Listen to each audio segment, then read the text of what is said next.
Okay, this is a test. If this actually works.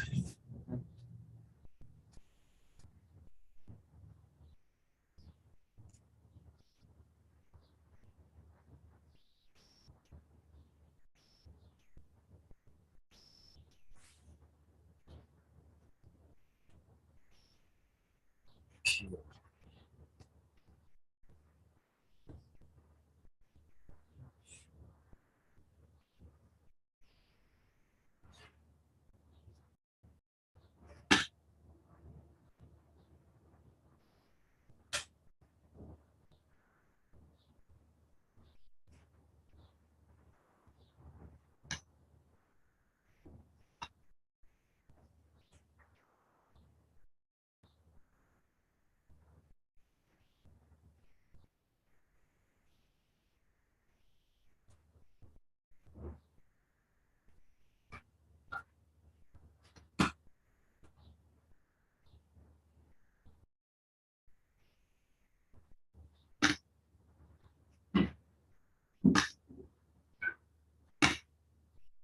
Okay, now we're seeing this.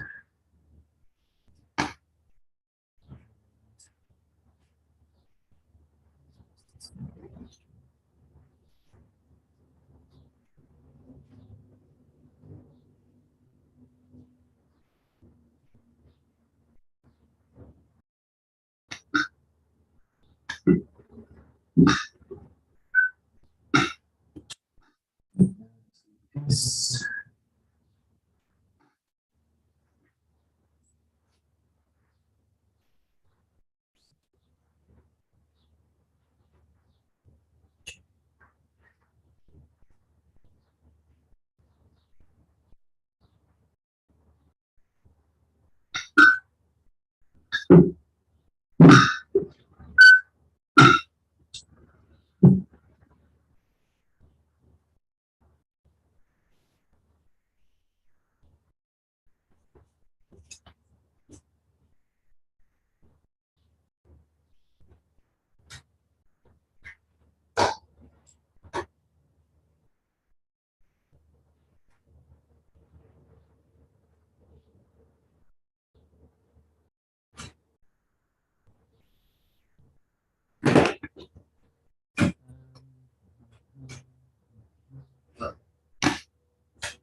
Morning. Morning. Going on? Morning. Hey. Um, has somebody looked at the YouTube channel yet? Yeah. Is it live streaming whatever we're saying right now? It's not live streaming us. I've seen the others. It's already live streaming. Oh, yeah, it is actually. Okay. It's a little bit delayed, I think. It is. Yeah. Is there closed caption on too? Yeah, she has it on. Okay, super.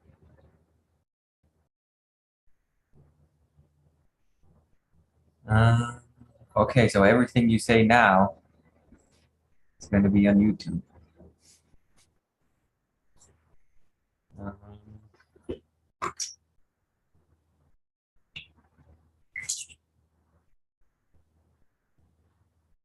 so we have some, we're not going to start until 9:30. And I have to make sure I make our student health co-host, which is going to be Kenneth.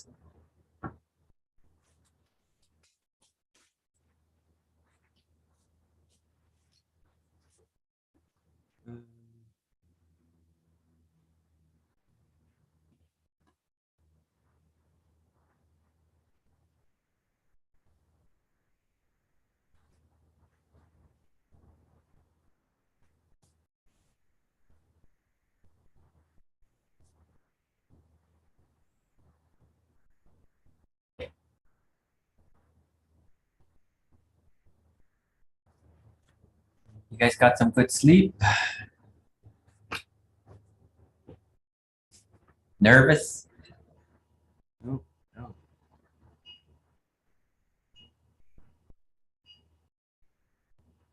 Public Chevy Chase Canyon residents. Sounds like a fire or something. They need to evacuate. Nobody lives in Chevy Chase Canyon? I think Glendale. Okay, good. Let's see. There was one thing we talked about briefly. In case when you have some connection problems or something like that, turn off your camera, and you can also tell me to host or whatever, or to move this thing around. Just turn your camera back on when you're done with your presentation, right? So that when you get feedback, they can see. But I think it should work. And you should actually share your screen when you present, because otherwise there's nothing streaming, right? That makes sense. And if that's a problem, I can share it too. But I think it's better if you just, maybe I should just always share it. You know what? I'll just always share the screen. So share screen.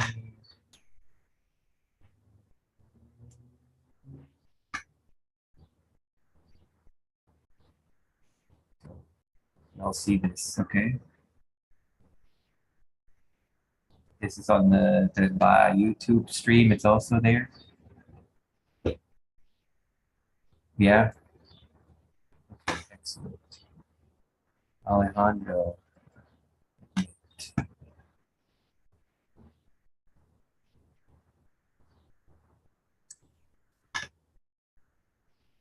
Um, does one of you want to try? Why don't you, Robert, quickly try to moderate and see if that all works? Okay. Let's see.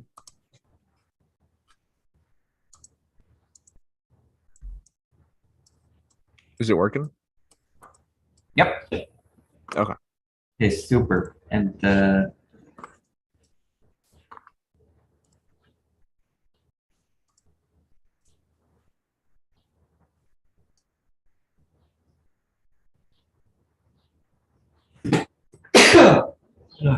excuse me.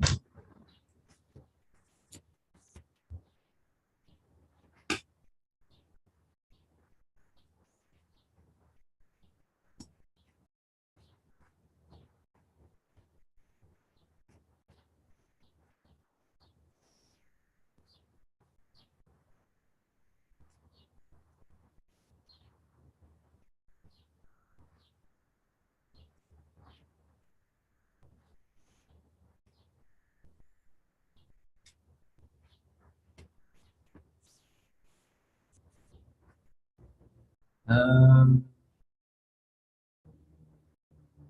okay.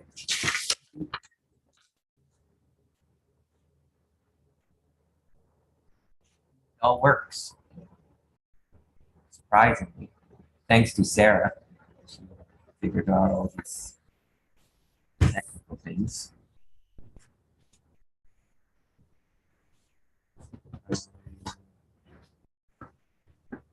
Yeah, that's it. Now we just wait. Sure, get your water. I don't know.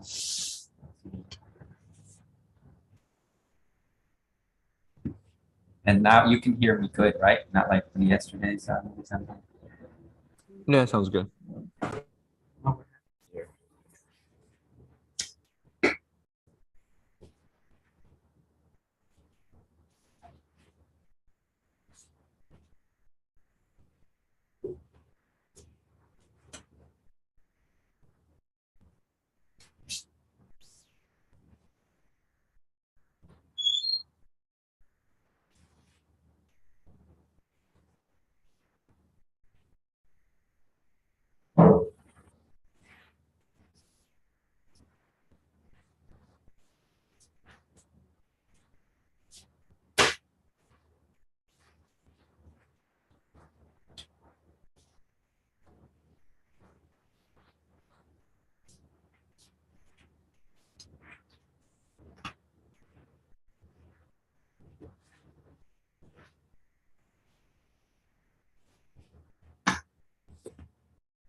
And so you guys are all cleared. Basically, we're going to be in room 5 for Daniela and Rana, and then we're going to move to room 1 for Noah and Robert.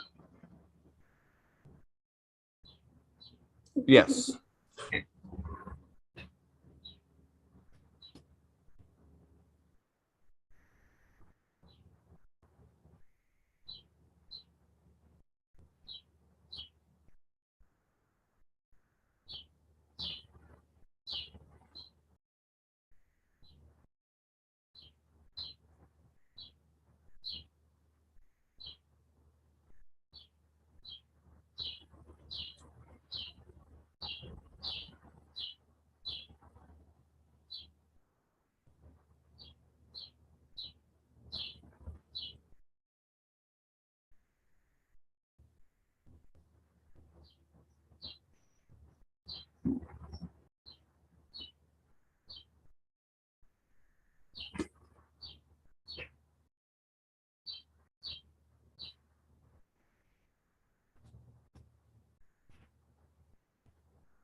Wonder where everybody else is.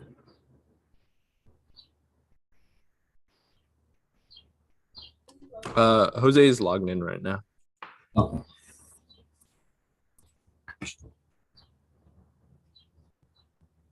Alexis is also logging in.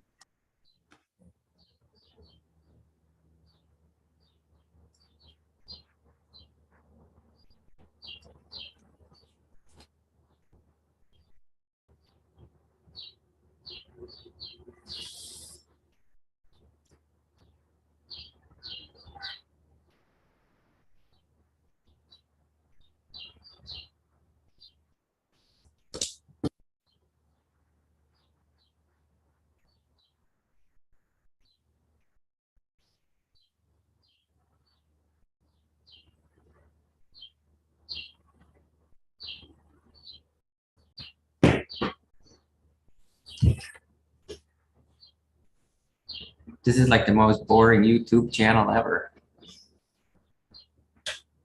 You should see mine. It's worse. Don't roast yourself like that, Robert. What's is that you have a YouTube channel about the horror movies also? Yeah. Well, at least there's some content on there, I would imagine. Yeah, there's you could call it that.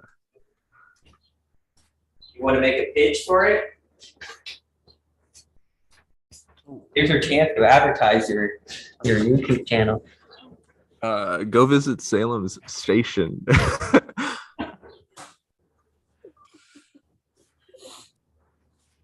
I won't, but not because just because I just don't like scary movies. Oh yeah, it's understandable.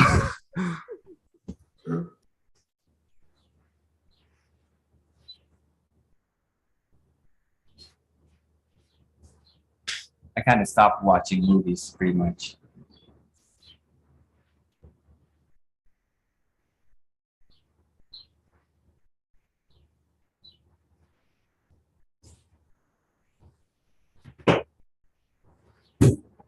I only watch YouTube, I think.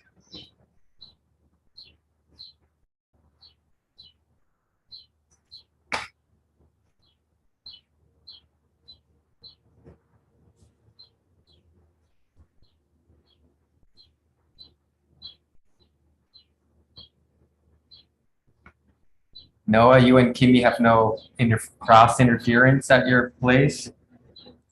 She goes tomorrow. Last, actually, tomorrow. Oh, okay. We should be okay.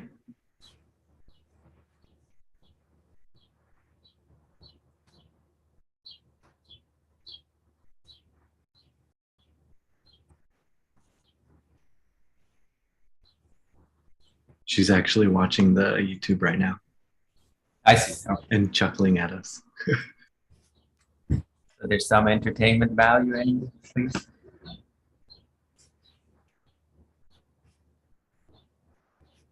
Um, is there any way you can? Jose's trying to join, but it says that you have to give access. I will recommend. And Alexis too. Okay.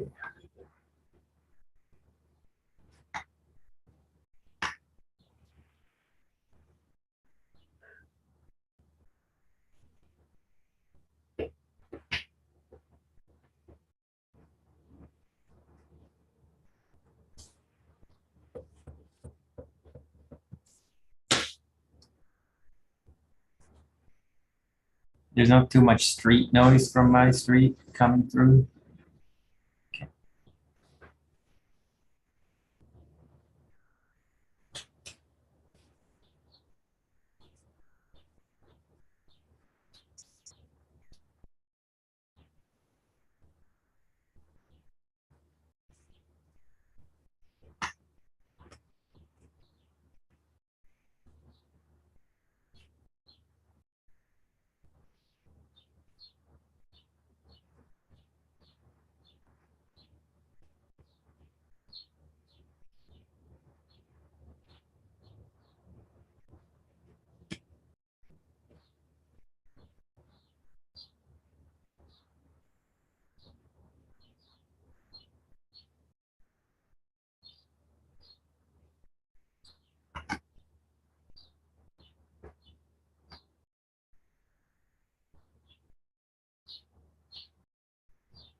So who's all in the IDC? Just Robert and Joe? Me, Cho, Jose, Daniela, and Justina, Okay. and Alexis. I bet. Yeah. Okay. Yeah. Basically, have your class. What about from the other groups? Are there people there? Yeah, from Mitchell's class, our friend Cynthia's here, and Vivo from Mitchell's class also. Okay.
That looked like stolen.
Okay, can you guys still hear me well? Okay, I have to switch to headphones because Anton's here too. He's actually on one of the panels, but not on ours.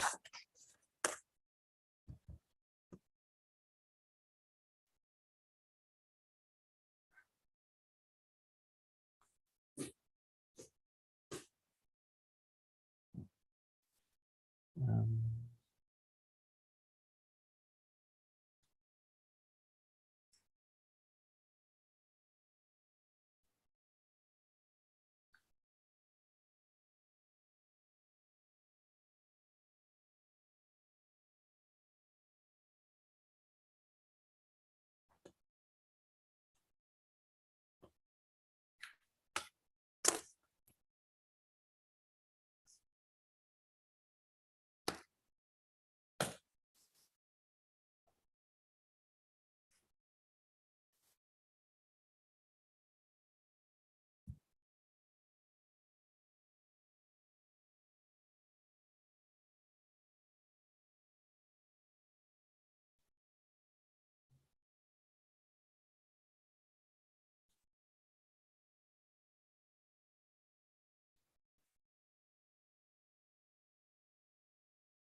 Okay, looks like the jury is arriving.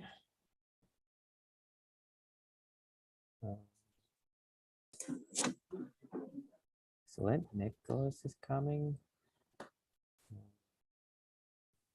Rodolfo disappeared again. Hi, Nick. Hello. Morning. Yeah, there's Rodolfo coming. And is Maylee disappeared too? No, she's back. No, she's back. Oh, there you are. And Ingaliu. Sorry if I pronounce your name not right. Good. Okay. And there's Rodolfo. Hello. Hi, everybody. Thank you for making it on a Saturday morning. I hope you had some coffee and some breakfast. Looking forward to having you on this jury. This is a very distinct group. We will get started right away because we are on a Sharp. Swiss time schedule, Swiss train time schedule. Rain's coming. Yep. Just quick logistics. Basically, because this is very complicated, but we try to make it as simple for you. You guys are just going to stay in this Zoom room, and you will see 2 students of my group, and then we leave, and then another group comes, and there'll be 2 more students. So you don't have to really move around. You just might have to wait for people to arrive.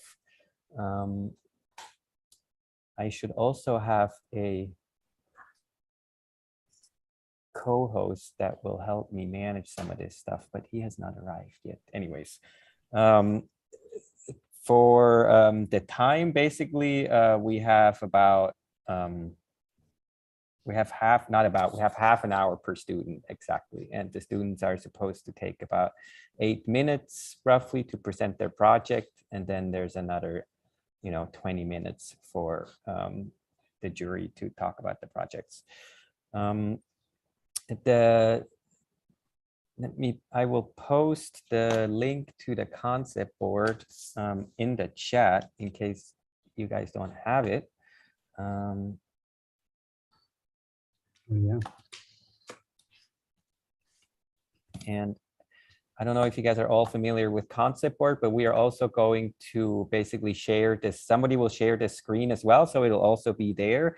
And then the students are asked to moderate, which means basically you'll follow around where they are kind of taking you. But if you are on concept board, you can also leave the moderation. And when you give feedback, I think you should be able to take the moderation if you want to bring somebody there. And you can leave the moderation to move around yourself. This is also streamed on YouTube, so it's kind of live for the whole school to see, because not everybody's going to go into the Zoom because it would be a mess. So just to let you know about that. And I think that's it. So I'm going to introduce very briefly the jury, and I'll start with Inga Liu. I have never met you, I'm sorry, but I understand you used to be the dean at Woodbury, and maybe you can say a few quick words. Yeah, good morning. So I'm Dean Emerita at Woodbury School of Architecture. I'm also principal of a firm, W. Road, and I'm really happy to be here. Thanks for having me here. Thank you.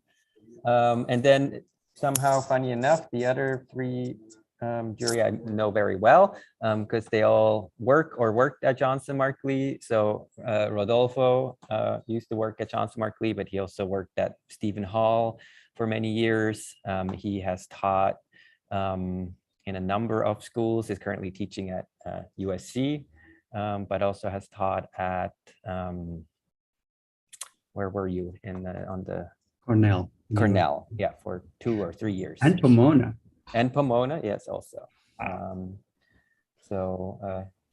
Accomplished. And then Ismaili Pena also works at Johnson Markley and teaches at Woodbury. And you have been at Johnson Markley for quite a while now also.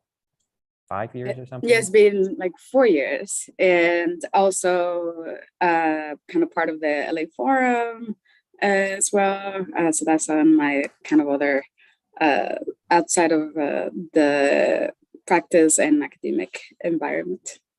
Very happy to be here and joining Great. you guys. Thank you. And not your first time either. Not my first time. And then we have Nicholas Hofstede, who is also at Johnson Markley for a very, very long time. He is pretty much runs the firm over there. Also has taught a few courses. One of them I remember in Oslo, in Norway, and a few other places. And he has been to many reviews here as well. I'm always happy to have him back. Super. So I'll give a quick intro to the studio, so you kind of know a little bit what we're doing. I'll share my screen now, because just to see that works. Let's see. So everybody can see this.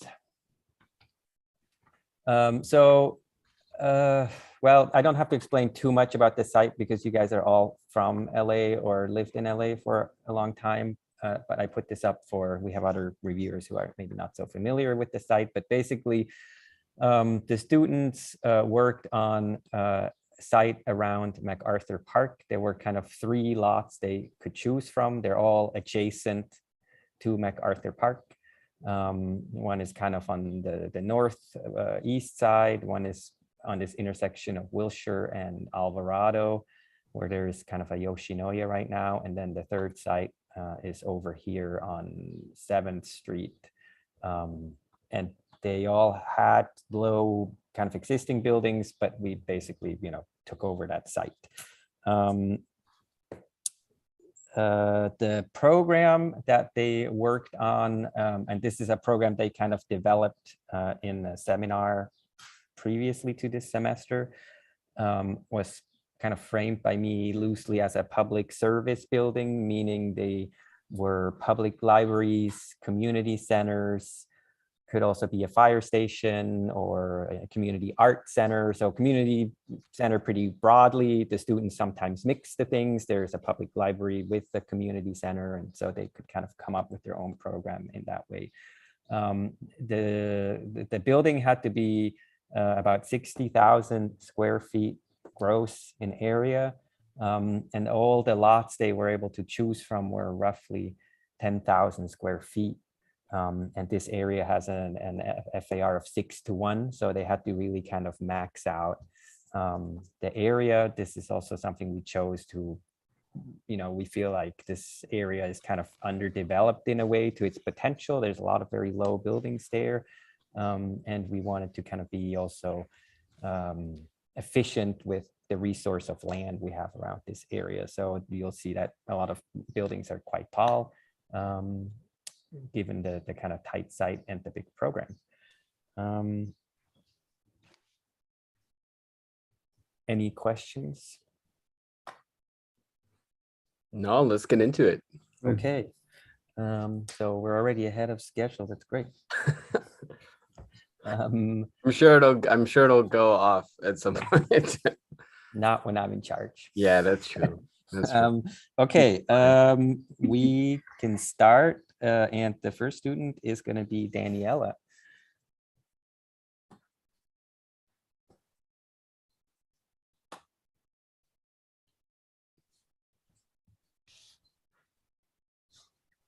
Good morning. Thank you to all of you for being here today. My name is Daniela, and I am proposing a resource center with programs including a soup kitchen, supportive services, and a library component that is less stack and more community oriented. Located at the intersection of Wilshire and Alvarado in Westlake, LA, this project aims to provide access to educational and social resources to a community of working class families and unhoused people living in an under-resourced area. The local and neighboring community is welcome to use the center to access the internet, lounging condition space, or take advantage of supportive services related to housing, work, and education. And this center supports its users with a design that offers flexibility and assigns identity to each of the different program types. Each floor has a different character that is expressed through structure. So from floor to floor, columns taper and straighten out, allowing for zones program in an open floor plan. So the way that beams are expressed also changes from floor to floor. Beams can either be integrated into the slab, into the slab, upturned, or offset from the slab and attached with connecting verticals. And wrapped in a white expanded metal mesh facade. This structure and program is visually and in massing detached from a heavy concrete servant core. And they're like two different buildings on one site, one heavy and one much lighter.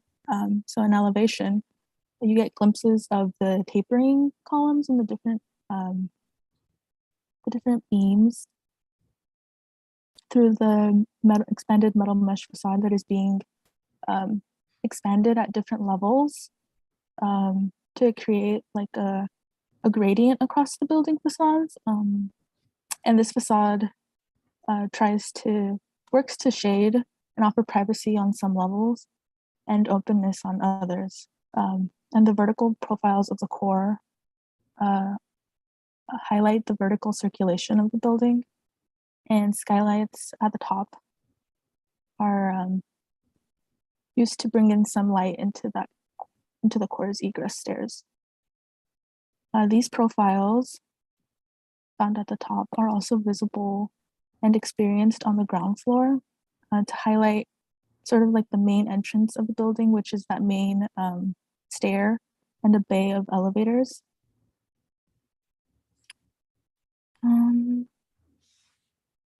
The ground floor is flexible and left open to the sidewalk. Kitchen supports that soup kitchen program and like a pantry. And the core on all levels is made up 2 egress stairs on opposing ends, elevators, bathrooms, and other servant programs. Taking the stair or the elevator, the second level opens up to a terrace, a multi-purpose room for events like town hall meetings and public workshops, and a lounge that could work as sort of like conditioned space for housed and unhoused people to connect to stable internet. And through that core again, or up this light stair in a double height space, you're taken up to like the computer lab level. And here is a view of that stair, sort of being highlighted with like a continuous straight column. And that's also like the use of color, just highlighting like the profiles of the tapering and the columns. And then taking the stair or up the elevator again in the core. The 4th level is the educational floor with classrooms and workspaces. And Plan 5 lays out a flexible office floor plan for supportive services where the bookshelf is used to divide up space and offer some privacy. And for users that need a little bit more privacy, there are enclosed spaces free from the building structure that could be used for one-on-one meetings. And here is a view of that level with the tapering columns, the offset beam attached to those verticals, and the private office spaces.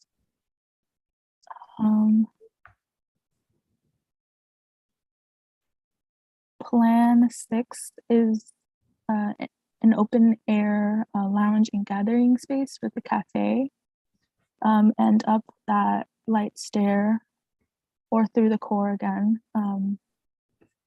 We reach the last 2 levels, which are the library program. Up the floor 7 and floor 8. And here's a view of one of the library levels where straight columns support upturned beams attached directly to the slab. So in section, I think, is where this idea of the different columns and beams is most visible. The way that columns taper in and out, and the way that beams are expressed to create different visual qualities.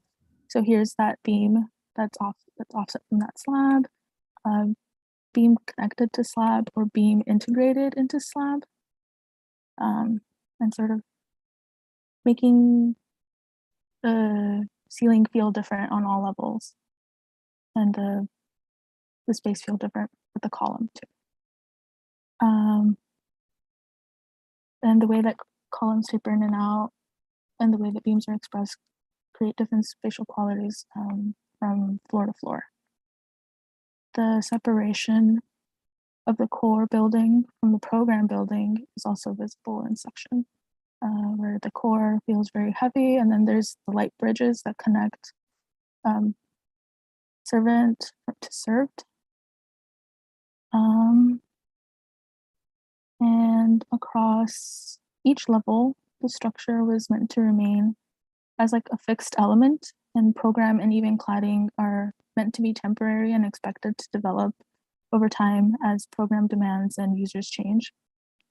In that way, the building is able to stay in use across its lifespan.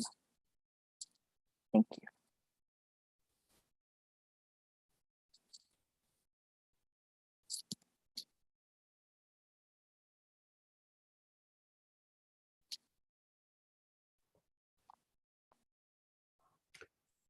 Thanks, Daniela. That's really great. I mean, I think just to start off, the representation of the group looking at the concept board, I mean, I think it's really, really nice, really well done overall as a group. So I think your representation here looks really great and convincing and very elegant.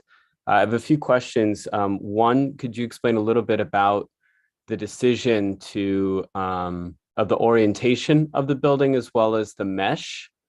And then also, is there anything specific that the columns or the structural system is doing like relative to the program on each floor? Is like this kind of changing modulation of the column shapes, other than I sort of got atmosphere and atmosphere, but I wasn't sure if there's anything specific why you chose what profile went where. Okay. So the building, we're on a kind of small site and we have close neighbors to the north and the east. I think it was about choosing where that core goes and pushing it against the northern side and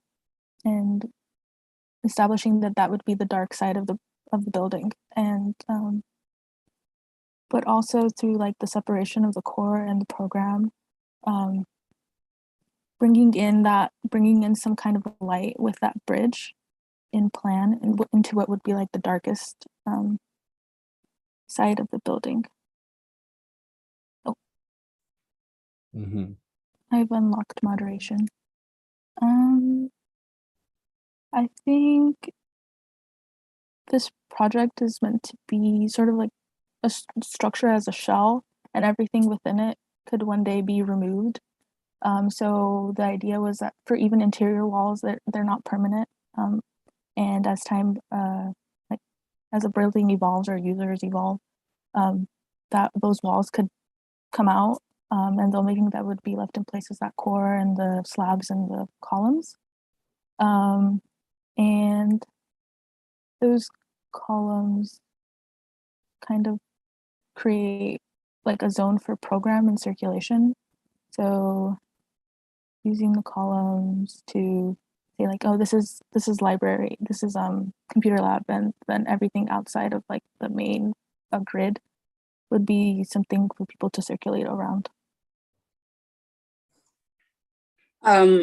If I may add just a question, maybe as a follow-up to Nick's, because I was actually going to ask you about to kind of further expand on the relationship of the core to the building as it pertains to your program. And I think what you just said about that, this kind of idea that the program within the more kind of, we could say, a porous building on the right is meant to kind of reformat itself, or kind of plug in within that structural grid. I think is interesting. And so maybe I want to hear a little bit more of how you thought about not only what you're presenting, I think in this, in like what we're looking at right now, but how does the program change and how does the building accommodate that change over time? Again, keeping in mind what you just said, where the core is the thing that is kind of permanent, is joining and attaching to all the slabs, etc.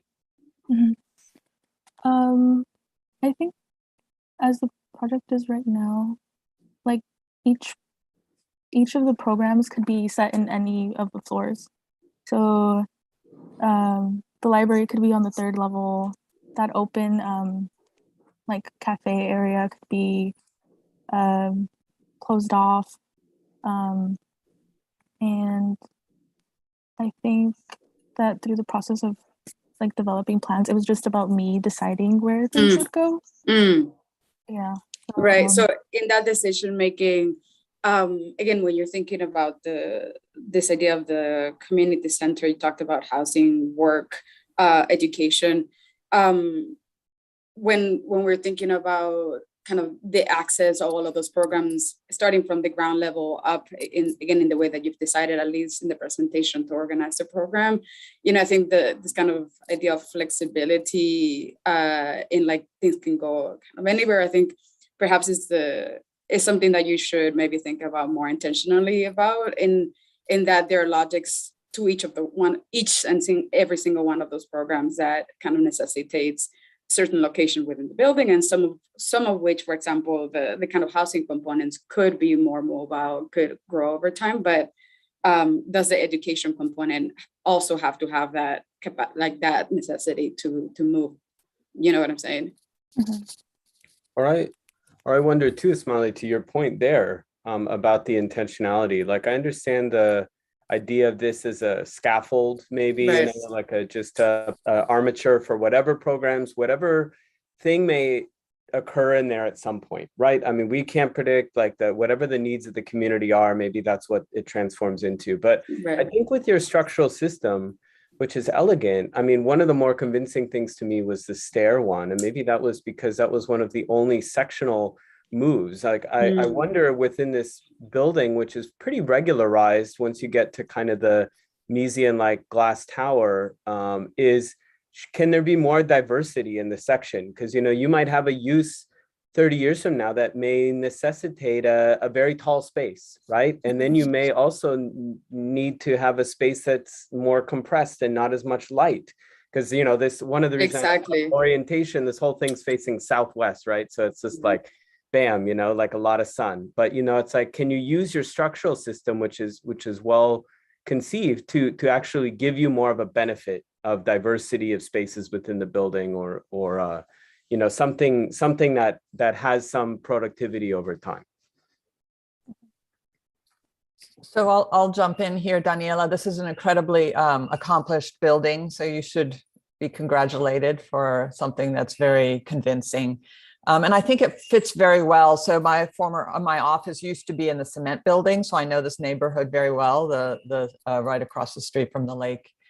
And one of the things about the cement building is, of course, that every floor plate is identical, and it has that very heavy grillage, the concrete screen. But of course, it's the higher you go, the lighter it is, and so the penthouse has greater value. But I think that's your stated intention, Daniela, is that using the structure as a way of distinguishing each level. And I wonder, I wonder how legible that is. And it makes me think, I'm thinking of Lina Bobardi, of course, but it makes me wonder what other very simple moves could you make to create distinction between the floors? And you talked about making, the ceilings feel different, which I loved hearing, because that's very often a forgotten surface. You talked about spatial qualities, and I'm beginning to see those in the section. I think light, how do you create atmosphere in an infrastructure that is not going to change? So you talked about the cladding, then changing over time. So we know what we can't design, right? So you don't want to be intentional about the cladding, because you imagine that changing over time. But I think you're absolutely right that structure and verticality, but I would like to know more about that ceiling space. And I also think that the gap between the program space and this bar, and now I'm going back to the Sao Paulo building, Lena Bobardi, that the bridges across, I feel like there's an opportunity to really begin to play with these bridges and have different types and, you know, maybe angled differently, or some are enclosed, some are open.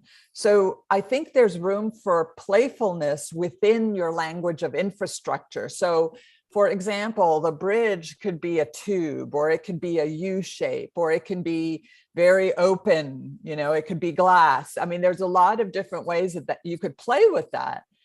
In the same way, the ceiling, I'm thinking about the project that Lever is doing right down the street in Chinatown, which is CLT, you know, wood planks. And I wonder if you could begin to introduce a different or hybrid materiality so that the building itself, like the cement building, it becomes a showcase for different infrastructural strategies. And to me, that makes so much sense for Los Angeles, which is defined by its infrastructure. And I think you're sort of winking at it, but you could be very explicit about it. You know, we are a city, like it or not, of, you know, freeways and bridges and overpasses. And I think that those are languages that absolutely could begin to find their way as a taxonomy, a vocabulary into this building without significant changes, but it would be super exploration for you to begin to stretch your structural wings and imagine how the infrastructure can be varied. So thank you for this really wonderful project. Thank you. Yeah, I was just build up in all of that's being said. It's a great project, really beautiful, really well represented, really well presented. You know, it's from all the things that kind of pop more on my eyes in all these beautiful moves that you do is the columns, the cruciform columns. And it's been mentioned already about the, you know, the plans, the flexibility, the unpredictability of the plans. And I wonder if you looked into the government's palace from Corbusier in Chandigarh, where he also uses the cruciform columns, and on the way that he just goes completely wild in the sizes of those crosses. So you basically, in your case, you created some sort of rule. The columns kind of relate to the program, and they go wider and thinner. In its case, it goes fatter. So the crosses are almost like drawn with a double Sharpie sometimes. And I think in a way is that thickness is what's kind of missing on your plans, or you could just bring this to a certain level, because we could relate those, that thickness of the crosses could eventually start relating with the thickness of your core that you somehow showed very thick, as like this is a structural thing, that there's a monolith. And so that variation in thickness, because they all the same thickness, they all drawn the same, they just go longer or shorter.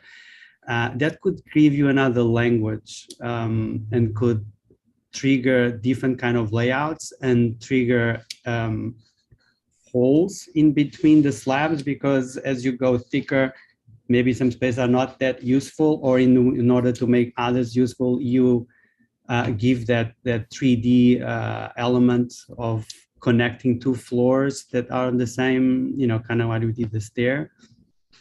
So I think it's kind of bring more plastic with something that you already started. It's already, all the ingredients are already there. It's just a matter of being more bold about these moves in order to trigger some sort of discovery that will come out, because now everything's very behaved. You're incredibly efficient, and everything's kind of works, and everything's perfectly aligned.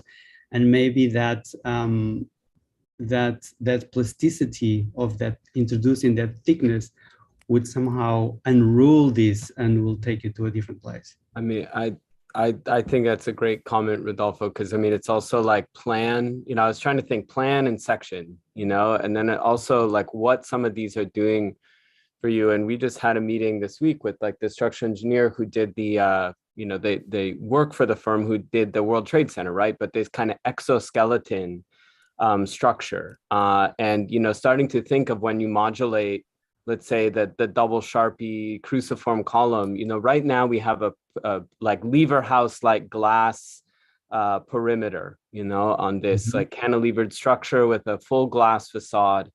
And what happens if some of these fatter ones become exoskeletons, and hold it up from the outside instead of internalizing the structure? And I think one of the exciting things about Andri's studio and deftness with structure and things like precast, which is here, is that it's not just for structure. It can also be spatial. It can be not only in profile, but also like, can it create a facade? Can it help you in other ways? Like Rodolfo was saying, if it could, in the library, these things get really fat, like the Chandigarh, like it's like a nook. It's like a little reading nook, which I think you started to hint in your renderings. But I think that the guy here leaning against the column. Yeah, it can even be more spatialized. I think use this to your to a fuller advantage. But I mean, in a way, the columns, to relate them against the core, they could follow the core width, and therefore you already have 4 or 3 columns outside of the building or on the facade of the building that kind of shield light coming in, right? So you're saying structure is part of the core, and therefore is not just solving my problem inside of a little perfect tower. So your tower somehow gets corrupted by that, but that brings different ways of tackling, a facade that you just now solving the problem of having too much glass that could just already create shadows on your facade. Another kind of comment that I had going back to what Ingela was saying earlier, I guess regarding the core and its kind of relationship to the kind of the program adjacent to it, and the really interesting space of what I'm seeing almost as a connective tissue, which is that the kind of bridge between the two, right? That right now I was wanting to see if there is kind of vertical circulation going through that, and there isn't. And I think one of the renderings that you showed of kind of a vertical circulation through a stair between floors is here kind of on the right side, but it's on the opposite side of the building. I was wondering if again, that connective tissue, or what I'm calling the connective tissue between the core and the slab, could also be interesting to explore some vertical circulation there as a way of connecting the floors to each other that are not only in those moments that that you're showing on the right side, and also again giving a little bit of life to that section of your building, which is again expressed. You see it in the west elevation, that kind of very clearly. That's just again a kind of a bridge connection. So I thought that as part of also the identity of the building, that could be perhaps explored as yet another one of those areas where you can kind of promote engagement within the users, and obviously what is the engagement to the kind of community at large from a kind of visibility standpoint. But really cool and beautiful project. So yeah, I was wondering, Ismaili, too, what more you could get from those connectors, because clearly it's a good mechanical strategy, right? Yeah, like, to kind of put everything into this core, all the dirty stuff, and then you just feed this very clean kind of box. But I think that like in the Bobardi example, the Pompeia, or even like OMA's Dutch embassy, they sort of, that space in between gives something else. It's like public space, it's an urban space. Exactly. So that this one is a little bit compressed. So exactly. It could be a bit more generous maybe, and therefore become more of that, right? That it could be an area to meet. It could be an area to, you get out of the elevator core and it's not a passageway, but rather a place of gathering, a place of like, hey, let's meet up, in so-and-so area, and this actually becomes programmable. And could be help even with like wayfinding, etc. Right? That like we have those moments of repose within, this very large like kind of floodplain, which I think you have already kind of started to think about on the right side right here of, you know, of your building, you know, and so I think that could be really cool to see a little bit more of those moments. Again, as we're thinking about the kind of the trajectory of that user going from one floor to another, that you don't have to go back always to that core to kind of ascend up and down, right? And that's a threshold. And I think that, you know, Exactly. the kind of right now it's like A, B, C in the elevation of the building of the section. It's like, you know, you have clear core, the clear box, a program, but I think that threshold, you know, it's not just an elevator lobby, right? Exactly. I think it can be like this moment transitioning from that solid to this very open thing that something happens. Exactly. Yeah, I mean, somehow the core is almost like you solved it, almost ready to go inside of a building. The project is outside of the building. Exactly. You could absolutely expose stairs, expose landings, you know, you can start carving in and kind of somehow show what's inside of this core. It does not have to be this pure volume. It could just become a wall with all this stuff kind of trying to get out of it or not feeding on that wall.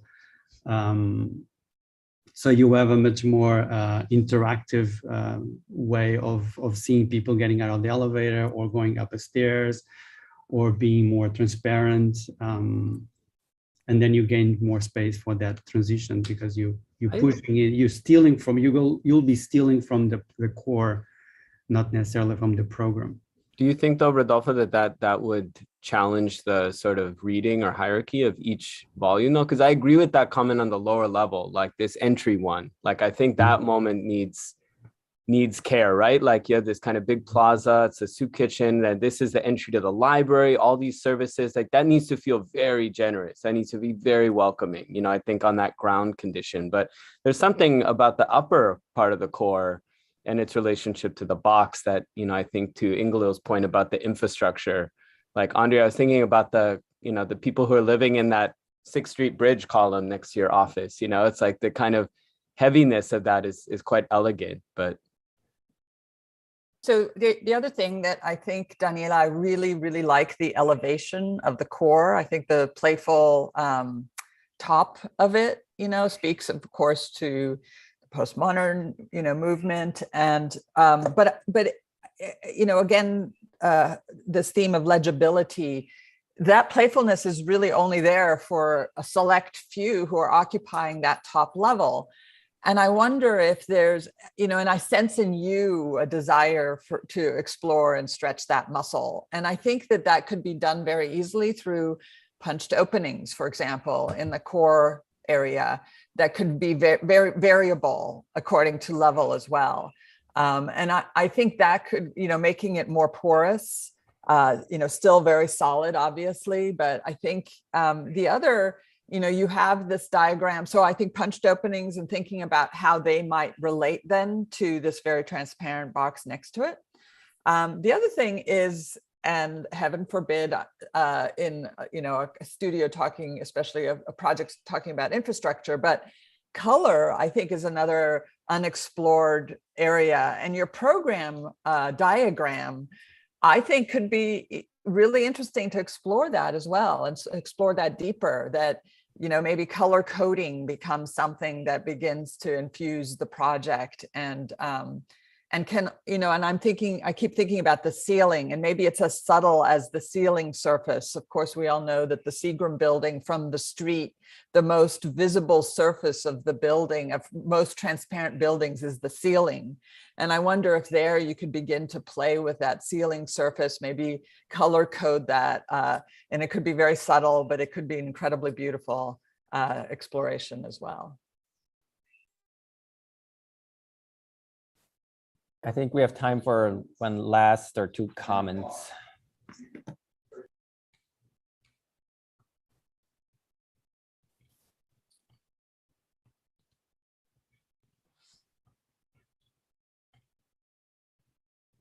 Or we can move on to the next project. I just had like Anton's talking in the background, so I was like, oh, maybe somebody can talk a little bit. but it's okay. Thank you also for kicking us off, by the way. So it's never an easy thing to be first. Yeah, yeah, for sure. No, I think there's a lot here. I mean, I think we're being, Yeah. we're taking the project at a very advanced level. It's really of great, what you yeah. could do for this, you know, and these kind of moments that, let's say, in a building like this, which would take, you know, in an office quite a decent amount of time to develop, you know, would continue to develop at these moments that need that attention. But like the big idea is very clear, and it's there, and I think the representation, again, you know, Andre is pushes everyone to be very skilled in this department. It's very great. It's very like clear and legible and elegant. So thank you. Congratulations. Daniela. Congratulations. Yeah. Thank you Yeah. to everyone. Thank you. Thank you, Daniela. Super cool. Well, let's move on to Rana, and you can start moderating, and then we'll follow that. Thank you.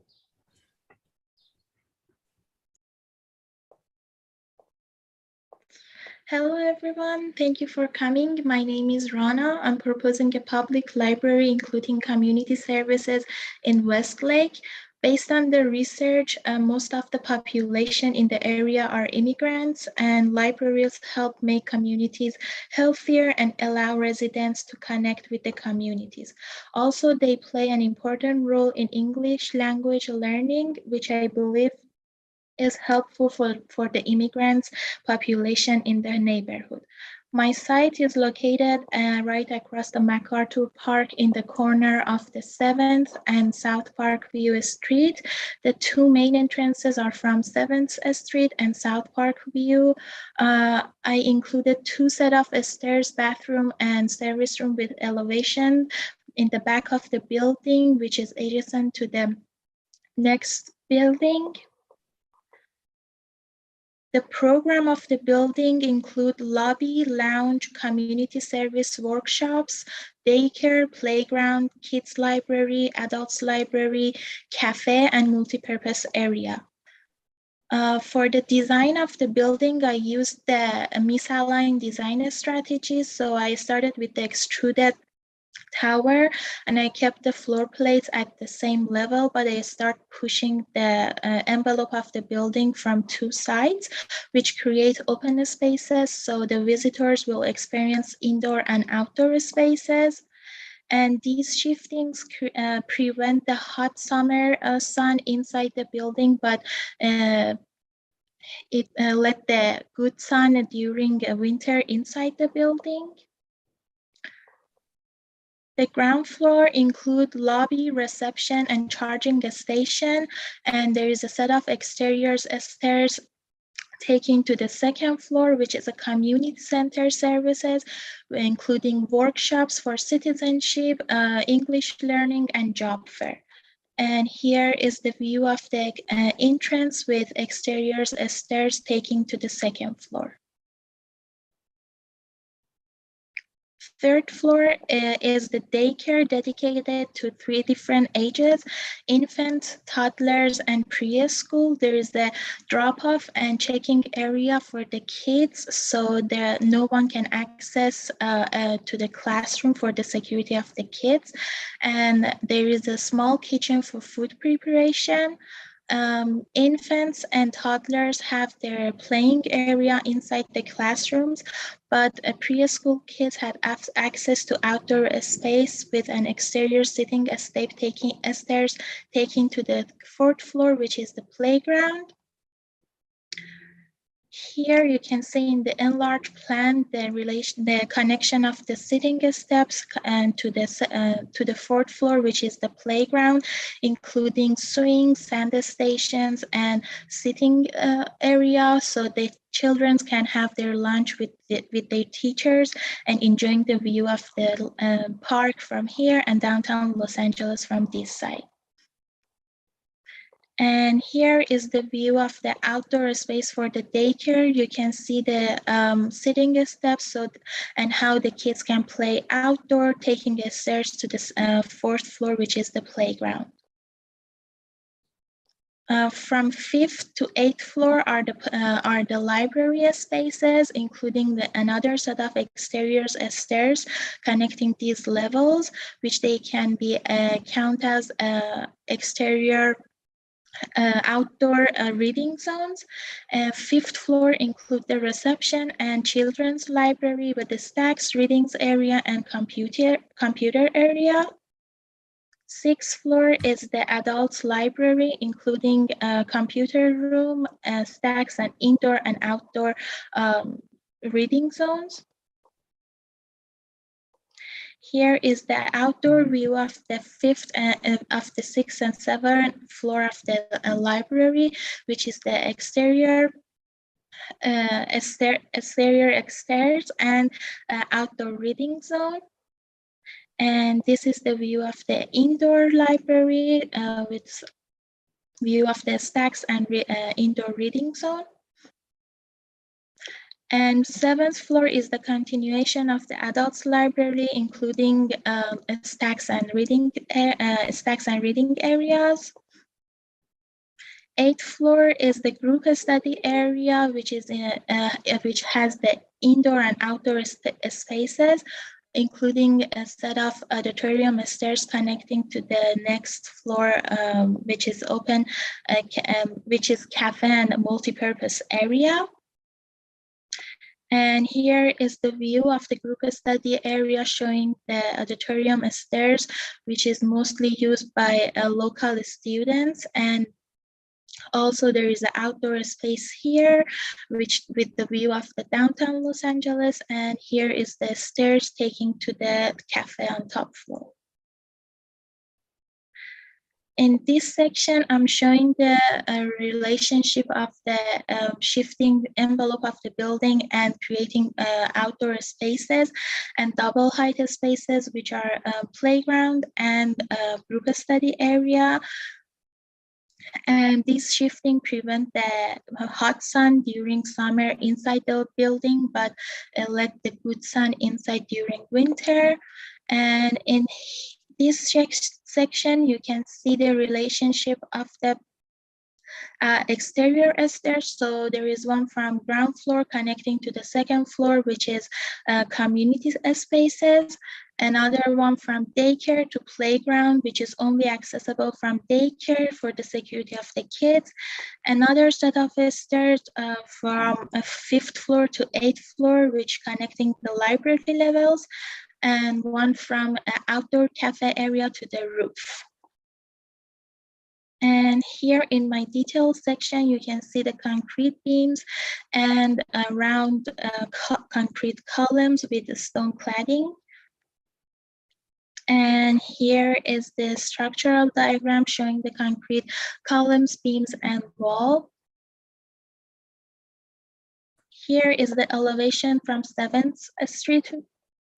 And you can see the exterior stairs from ground floor to 2nd floor and the connecting exterior stairs for the library and the open area for the playground here. And the other side of the elevation from South Park view is showing the connecting stairs from daycare to playground and cafe to the roof. And in this side of the building, they will have the view of the downtown Los Angeles, and the other side will have the park view. And here, my last drawing, I'm showing the building from 7th Street view, which is the primary road, and there is one of the entrances from here to be easy to access and find for the visitor of the public library and community center. Thank you.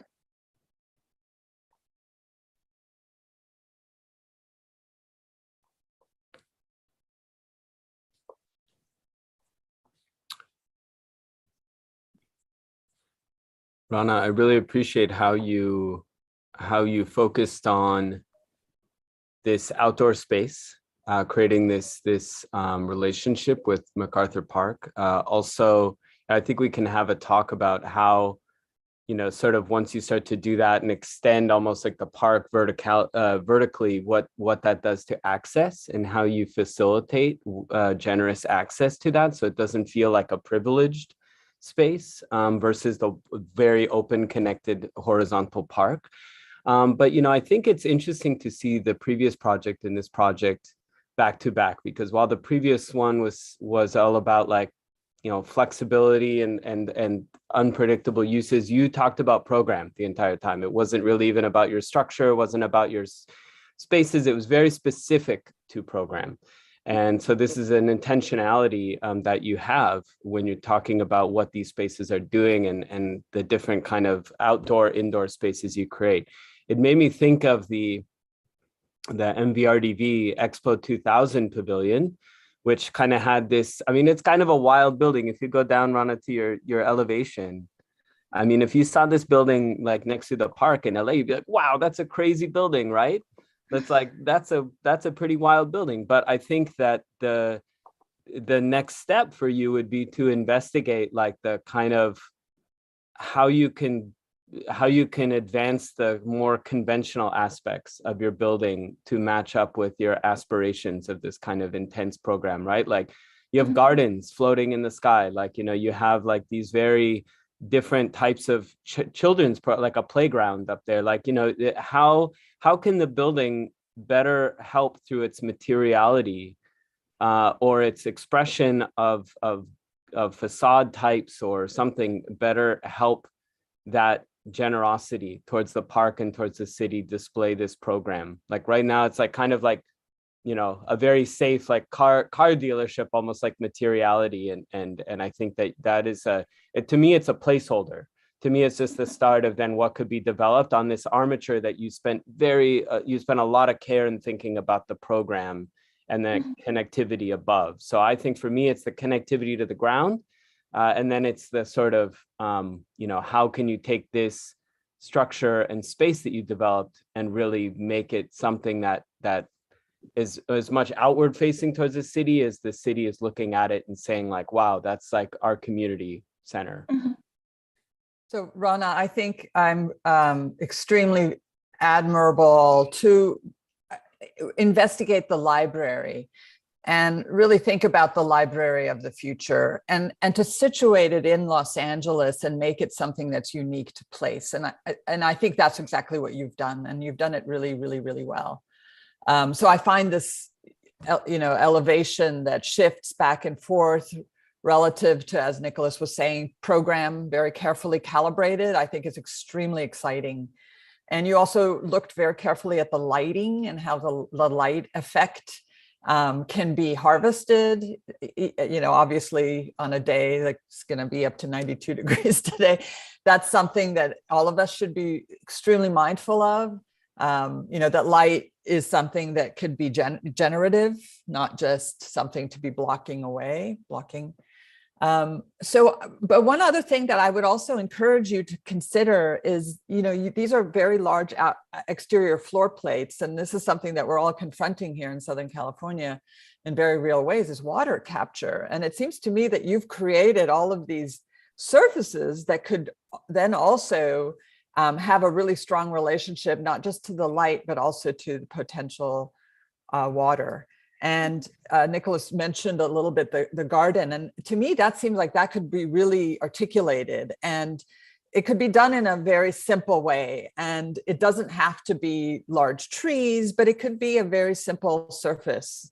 It could be drought tolerant planting. And I think that would really, when I see this project, I put it into the case study program, into the sort of mid-century modern inside outside living.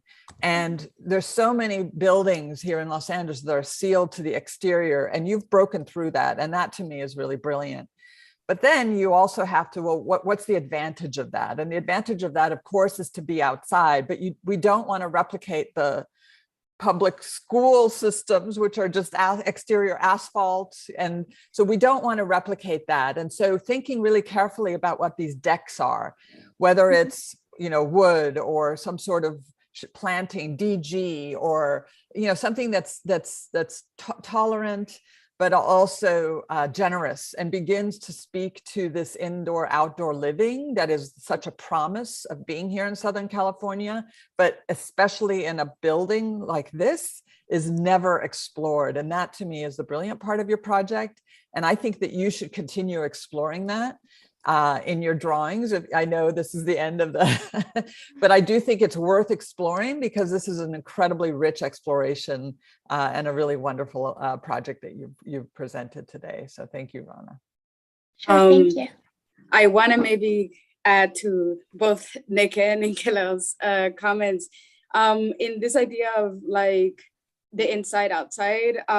I was also very excited to see, you know, how that shift is generating perhaps kind of bringing in outdoor space into the building, right? That you're starting to follow almost, I think maybe Nick mentioned it, kind of a vertical garden.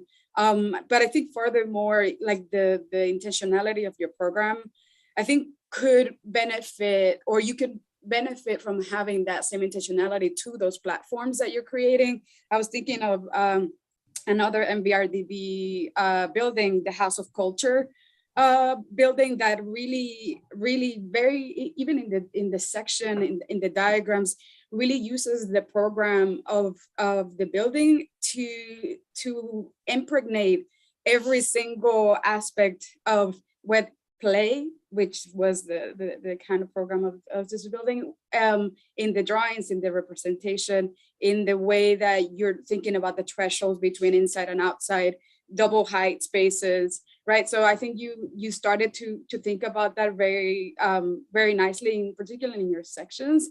But I think it could be pushed a little bit further.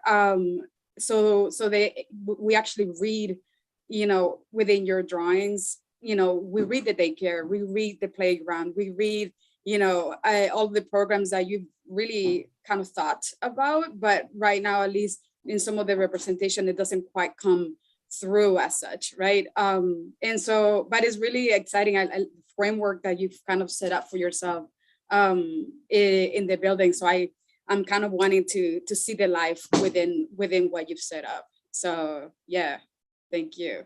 I'll think about some other things that are coming to mind, but I think those are just some initial thoughts. That's a great point. I mean, also the garden coming in, I like that comment to Smiley a lot, because I mean, that was also like some of the brutalist examples, like the Ford Foundation, the Kevin Roche, like, it's not just like, okay, here's our inside, and then here we have a terrace, and like, keep all the nature out in the terrace, you know, it's like, no, you have this basically platforms, like let the, you know, you can be in a conference room, like exactly in that outdoor, semi-outdoor space. And there's that project in Hollywood, that Second Home project by Sal Gascano, relatively new. You know, again, that's a very privileged space. Like that's only for a select few, but I think like having that sort of, like, it's not just here's my outdoor, here's my indoor, but like have that outdoor come in, and maybe the floor surface, even to Ingalile's point, maybe even the floor surface on some of those, like the school or the children's playground is like an outdoor surface, you know, but it just happens to be in the building. Yeah, it's kind of blurring that. Like what I find really interesting is that like that you don't have such defined line, and again going back to for the floor plan, like that you're bridging that threshold, and I think you do have intentions of that, right? That and it begins at your ground floor even, right? Like what is that relationship to perhaps to an outside plaza, and that you kind of again bringing the park into the building. So yeah, even as a kind of a party, I think it's really could be really beautiful. Go ahead, Mike. But I think the upper floors, the upper floors are success. I think the ground floor is the thing that is maybe the most like needs that same spirit. Exactly. Yeah. And it is the connection there at, you know, at street level, right? That you're kind of have across the street, you know, the park, right? So as you know, you start the connection of this, again, we're going to call it the kind of the vertical gardening, or the connection to these other programs at that level already. And perhaps, I mean, beautiful skeleton, not just the columns and beams, but, you know, the exactly. whole facade, the whole open and void. Perhaps one thing that would be great to question would be the use of curtain wall. because you solve your inside outside with just the same glazing, like the same person got the job to wrap the inside of your building. The moment you say, well, I'm not interested in having curtain wall, I'm interested to having some sort of screens, and go back again to Corbusier references of those massive louvers in concrete that you look at from the outside and you don't know, is that inside or outside? Is that shading a balcony and a terrace, or is actually there's glazing inside hidden between those shields? Once you create a UNF that, once you throw in that kind of language of not letting to read, you're not able to read what's inside versus outside, because you're making that facade much more ambiguous. I think this will take you to different places. Again, I'm always advocating for more thickness. I think this is incredibly elegant, almost very, European, like every beam is the same. It's not going to be like that in America. Every beam is going to be different. Every column is going to be different, or you're cladding them to make them equal, most likely. So why not embracing that disfiguration of that perfect world that you created, and that again going to take you somewhere else. It's there's technical stuff that is missing here, and that could eventually happen on the thickness of the slabs, and that the slabs start becoming different from each other. That's something that can play so well with. So I think embracing all of those differences will trigger this building to become way more real, and more kind of less of a vision, perfect vision of the future, but actually a reality of like, this is California and it's really heavy because of earthquakes. Everything's really strong. And then that advantage of being outside, living outside basically the whole year, especially for kids, it's just fabulous. I mean, they absolutely can have most of their time outside. But you're right, Rodolfo. It's not a building of uniformity, at all. It's difference, but it doesn't have to be the kind of, the necessarily that MVRDV like overly overt difference. Yeah. Like I was looking this morning to your very close to the Corb in India, the Khan, in India, the business school, but and that's more about maybe this monumentality, but there's a heaviness to it. But then you get these giant openings.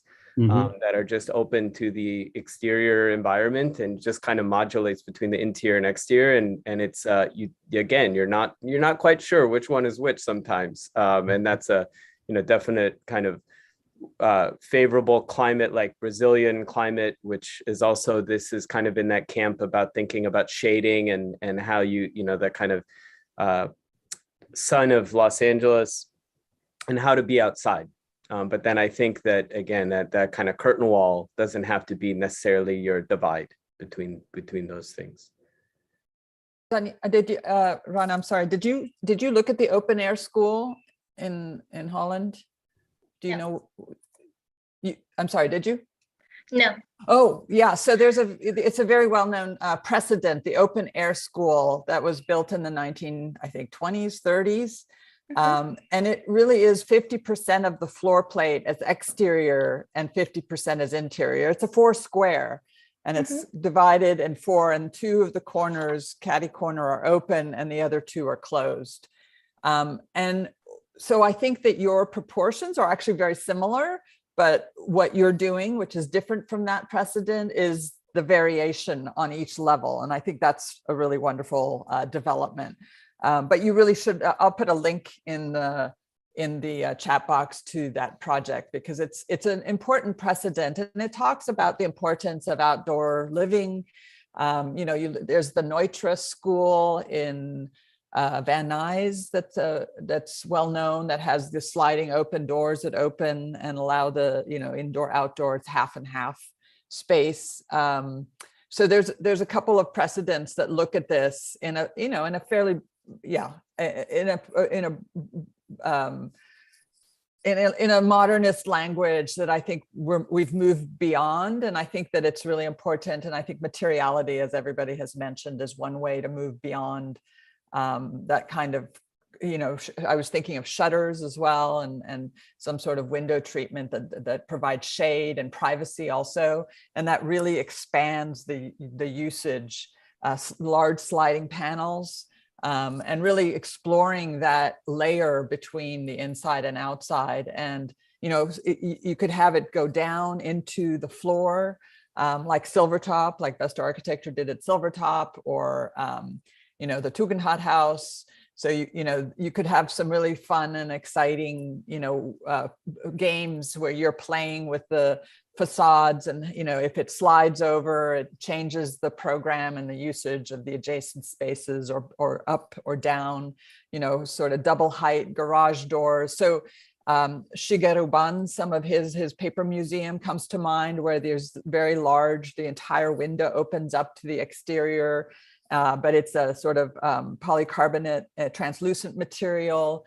So there's a playfulness that then you could explore in terms of the facade and elevation that's already been mentioned. But I think that playfulness would go very well with the program that you have, that you're exploring as well. And maybe just that inner layer, facade, like maybe the outer layer is just, kind of what it is, but then that inner layer, that's all about the threshold. But I think Ingela is right. If you're going to sell this to LAUSD, you need to show that kind of quality, that, in the wellness camp, like what is this beyond just the sun and the air, that there's other benefits and qualities to this, to these spaces and interactions. So that would be the next level to take it, would be that articulation and material, and that, like, once you get into this plate, this floor area. One more reference is Petra Blaise. You have to look at her work. She does these exterior curtains for the outside of buildings, and they're wonderful. She's going to blow your mind, but Petra Blaise is an amazing precedent to look at as well. Thank you. I think we have time for closing comment if somebody wants to say one more thing.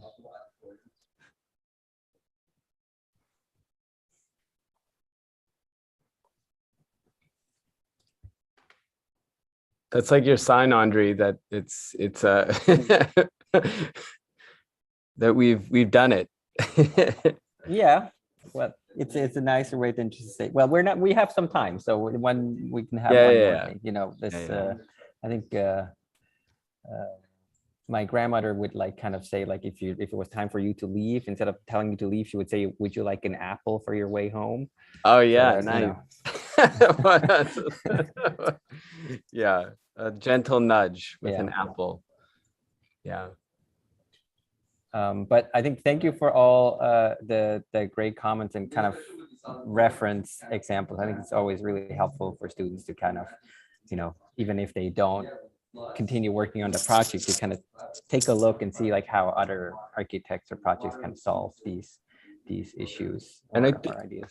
And I think the life that you described is so rich in here. I think all the comments just pertain maybe to the representation, or sort of, it's architectural as well as representation, but just how that can add life into the building, really communicate all the ideas that you're describing, and it's always a question of time and everything, but just how you can start to embed all those in your project through representation of and ideas of softness and of landscape and of more sort of humanistic qualities. But yeah, really exciting. Yeah, I was just thinking of the Shigeru Ban project, that the one with the big curtain, right? Like, it could be really beautiful if this actually had, you had some idea around about like a screen for, the daycare so that the balls don't fly out. But if there were like a, fabric and they will kind of move in the wind, at the park, it could be really kind of like a magical other kind of addition to the kind of materiality of the project and kind of how it's perceived. Okay, super. Thank you so much. Thank you, Rana. The timer just went off. Okay, stop this. We have time for a bio break. Yeah, it's all that coffee. Yeah. Go get a coffee, and then you will be basically Bob Alexander will move over to this group, and I think I have to stay here with you guys for a minute to there's some logistics. There's supposed to be kind of a secondary help here to assign him the moderator, but I will have that person's not here, so I'll have to stay till he arrives. But the students, if you guys want, you can basically move to room 1. And everybody can, yeah, I mean, it's.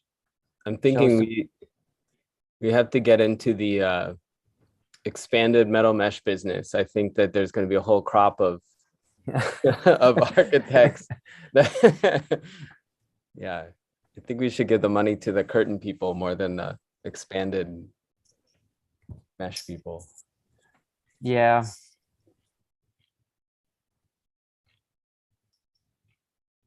Well, it's, I mean, it's interesting. We did spend, you know, it was part of kind of the project to really address the, you know, the sun coming into the building and how Sure. we deal with shading and so on. And everybody had to kind of come up with, you know, a solution, but I mean, there's many different ways you can do it, but then there's also not that many in the end, right? It's kind of like, Well, not when when you have a glass building, it's funny. It's just something that you see as a thread through all the recent projects. This kind of double skin and this expanded metal, and it just, you know, it's interesting to see like how, you know, different ways that can be done, but then also like what that, what the kind of double facade means, because it's definitely. I saw in Anton's and Rodolfo, you had a number projects. So Smiley, did you have some mesh facades this year? Yep. Also, yeah, it's coming around. Yeah. CLT and mesh is the CLT and words mesh. of this year, it seems. it's the hot topic right now. Weird thing is that once that language is introduced, the discussion kind of goes away. It's like, all right, it's a mesh and the glass in behind, and that's it. Yeah. We're not really talking about anything anymore. There's no more exploration. We're not talking about space. We're not talking about light. It was just talking about a mesh and the glass behind, and everybody's happy about it. It does kind of take away from like a facade language in a way. Yeah. Because it just gets dressed with that, and that's the end of the subject. Yeah. It's very hard to get out of that and say, well, even with that, there's still plenty of discussion that we can have. If that is what you want as a screen, but usually it's just, all right, just get that suit on and that's it. We're moving on. Yeah. I think I feel like at some point there was like, that was a novel thing, maybe the mesh, and people felt that's enough to make a project. Kind of like, oh, I have like this box, but then I put a mesh over it and this. But I think, I mean, and then the corporate world just continue doing it. Yeah, exactly. All good. They don't have to do much more. Yeah. And it's nice to think of it as an option that where you can say like it's just there, but it's not the project at all. Like, it's not there either. But and if it were to go away, would this project still hold, right? It should. So, yes. Right. So if you take the veil off, what's behind it, and does it still hold? I think it's perhaps a question. Value engineered version. Yeah. Well, and it's also, you know, those exterior facade elements are the first one that get replaced, you know, and then exactly. I mean, we see this a little bit now with some of these actual pretty, at least to me, kind of like beautiful kind of 50s and 60s buildings, and now they get into this stage where they let some corporate architect to like redesign the facade because it needs to be, it's at the end of its lifespan. It's often doesn't serve the building well, right? So it's kind of like, there's a few buildings where like, oh no, what did they do to this building? I know. That's you know, that's the nice thing here about structure. You can't, you know, the structure is the structure. So when that becomes the building spatial conditions too, then it's nice how they become inseparable at some of these projects. Yeah, and I think that's a topic we kind of talked about a lot, that, you know, even though there's a lot of research about program and so on, but then in the end, it's, the program of the building is usually the first thing that changes, or sometimes the program changes even before the building is finished, right? Or once the owner moves in, it's like, oh, that's actually not what we wanted. Yeah. So That resiliency. yeah. So that was a little bit of a topic that we discussed. Was this remote? No. So there's no physical models for a particular reason? Well, we didn't do a physical model because we were thinking that it might change again to online. So we were kind of like, from the beginning, it was like, let's just make the studio so in case we have to go remote again, we don't have to really change it. So the studio was in person, Andrew? It was in person, yes. Yeah. But the whole semester? Yes, the whole semester. Well, we had the first 2 weeks was still kind of online. Oh, right. That's nice. Yeah, and but we decided to make the review online because it's easier to have you guys motivated to join on Saturday morning. The definition of hybrid. Yeah, exactly. Yeah. I know traffic was pretty good this morning. Well, I accepted before the Roe v. Wade march happened, so I almost skipped out, but I think it's important to be here. So yeah, they both are important and conflicting. Yeah. Yeah. Well, it puts this in a little bit of a perspective. It's not as important, maybe. But let me see. I have like 2 computers running here. It's all a little bit overwhelming for me because one is like hosting and streaming, and I think we made it all work. You guys are taking it to a whole nother level with YouTube too. My goodness. I know. We decided to even almost put it on Twitch. It would have been like, get out. Oh my God. That's a whole lot. But I think in the end, the YouTube, we did it last year too. So you're gonna have to have like another computer for all that stuff. Yeah, I have like another thing running the whole.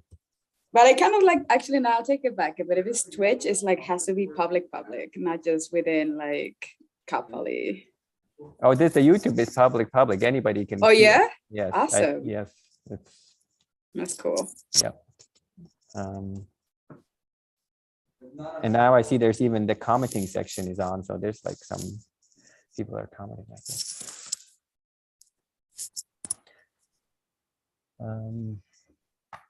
Well, we actually have time. There's actually some good buffer built in here because there's like a 15-minute break. So, and then you guys will be done at noon. Today this year we kind of stretched it out a little bit. I think last year we did it all in one day, and it was kind of crazy. Yeah, that's a long day. Yeah, and there were like no breaks. I think people were complaining that they needed to go to the bathroom.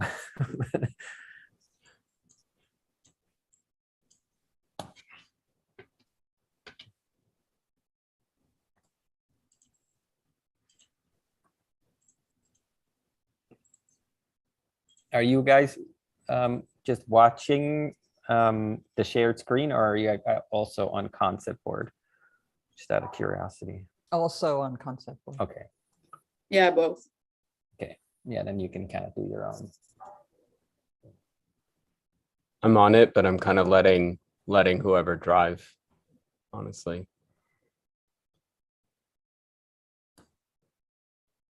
Andrew, did they start? Sorry, my camera is off because I'm having a toast. Did they start the semester already with the program, or did you have any other assignments before they started this? There is basically a semester before the semester. That's the research program where they develop the program and really do research on the site and so on. Gotcha. So there goes quite a bit into it before, and then when the actual studio starts, it's like full on, like design. We really kind of like, it goes very fast and it's like, go. First 2 weeks, you come up with your massing, and then kind of like every 2 weeks, there's like a topic they have to kind of. I see. Ingalil, did you have your studio and also live in a concrete building? No, we only had our office there. Yeah. But we took over the office from Linda Tallman, and we handed over our office to Jennifer Bonner. So it was like this, and it was a corner up at the top. And Jennifer lived and worked there. Yeah. And then we moved to a lower floor and actually shared an office space with Alvin Wang and Sam Lubell, a group of architects. But yeah, that was many years ago. Yeah. Kind of. I have to say that building makes me nervous in terms of earthquake safety. Yeah. So for sure. so I'm a facade consultant. So I worked as a facade consultant for many years, and so I find that building really fascinating. But yeah, it also makes me very nervous. We're doing a seismic retrofit sort of renovation right behind it, right to the south at the for the UCLA Worker Justice Center, which was the kind of 2-story Art Deco former insurance building. So very small, little sturdy building, but you're right, it's definitely under the shadow of the very formidable concrete veil there. Yeah, I was a grad student at UCLA, and the architecture building is right below this slab building called Bunch Hall. And we always joke that an earthquake, Bunch Hall would just topple and flatten us all. Is that the one with the kind of passage? Yes, it has a soft story. They had to do a retrofit on that recently too, but after you graduated. So that was exactly. That was in the 1990s. So yeah, it was a while back, but pre-retrofit. Yeah. But yeah, that is definitely a drawback of being an architect. We have a particular lens looking at all these older buildings. Yeah. Okay, I will have to leave you guys now because Bob came. Bob, are you there? Yes. Great. So I made you co-host. We don't have a student host here. Oh no. So, but it seems to work. Okay. And I think otherwise, just you can text me because I have full control of that room if something needs to happen. But I think we should be okay. Okay. Okay. Thanks, Andre. Congratulations. Thank you, guys. Thank you, Andre. For your time. It was really awesome, as always.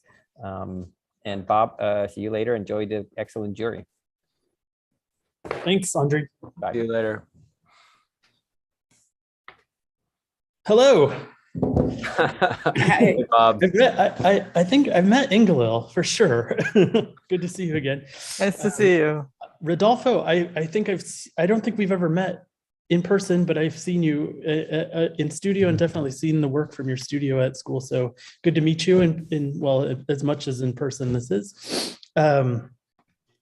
And then just for those of you, Nicholas and Ismaili, my name is Bob Alexander. I'm an associate professor of architecture at Cal Poly. I'm also the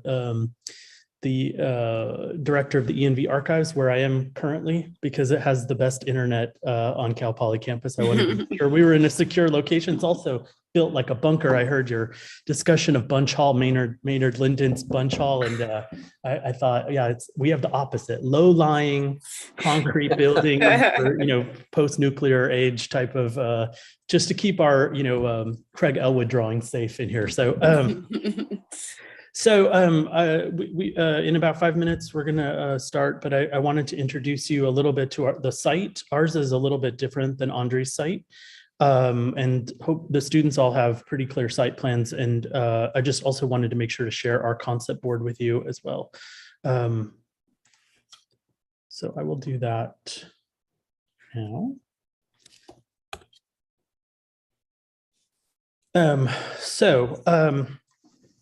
Our senior project studio this semester explored the architectural and urban conditions found at the northern edge of the Los Angeles Trade Technical College campus. So it's like right at the southern boundary of the northern. I guess it the campus sort of runs up against Washington Boulevard at its very far end to the north, but it's roughly south, just south of the 10 freeway, east and westbound, and then the 110 freeway. So it's a very interesting mixture of automotive dealerships, apparel industry, warehouses and factory, building technology, kind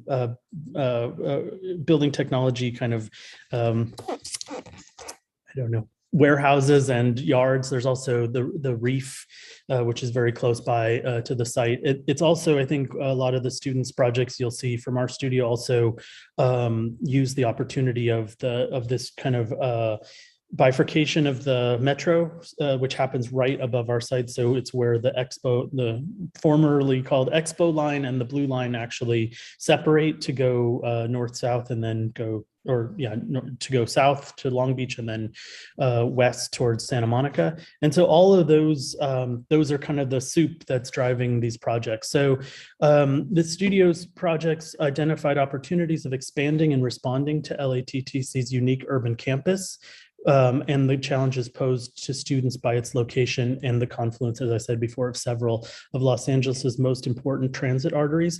LATTC is a trade school, so it's dealing primarily in preparing students for careers in maintenance and technology. So there's a transit technology program, there's apparel, design, merchandising, and manufacturing. There's if you've driven in that area by the campus, it's pretty amazing. There's like electrical poles as a demonstration. There's type 5 housing construction that's going on in yards. So it's an interesting kind of urban workshop in a way that utilizes its campus to kind of train people for the real world in this unique site condition. So our projects in this, because of the sort of diversity of all the programming in the area, and also in terms of the use and zoning around the area, which is mostly commercial, but there's a little bit of residential. There's a lot of public infrastructure as well. Our projects included spaces that were directly related to LATTC as educational spaces, or that directly support the campus's community-oriented mission, which is also a part of it, that it's not just about training people to work in technology fields or sort of in support roles, but it's also open to everybody in the community as a community college in the LAUSD would be in normal circumstances as well in other campuses. So just wanted, I know you know this from Andre's studio too, and I just wanted to mention that the students, this is the capstone class, and so it's supposed to be a comprehensive studio. So the students were looking at soup to nuts, basically the entire building package. So they were encouraged, not just encouraged, required to look at building construction systems as well as programming, code research, the whole gamut. So without further ado, it's 11 o'clock. George looks ready. He's got the improv wall behind him. Hello, good morning, jurors. Thank you for being with us today. My name is George, as Bob already mentioned, and throughout the year, let me go ahead and share screen.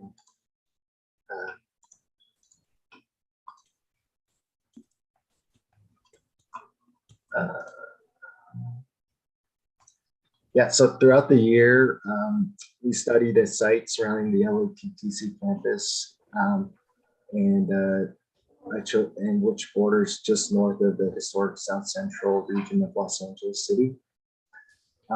After a closer look at the site, looking at the commuting, this is a close-up of the site that I chose, which is just north of LATTC. And I analyzed the park spaces that were accessible to the public. And I noticed that there wasn't very many. The blue indicates private parks that are actually owned by the housing or hospitals. And then the green represents actual public parks. And so noticing that this area is very underserved, I decided to do a recreational center in conjunction with Los Angeles City and LATTC. And so when I did that, I analyzed all of Los Angeles City's park programming and summed up the programmatic parts and took those parts and put them into a building. And so what I did was I took the pool, the basketball, and administrative offices, senior center, childcare, and the park itself, and I packed it into a nice neat box and I stacked them. And so and then from there I cut some spaces out and added a truss to support the entire building. And the outside became the park to provide a relief to the built construction. And so we'll start out with the elevation. I chose a GFRC ETF type paneling modular system so that it would limit the need to use insulation and the inert gases would be the insulator, and it would give this effect for light to come in. And so I'm showing the structures here, which is also a big important part of the recreational center and with the footing. And here's the sectional details showing you the ETF system and how the structure meets the ground, and the heating as it heats throughout the day, how it sucks out the heat through the exhaust through the roof, and the insulating factors as well. But it is also, and so we'll start diving into the site, and it's the roof is actually part of the park. That is also. And to note, the park was developed with the excavation that occurs.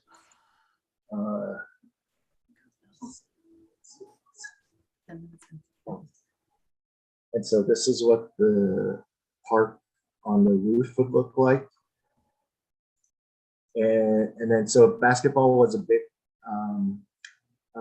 part of the program because it was the most popular pieces of the programming within the Los Angeles City Park programming. And so it was very crucial for me to implement it to stay within the context of Los Angeles City.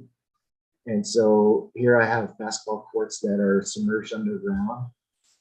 And from street level, it's exposed so that when you're a pedestrian, you can actually look within to see basketball games happening, to be connected and to draw you in. And so this is what I imagine it to be the space to be like. And so then above that would be a pool area and creating a nice area for the community to come together and meet and enjoy, and it creates a relief from the stress that occurs within the outside. And then above that are the more quiet and less active programs where with the classrooms, the children's services, the administrative buildings, and the community centers in the auditorium, which will, once you go up the stairs, you'll be led into this corridor, and then you will be you have the option to go through the corridor to get to the children's center, the offices, or just look over the existing programs that are happening below.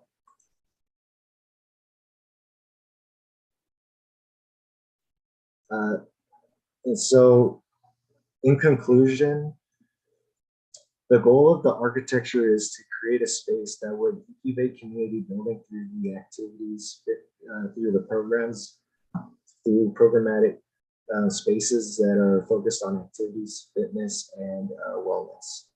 Thank you.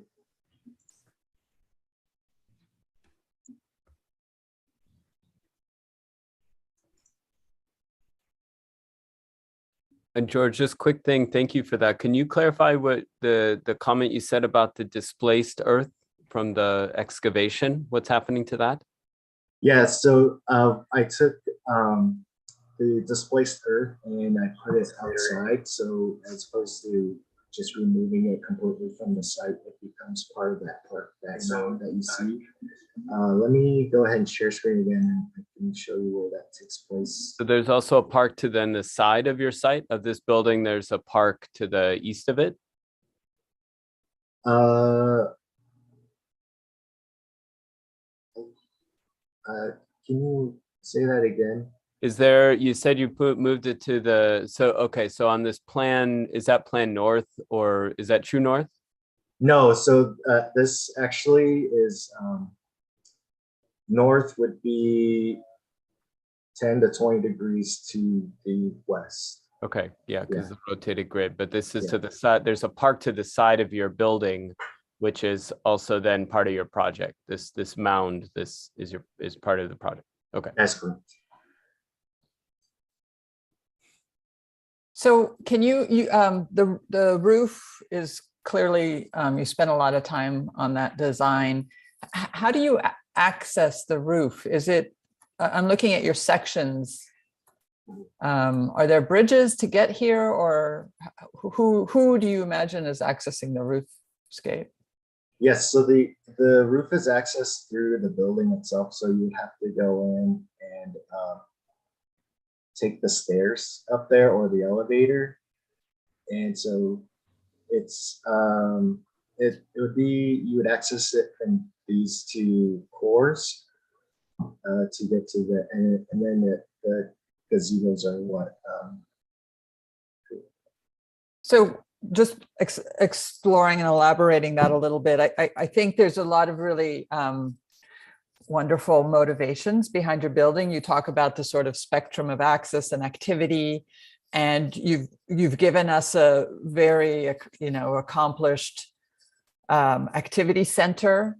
But what I'm looking for a little bit more when you talk about the spectrum is what are you giving back to the city? Because you talked about the dearth of parks in this particular neighborhood. And it seems to me that roof area would be a wonderful way. And I don't think it would be difficult to provide access from the street, because you've partially depressed the building. And so I think that ramps or some sort of stairway up to that roof would be a really amazing gesture. And would get a lot of, the community completely on board with a project like this to really begin to activate the space. And I wonder if you thought about that, or if that was part of the process, the design process. That's a really good point. And yes, I did thought about it, but I didn't pursue it. It's not too late. Not done. It's never done. You think about school projects like 20 years later, you're like, oh, I should have done that in that project. It had potential. And I think there's a ton of potential, like this kind of need for parkscape, need for this in the urban fabric is absolutely true. I think to this point, like Ingelo is totally right. Like the High Line, which is a more recent example of this kind of elevated park, like, you can always kind of find very easily an entrance up to there relative to the city. And I think that's what this needs to get up there. I also think the reason I asked about the displaced earth is because you have also an opportunity, like you're making this lifted park. And I think that there's an opportunity there to use that for your landscape on this park, to really make like this, you're taking the chunk off the ground and now adding program below it. I think that you show this really heavy structure, which then there's opportunity already built into that. When you add ground on a roof, it's very heavy. The wet ground is like one of the heaviest things for an engineer, like a dead load or live load. And you show this massive structure, but like looking at what that might mean then as opportunity below, I would look at the gym by Alejandro de la Sota, where like your beautiful kind of belly trusses, you can start to occupy those. Like he puts rooms within those, giant trusses. And even Shumi's Le Fenoy museum, where it's like this roof project, but then the kind of underside is this activation of different types of bridges and and spaces that are really interesting, but it's all in the spirit of holding up this big thing that you're elevating up to the sky, right? But then you can't separate it. You need to access it very, very straightforward for the public, just like you would a regular park. I think maybe to add to that comment, I think the project is really interesting, and we just had some other students from the earlier sessions kind of touching this idea of like bringing the park into a building, right? And I think your program is a recreation center, is perhaps a perfect program to create this kind of interior park, right? In that you are bringing in all of the activities, the basketball, the public pool, the community center rooms, etc.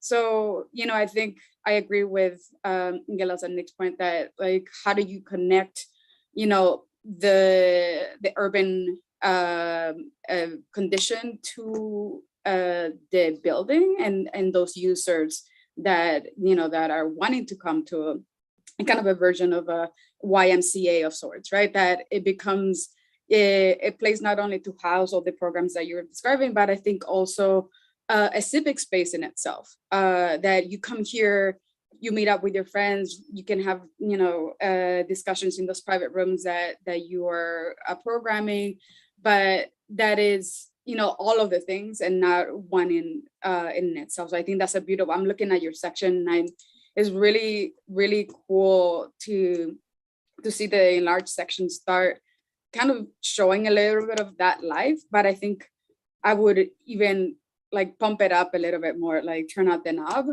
where you're actually programming, I think, again, to Nick's point, more of those spaces, and really making use of the square footage of this building. That's, it's not little. So yeah, but I kind of want to see every kind of nook and cranny in a way really being activated by the program that you're starting to think about. Because I'm looking back at your program diagram here. I'm like, can we kind of incorporate other things to this, and that the circulation also becomes activated, and that you see again like what is the park within, not only as you get to the top, that's where you reach it, but that within the building you're also able to kind of see that life. Yeah, the sections in this section and the other cross section are fantastic. There's exactly. There's Yeah. so many of these warehouse buildings around the area, these kind of low slung big buildings. Yeah. And you think like you could almost like take these and start to insert this structure, build in this kind of intense structure in the middle, and then have these parks on top of all these industrial buildings. But then it's like, I need to get up there. How do I do that? And moments, I think also, and I was going to ask you, like, where is that view? Like I'm looking at, where are these guys? Just if you're able to see my mouse on the concept board, on the roof, the hexagonal geometries with seams, are those skylights of sorts? Can you maybe I'll try to circle it. This guys.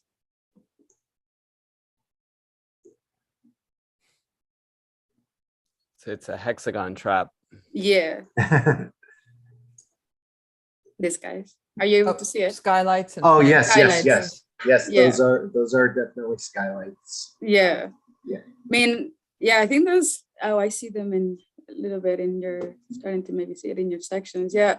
I don't know. I think that's like really beautiful. And again, thinking about like what connections you can make in your section to the roof itself, right? That like, again, from a programming standpoint, right? That you have this just this kind of ramp or circulation path right now, but I'm almost wanting to see again more kind of sectional opportunities being taken advantage of in this kind of really beautiful structure that you've created.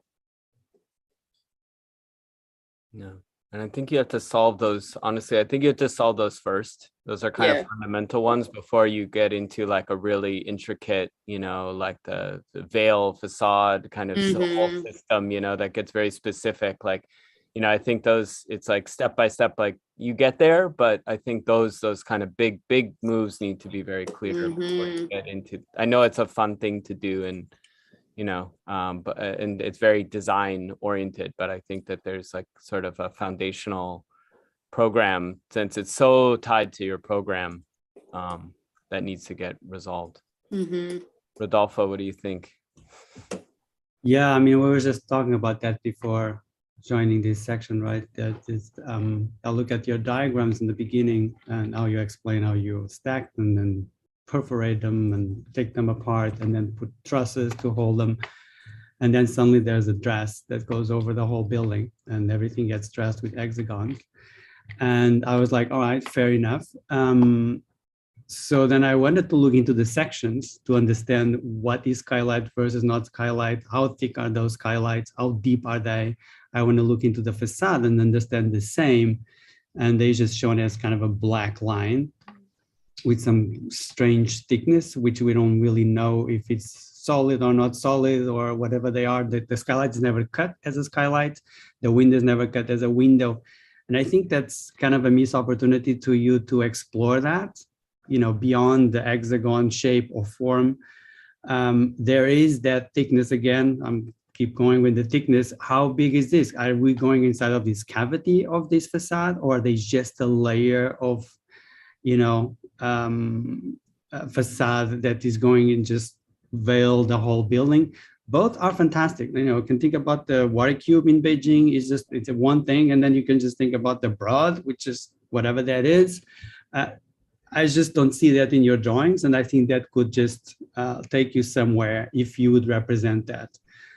Because these drawings don't really go together. You know, looking at the detail and looking at the section, there's a missing spatial and experiential quality that it's not shown, that doesn't seem that you're in control with, and it will be really awesome to have that. Right, when I'm on these mezzanines or these ramps, do I see out? Do I see the whole world in small pixels, or do I actually look out of the window? Is there a light coming in? How do you going to diffuse the light so you don't have these channels of light pouring in your basketball court, because that may be not ideal. So there's all sorts of like amazing stuff to work on that has to be done in half scale between the sections you have and the detail that you have that seems very elaborate. And that would just trigger you in other questions that I think would inform this round. It's kind of the follow-up of this, you know, this diagram of the structure that you have here, the next step of how do I going to wrap this up? It could be really, really exciting. Yeah, can I build on that, George? You know, we're all looking at the facade system because you spend a lot of time there, so a lot of love and care, and it is really fantastic. So you've done a really marvelous job of creating a community center that's a sports arena for the community. The skin, I think, could be a lot more performative, and it could be performative in two ways. So one, of course, has to do with the environment.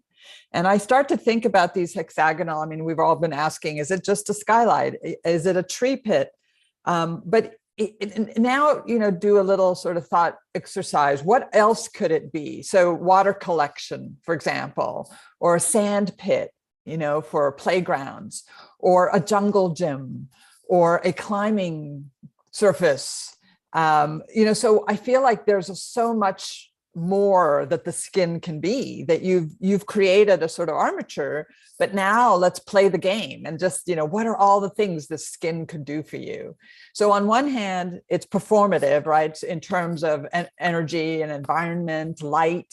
You know, I think about the Jean Nouvel, his, you know, where the skin itself is a camera and, you know, lenses open and close, the Arabe du Monde in Paris, for example. So I feel like there's a lot of exploration can take place there.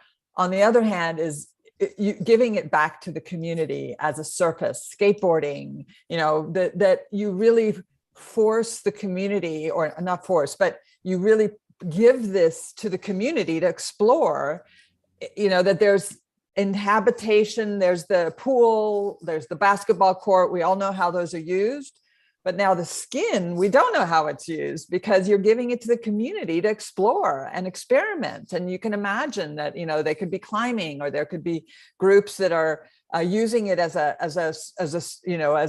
way of physical engagement, and ramps and skateboards. And so I feel like you could do this fun. I'm thinking about the Munich Olympics, for example, that developed the icons, for every single sports activity. So you could imagine doing a game. I mean, what sports could engage with this building? And I think that could really activate the skin and the building itself in a really wonderful way, that I think that would then just be going back to your stated spectrum, low engagement all the way to very high engagement in both the energy performance as well as the physical performance. And I think that would just be, I mean, you've started with a palette, now really, engage and make something really wonderful out of it.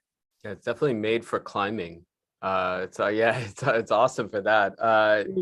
And I think like there's one thing's the actions on it, but I think it's also to build on that, what it's doing for you architecturally, and Rodolfo's bringing up the Broad. One of these moments with this veil is that then sometimes you get this like curtain wall right behind it, and it's like, to me, it's always a little bit like, wow, a lot of effort for this like thing that then has another wall system behind it, right? And I think like that's where like on your pool level and some of those like your skin then needs to do something, because then you have a skin right behind it, this kind of angled curtain wall, and it's like, it's kind of the dagger in the heart sometimes when you put so much stock into this system, and then there's just like a more conventional wall system behind it. It's like you want that to be, thinking of the Herzog Demeron project in Tenerife, the kind of basketball gym they did, where it's like more open to the air. But do you really need that wall? Do you really need that glass system there? You may not.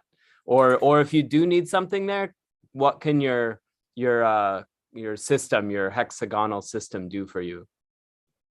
From a programming standpoint, I mean, I'm sure, I hope the Leaders New York Athletic Club, right? Like that section. I must imagine, like, if you can think about like that your section needs to almost read like that, the Leaders New York Athletic Club.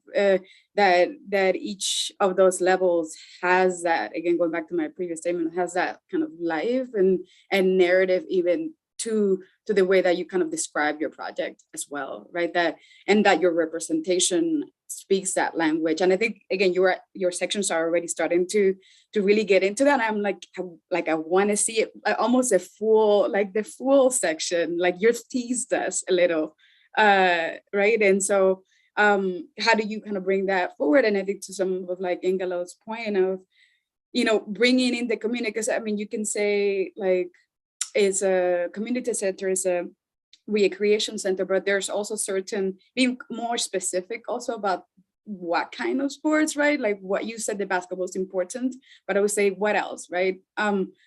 What other services, how does the program start injecting a little bit of specificity to the things and decision making that are coming into the building? So yeah, but if you haven't seen it, definitely take a look at the Athletic Club, please. Can I go one more? We just lost the Capsule Hotel in Tokyo, and Ismaili, your comments are making me wonder what more this building could be.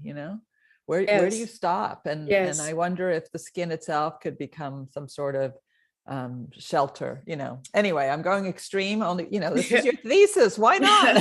Plug into we all live in a hexagon. There might be some over in Tokyo we could borrow. Yeah, I'm sure. NASA has some we can put on here, I'm sure.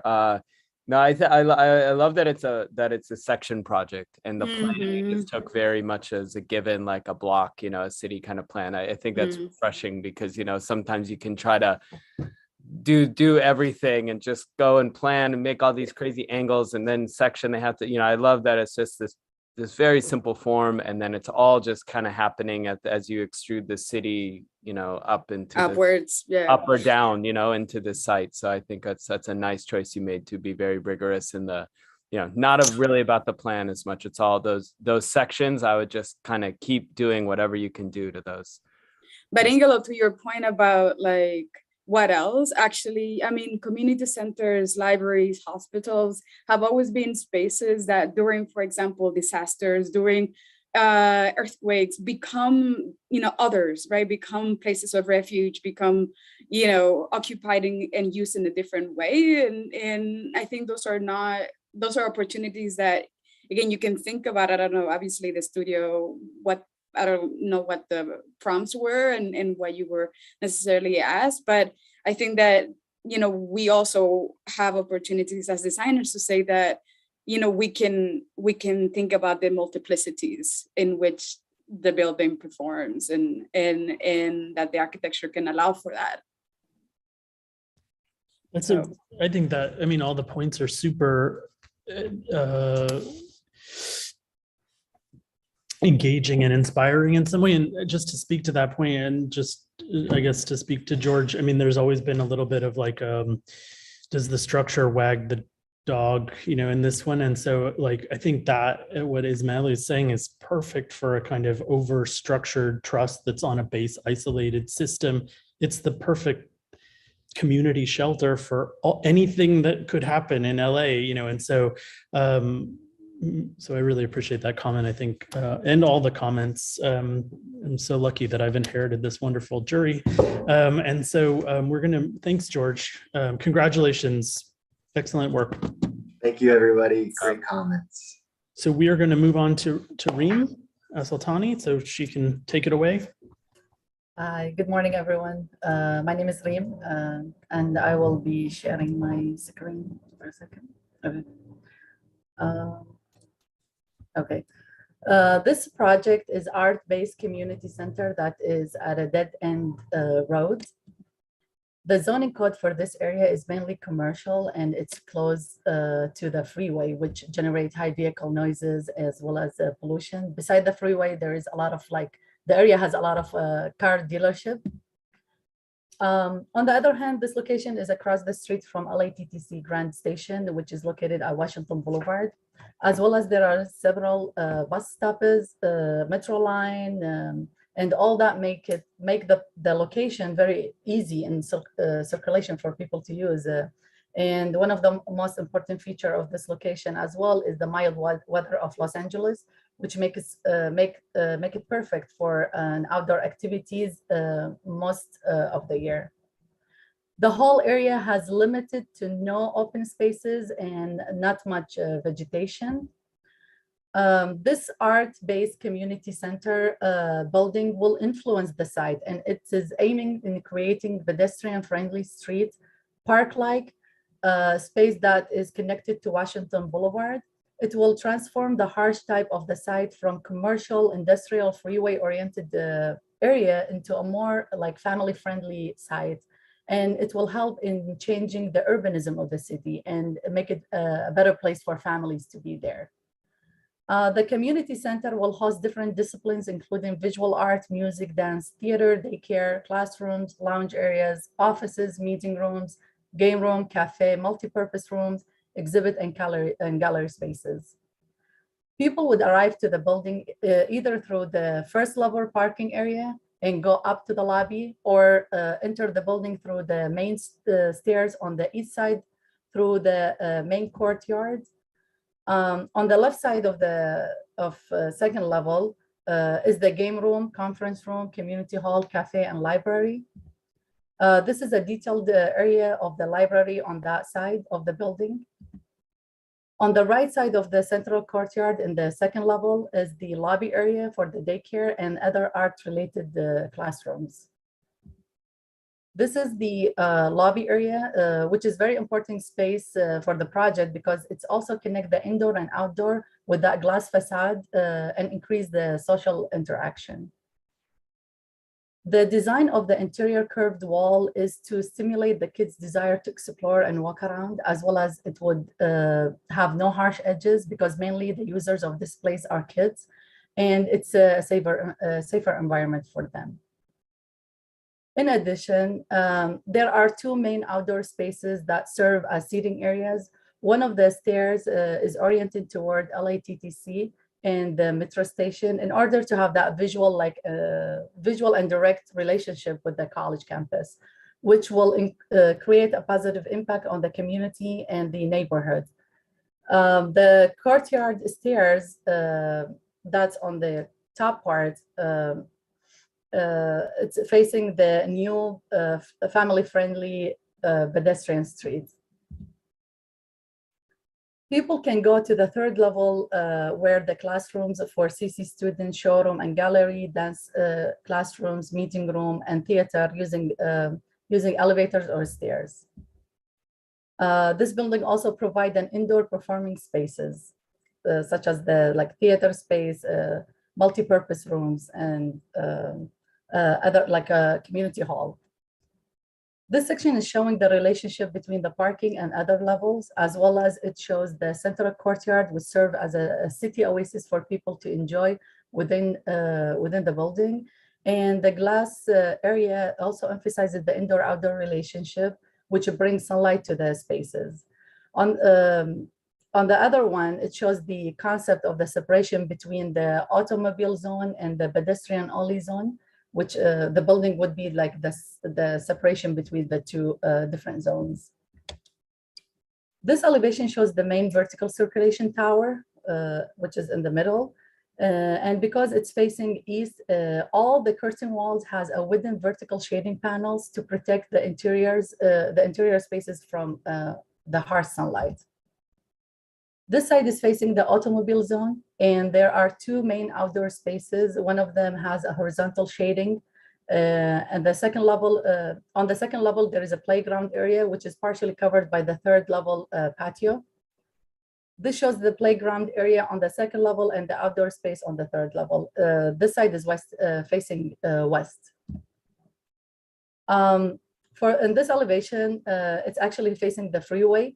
So I decided to make it the entrance for the parking spaces on the first level and the semi-underground parking. And there's an emergency emergency stairs that connect level 2 and 3 to the street.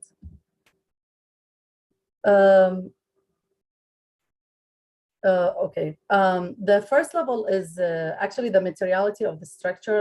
The first level is made out of a concrete structure, and the above level is type 5 construction. Columns following a grid, and the curb wall was integrated within the columns with the shear walls for seismic and wind on the exterior and interior.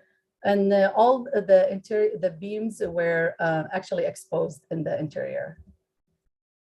The facade of the building is made of concrete panels. A building with multi-sensory effect to the inhabitant in the midst of commercialized area is possible within proper planning on how to place a landscaped open spaces. And designing a building with an environment that would promote healthy well-being, designers should investigate the impact of the human senses on the surrounding. In conclusion, there is a need for understanding the effect of multisensory atmosphere and environment that affects people, which contribute to the cognitive and behavioral learning. And I think this project will strengthen the community and it will change the character of the site. Thank you.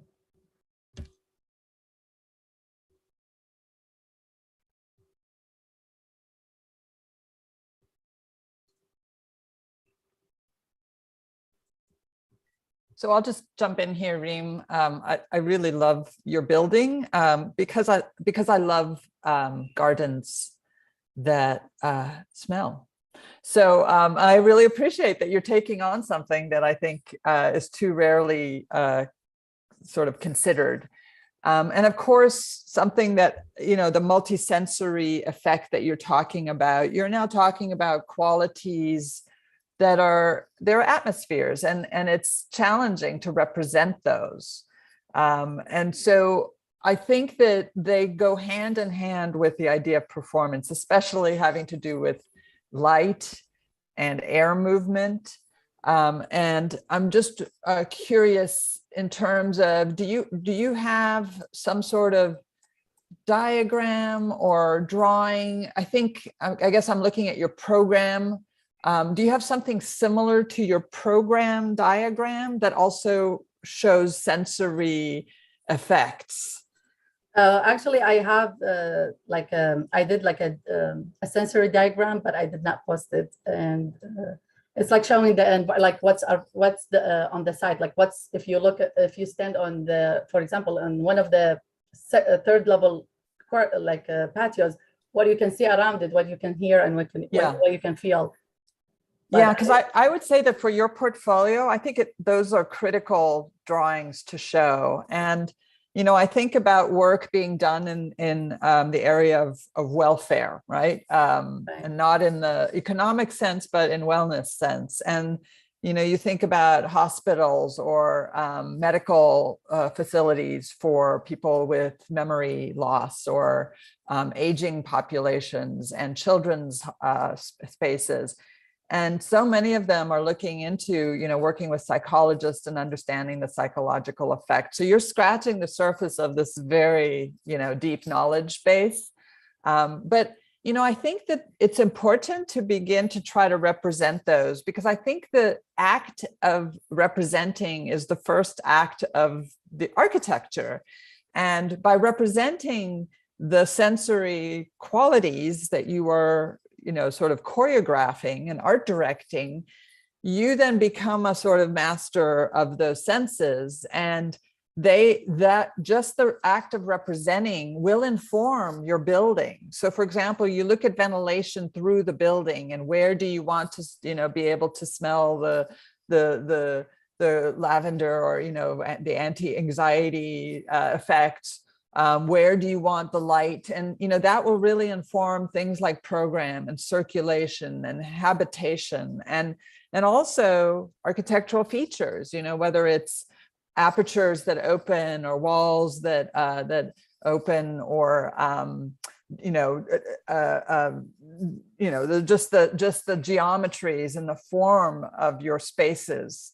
And responding really directly to this notion of the multisensory. So congratulations for taking on a really, really complex project. And I could see this as something that you pursue, I hope, in your future work, because I think these are materials, or these are tools in our arsenal, in our toolkit as designers, that are underdeveloped. And I think more of us should be really taking these on. So well done, Rain. Thank you. Thank you.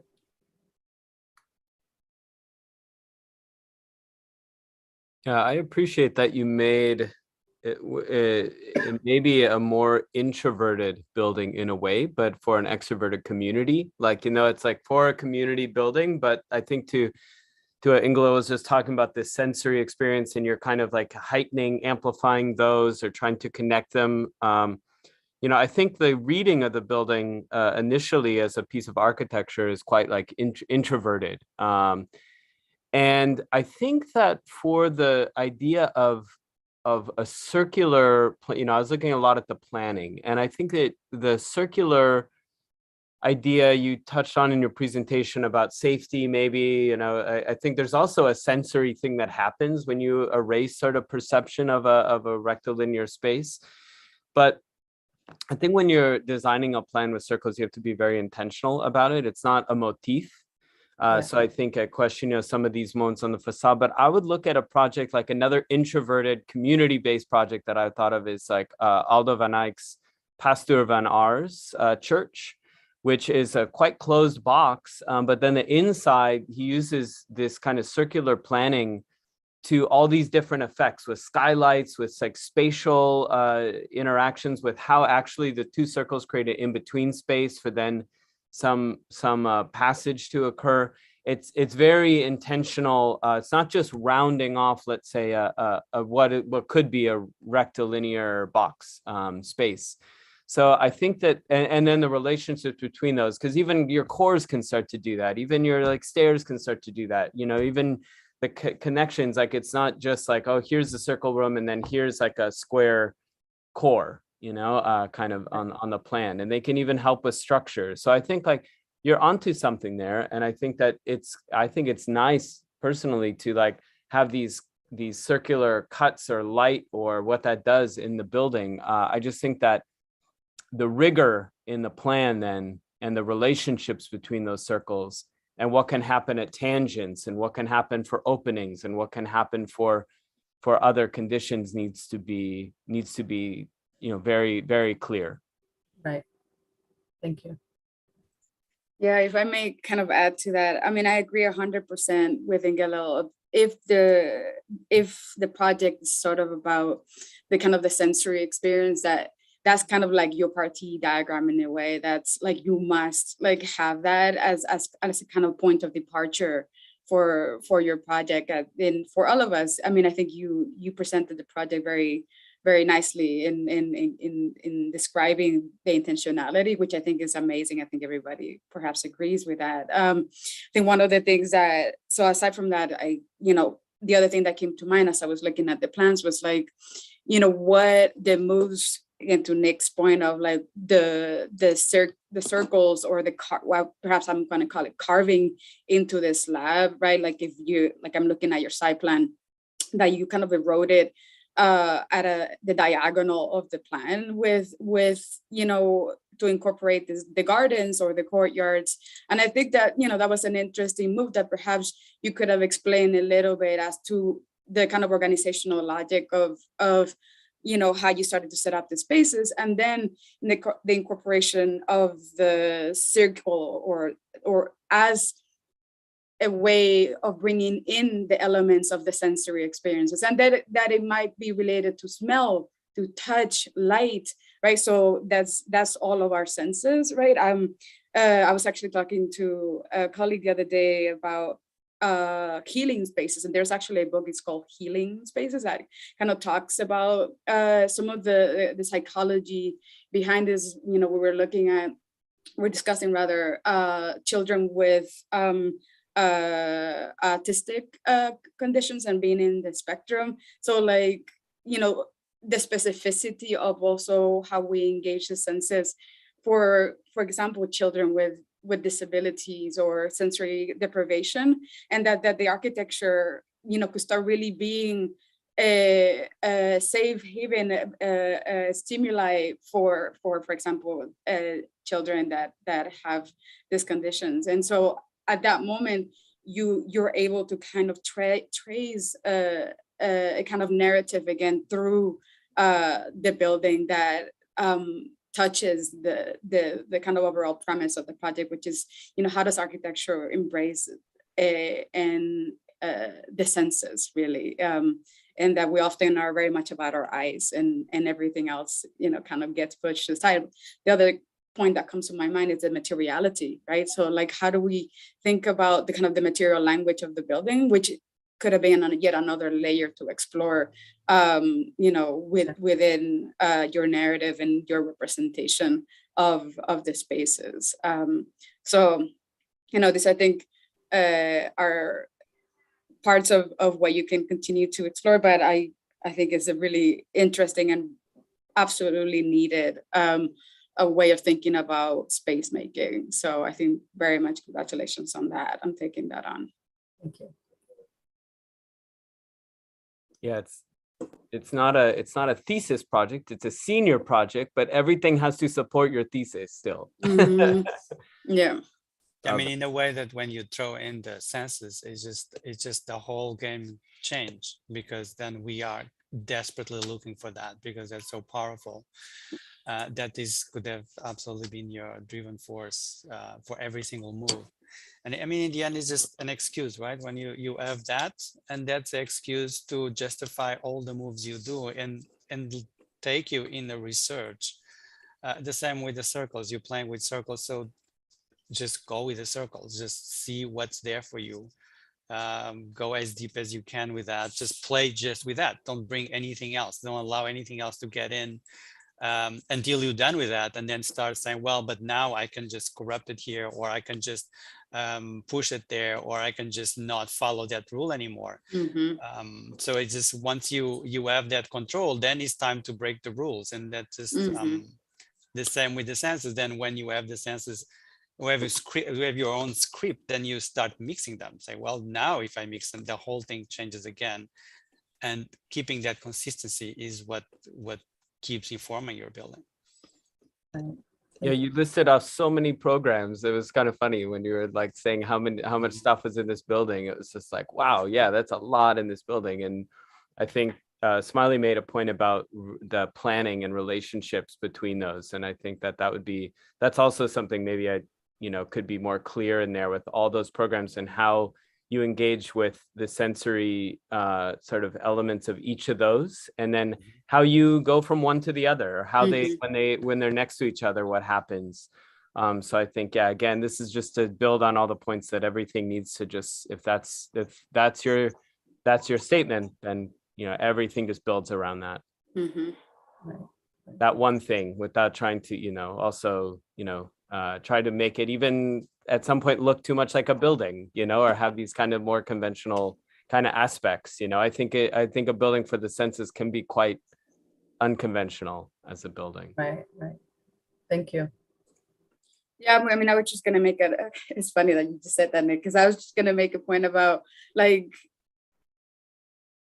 how do you represent or build for ephemerality? It's also a thing that it's very challenging, it's very hard. But like if you look at like Dillard Scofidio's Blur project, it's like just for example dealing with mist, and that you like the transference of water from a liquid state to a gaseous gas form, like that's all about that performance also. So you can even kind of orchestrate moments like that where it becomes performative, and not performative in the sense of like what the building is doing necessarily, which could also be interesting. But I think performance in that way. And I think and I think that statement by Nick that it doesn't necessarily have to quote unquote look like a building per se, I think is right on to that, perhaps to that ambition that, that it could engender this very kind of ephemeral quality to it. Okay, thank you.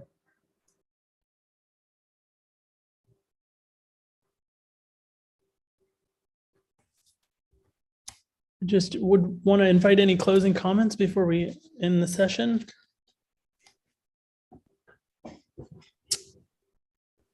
Okay. Congratulations to everyone. And thank you. And thank you for presenting your project. It's great. It's really fun to talk about, and it's a really great work for the senior project to have these things with very ambitious buildings and a lot of good hope. So thank you. Thank you, guys. So congratulations. I just wanted to thank the jury for your extremely thoughtful and insightful comments. It's really a great way to continue the discussion that we've been having all year, Reem, with a lot of different perspectives and voices. I think it was really a great way to end your academic career, at least this part of it. So thank you very much to the jury. Also on behalf of Andre, in the early morning session, we were very lucky that we got you, I think, for this one. And so I really appreciate it. I hope to see you all in person in the future soon. So thank you very much, and congratulations, Reem. Thank you. Thank you. Thanks, Bob. Thank you. Thank you, Bob. So Yeah. I think we're relieved from this morning. Oh yes, session, is yeah, that yeah. right? Please Just enjoy the making rest of your sure day. that there's not another musical chair coming here. So. Another coffee break. Yeah. Nice to Please, see everybody. please Thank enjoy you. your Saturday Yeah. on my behalf. I might run down and go marching. So yeah, Yes. there's some activity downtown that I want to Yes. get involved in. Bye, everybody. Nice to see Bye. you. Bye, Good to Angelo. see Yeah. everybody. Bye. Congratulations to the students. Bye.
Hey, everybody.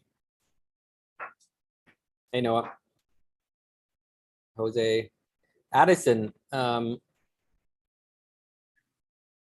made you a co-host. All right, thank you. Yeah, it looks like I have access to the participants list and all the settings, so that's great. Hi, Stacy. And I'm Mark Wells. And Mark. Oh, there we go. Hi. Hi. Oh, is there anybody? Hi, without Andre. headphones plugged Hi, in? Mark. Nice There to we meet go. you.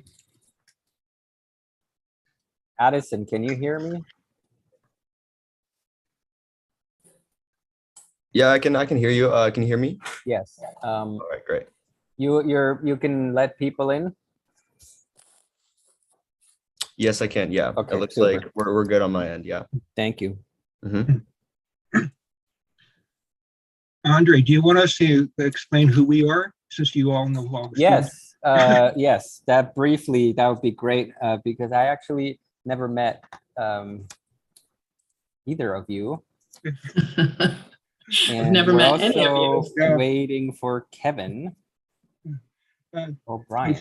Should we wait for all the participants, or do you want us to talk now? Well, wait a minute because Okay. we're ahead of schedule. How many students will we be reviewing today? So you will be reviewing,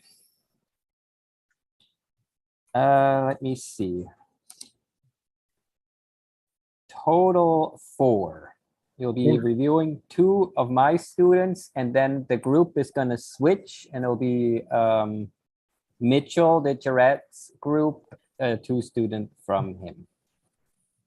You guys can stay in this Oh, Zoom good. the whole time. Yes. We don't- We will yeah, move technology around for you. Yep. That's how we set it up. I took a look at the boards and I was a little bit like, oh my gosh, we're gonna talk about all of these students in, No. in 2 hours. No. And Okay. you'll have we'll have a half hour for each student. So Oh, great. a long time. I mean, the students will take about 8 minutes to present, and then there'll be plenty of time, I think, to talk about in depth. And you guys feel free to talk about whatever you want. Always interesting to hear about larger ideas and topics that maybe are not specifically addressed in the project, but this was a comprehensive studio, so the students did a lot of work to make a pretty, not finished, but developed project. So there's lots to talk about on a technical manner, but there's also lots to talk about on urban ideas, or we don't there's no kind of rules, whatever we want to do. And I think Kevin actually just also joined. Yep, I'm here. Hi, Kevin. Hey, how's it going? Good. How are you? Good, thanks. Nice to meet you. You are on a jury with Mark Welts and Stacy Nesbitt. I don't know if you guys know each other. Nope. We don't. This is great. We will not be colluding. So you can forcefully disagree with each other. And no not too consequences, forcefully. right? No Yeah, because it's on Zoom, so we Yeah, can't hurt each other. You can be total trolls. But No. it's all on YouTube, so it will be known. So yeah, people can look in. It won't just be everybody on Zoom, so that the whole school can actually see it, and it's actually public. Anybody can, their friends and family and whatever who wants to see the review of the students can join. And how long have the students been working on the projects? This is their final senior project. Is Yeah, that- so this is what we call senior project, which is kind of like a sometimes called thesis or whatever for their Mhm. undergraduate 5-year degree. And it started last semester with a seminar that's kind of a research component where they research the site and the program. and kind of, set up the project. There's some precedent study as well to kind of understand, they're looking at a library, they looked at other libraries and so on. And that kind of preempted this. And so that way we could kind of, once this semester started, we were basically starting right away with design.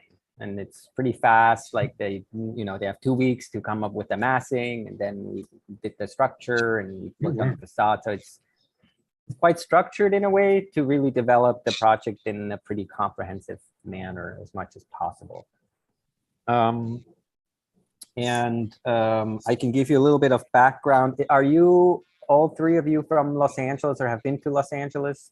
Right. Yeah, I've been here for 30 years. Okay, so you all know MacArthur Park as a site, so I don't have to explain this too much. But basically, in each group, they have different sites. In our group, I chose 3 sites around MacArthur Park that the students could choose from. They are all literally across from MacArthur Park. So one is kind of on the northeast corner, one's on the east side where Alvarado and Wilshire kind of hit, where there's a Yoshinoya right there now. And then there's one kind of on the southwestern end. There's a strip mall right there. There aren't really any empty sites, but there's a lot of underdeveloped sites that we said we can kind of take over. They're all corner sites also too. So they're actually all similar. I mean, they're all the same size. That was another thing. Basically, the students had to design a 60,000 square foot building, kind of gross square footage. And they had to max out the FAR, which is 6:1 in that area. So I basically gave them sites that are 10,000 square feet roughly. So it's pretty tight how they have to build the volume on the sites to be efficient. Some of the sites we had to kind of like take a piece off to make the lot actually smaller. So we basically said there will be a building there in the future. You have no control over it. So all the sites only really have kind of 2 free facades. And then for the program, I kind of called it public service buildings for the program, but that basically includes public libraries, community centers that could be art space, sports based, or whatever. Fire station could be included, and some students did a combination of those things. So there's, might be a fire station with a community center, or a library with a community center, and so on. And some have community centers that are really based around maybe physical activities, and other ones more about studying and so on.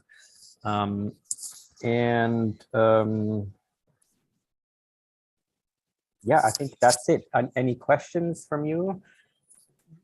It's clear. The sites were all oriented in a similar way to the street, or they're in relation to the street and the park, or they're they all face around? different directions, so they're kind of like all around. You'll see that each student has a site plan, so you can kind of see where the sites are, but they're all corner lots. So they have kind of 2 exposed facades and 2, well, actually one site has kind of 3 because there's an alley behind it. So, but still tight.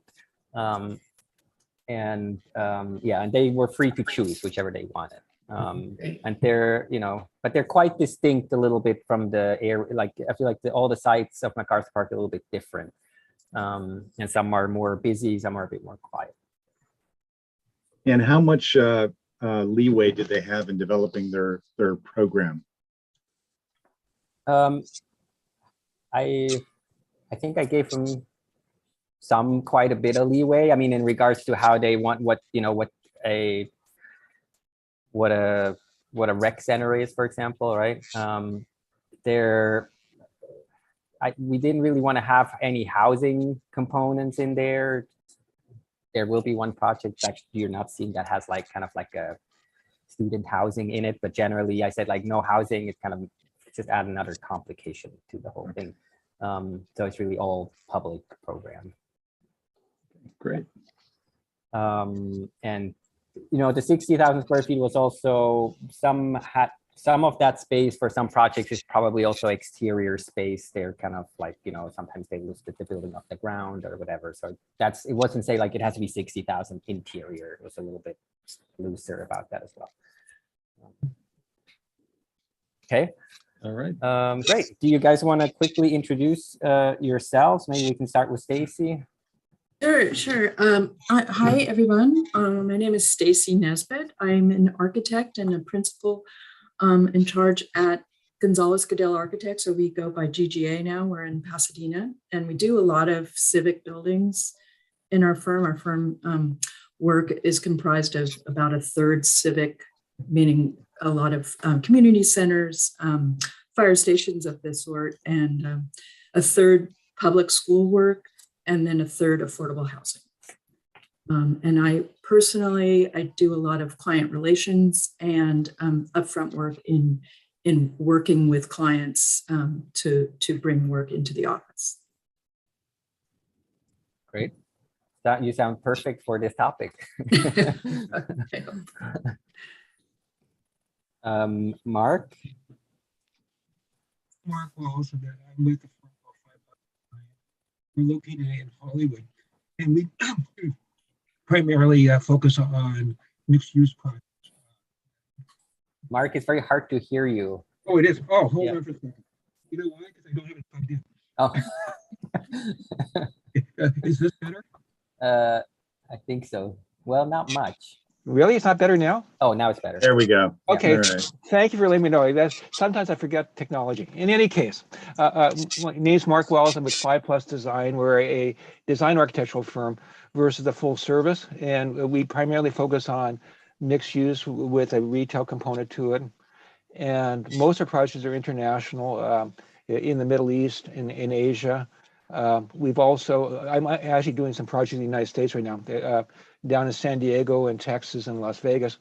Our projects range in size from about 70,000 to 10 million square feet.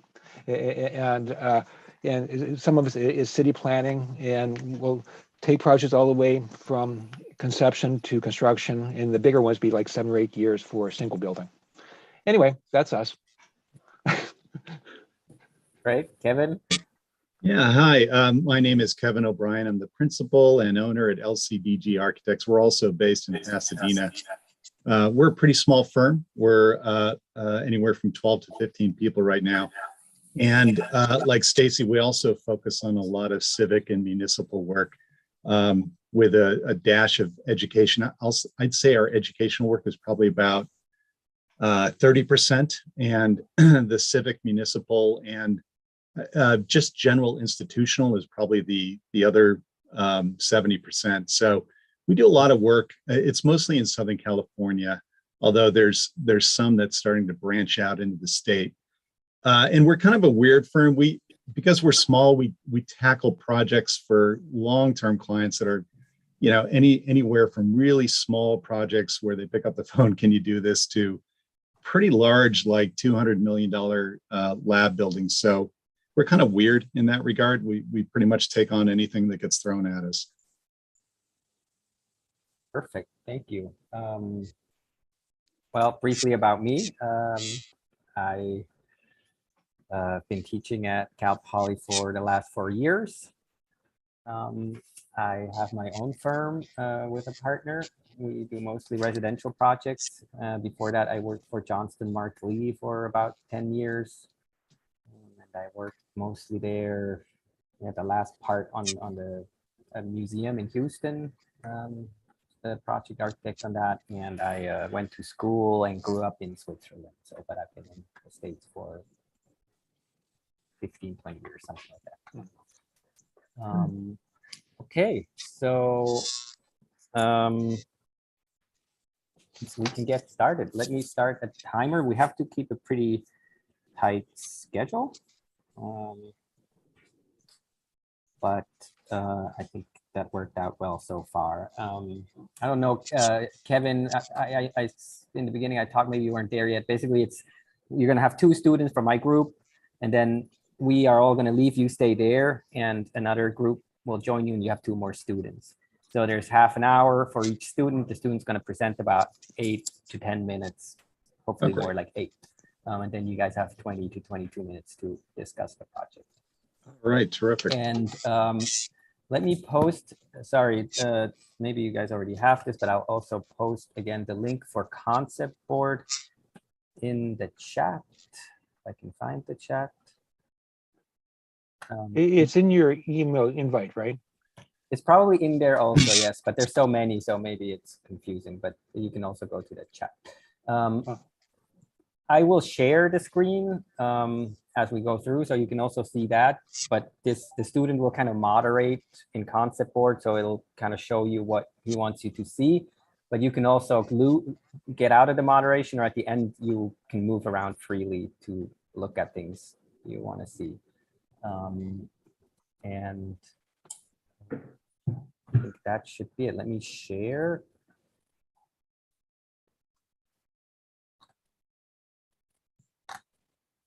So that should work. And then our first student is Noah Lemus, who can start.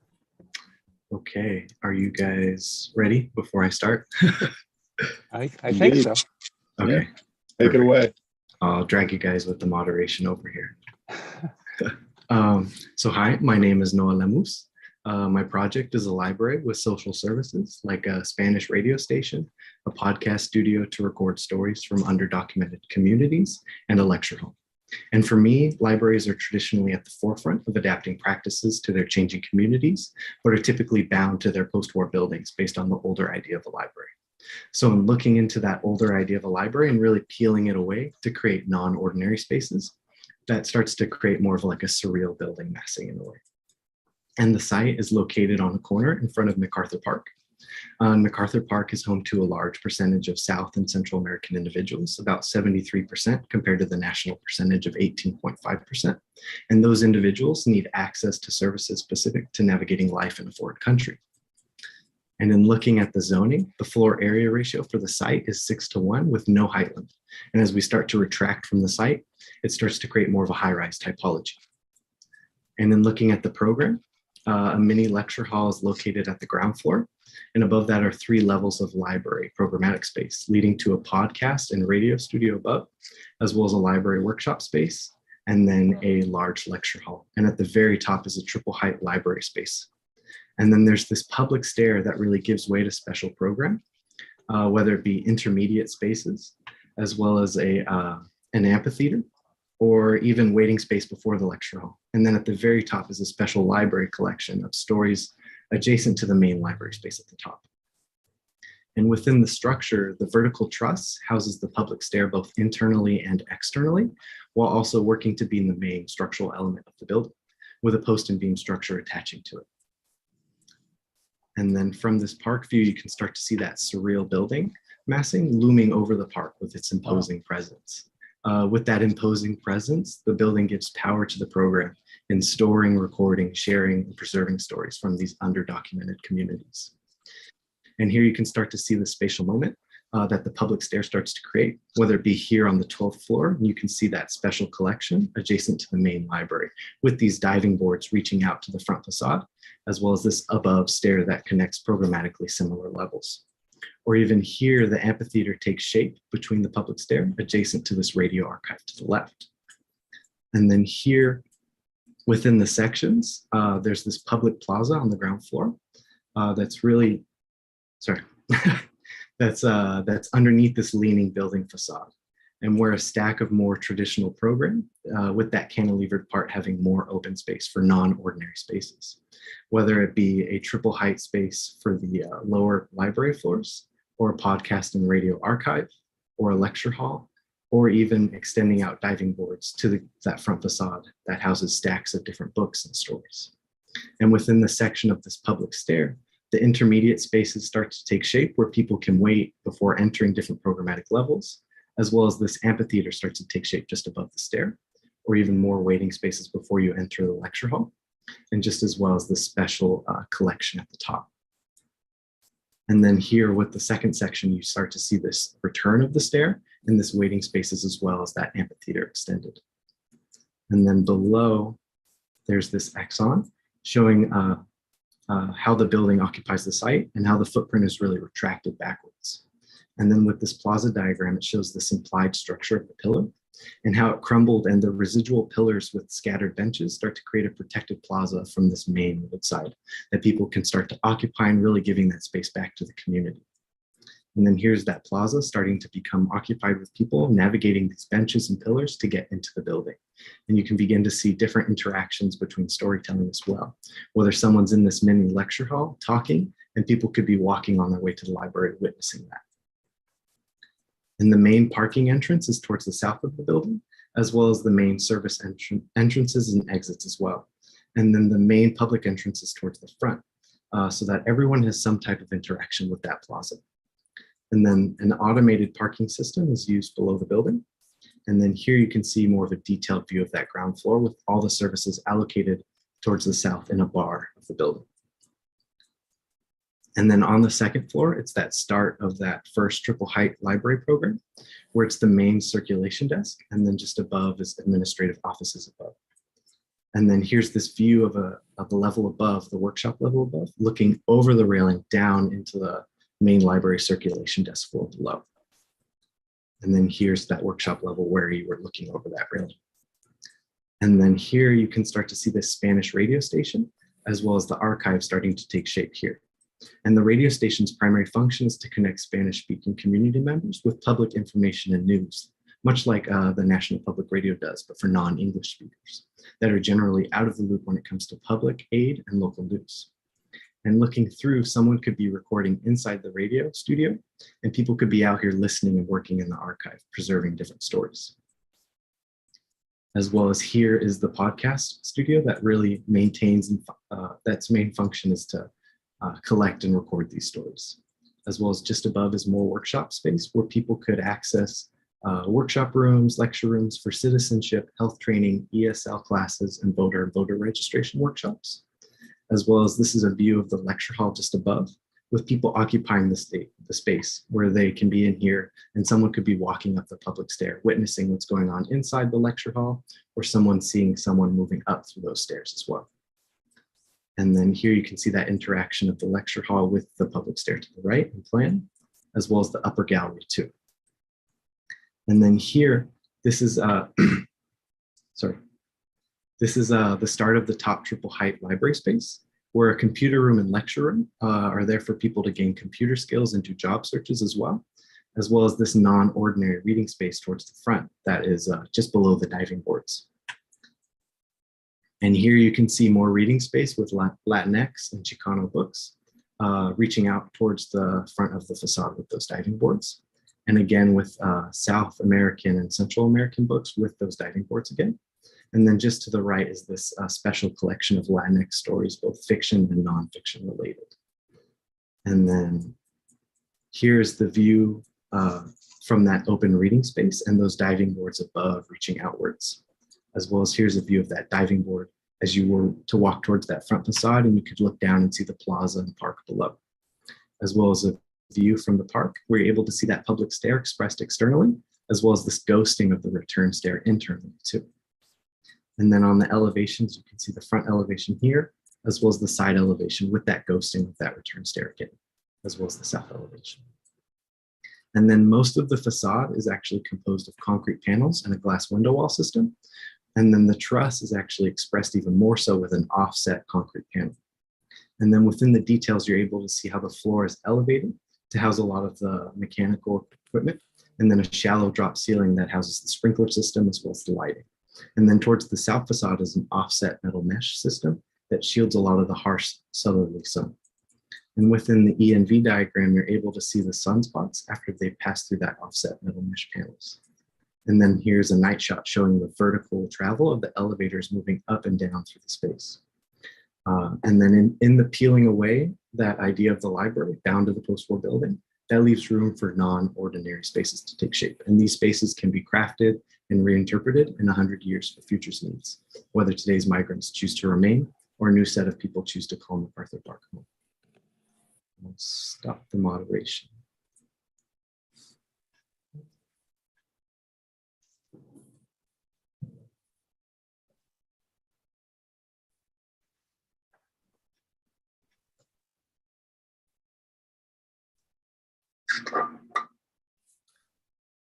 You know, I'm going to jump right in. Can you explain a little bit more about this idea of surrealism and what that has to do with your project again? Yeah, of course. So really, I was looking into surrealist ideas and the idea of like strange uncomfortability. So as you were looking at the this image, it's okay if I drag you guys again. For you guys. Oh, sorry. Go ahead. No worries. I didn't mean to take over there. No worries.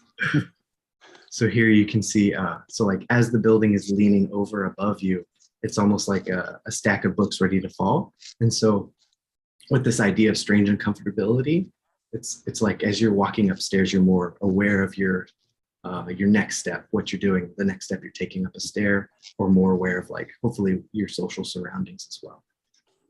That was the main point for my surrealist take.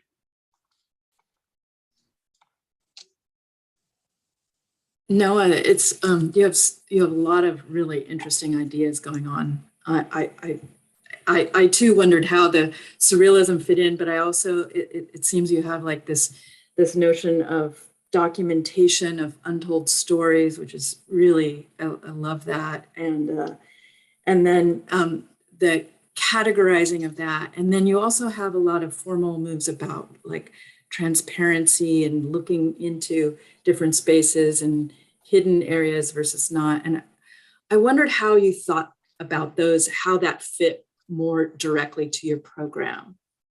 If you could talk a little bit more about that. And then also I was thinking about how you collect these stories, or how people told their stories. And some people are very open, but I would imagine some of these stories, untold stories, are very private. And if you thought about the different types of spaces that you might collect the stories. Of course, yeah. Is it okay if I talk about the stories first? Yeah. Okay. So for me, I've been really inspired by the Moth podcast, and they really do an excellent job at collecting these stories. And so there was 3 instances of there's a mini lecture hall on the ground floor, and I think to me that's the most public and less like anonymous. But then there's also the larger lecture hall above that's more like grandiose. But then the podcast studio on, I believe, just the next floor. Oh, sorry. Yeah, Andrew's got it. Thank you. That's more of the like anonymous area where people could give these stories away, and then it would be more not tied to them, not tied to their name and their face. Right. Yeah, and is there kind of the building has such a progression that, I mean, the formal aspect of this big wedge, was there a thinking about how you move up in that in relation to storytelling and story preservation and categorizing that? There was, but I cannot remember right now. Shoot. Yeah. I'm sure there's a good. Yeah, that's good. I think it's very thoughtfully organized geometrically also, in terms of it is very clear programmatic progression as going up in terms of spatial requirements. And I think it's very thoughtful how you dealt with the circulation in terms of making it part of the experience and the interchange with the different spaces. So I'm impressed with the simplicity of the geometries, but how they all work together. Thank you. Yeah, I'm also interested in this idea of the building. And what you're really doing is trying to kind of recreate or transform the notion of what a library is, which is something that's really been ongoing for many years now. And this is one direction which is pretty interesting. I'm sure you know about the StoryCorps initiative, right? Yeah. So you've heard of that. So this kind of follows along those lines. And what is really pretty crucial about your facility and what makes it work or potentially work is the idea that it's not just stories in the past that have been told. I mean, there's what you're doing with the staircase and the public spaces that are kind of woven throughout this thing is you're allowing stories to happen in real time as well. And so it's stories that happen as people interact with your building. It's stories that happen as people meet other people in your building or have some sort of, way to cross paths with those people as they move throughout the building. And and that's really kind of extending to the experience of Los Angeles and MacArthur Park and everything in this area as a whole. So I think that's the spirit of your building.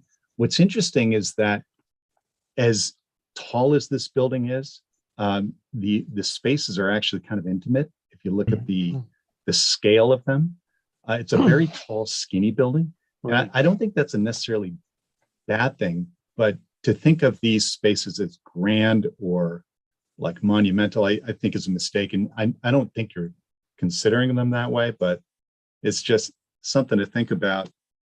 Even though there's some vertical space there, I think the intimacy of those spaces are a good thing. But it's actually, it leads to the question about the neighbors. So this is, when we had the program, I was assuming it's going to be a 6 or 7 story building. This is 12, and it's going to loom over all the neighbors. Well, I know that was a conscious choice. Well, what were your thoughts about that? Leaning over the neighbors? Well, the height. You can see in your render, Yeah. It's like twice as tall as everything else. Thank you, Mark. Well, I think we were just trying to maximize as much of the FAR, but then also when I was retracting on that the site, I wanted to give more space to like this public plaza, and as I kept giving more and more space, I just kept having to go higher and higher up. Yeah, but how do you feel about that in context to the neighbors? Do you think that's a good thing, or you think it's just a product of just what's happening? I think it might be a product of just what's happening. I think possibly I don't want to say like this officially, but like the neighbors are catching up in a way, like hopefully. Oh, you mean future development's going to eventually get that dense? Is that what you're saying? Possibly. I mean, I believe it's one of the most densest neighborhoods within Los Angeles and the nation. Yeah. I would support you in that. One of the questions though I had was then, why did you create so much parking? It wasn't that much. Do you think it was that much parking? I thought it was just programmatically required. I think if you're thinking future, it's a lot of it.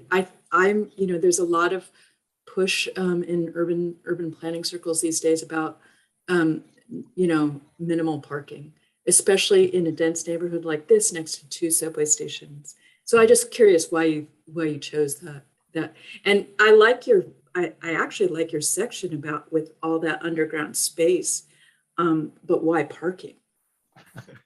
I was just trying to hit the requirement for the parking, but then I had like a subconscious hope that hopefully that parking could possibly become something new. Yeah. Because it's not separated by levels, it's just kind of a larger space, and maybe the archive could move down there in the future. Exactly. That's where I was headed. Yeah, it just implies that. But sorry, Mark.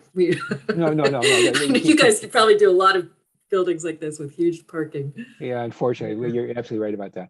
But yeah, but actually, in talking about morphing and flexibility, one of the issues of a tall, thin building, it doesn't have as much flexibility in terms of changing. We have, when I do shopping malls, the whole problem right now is that you get the big department stores, what do they become?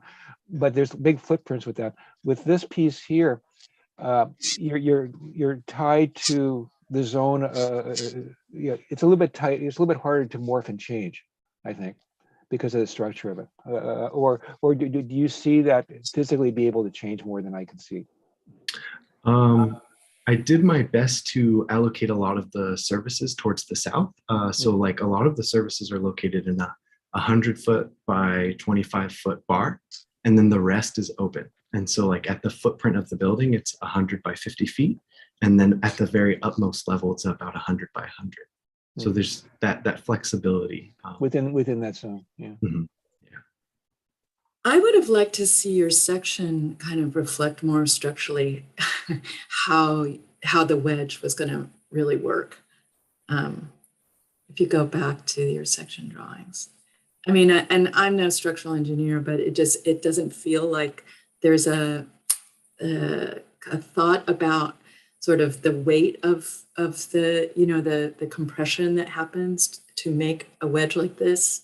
And maybe you shape that the structure would have been shaped a little bit to respond to the form. Well, I think what you're talking about is what happens in the basement. So your diagonal would probably keep going down diagonally, I think, is what it'd probably be the case. That's good. Good point. Yeah. Well, and yeah, there's a lot of overturning you got to account for that is going to beef up that, I guess you could call it the backside. There. Right. So what does that look like? And Right. and it always goes back to the section. Yeah, and you know, with the structure, I'm trying to look at, there's a couple of renderings of one's an axon that shows the front of the building, and it's showing the plaza in front of it. And then there's another one right next to it, which is kind of a close-up, and it's got these vertical elements. And I admit I wasn't really listening. I was scrolling around when you were describing those. So what are those? Because they almost look like columns that are secondary columns or something like that, and yet they don't appear anywhere else. Can I guess? Are those beams of light, that kind of reference columns?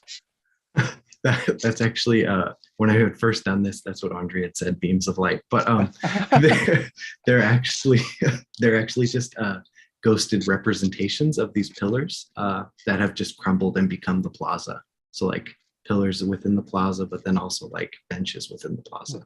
Got it. Okay. All right. All right, good. Well, I'm glad to hear that. I would have been disappointed if there were columns after all this. After all this work. Yeah, when I look at your arrow, you missed an opportunity there. You have that whole roof on top. Programmatically, could you have used that? I could have.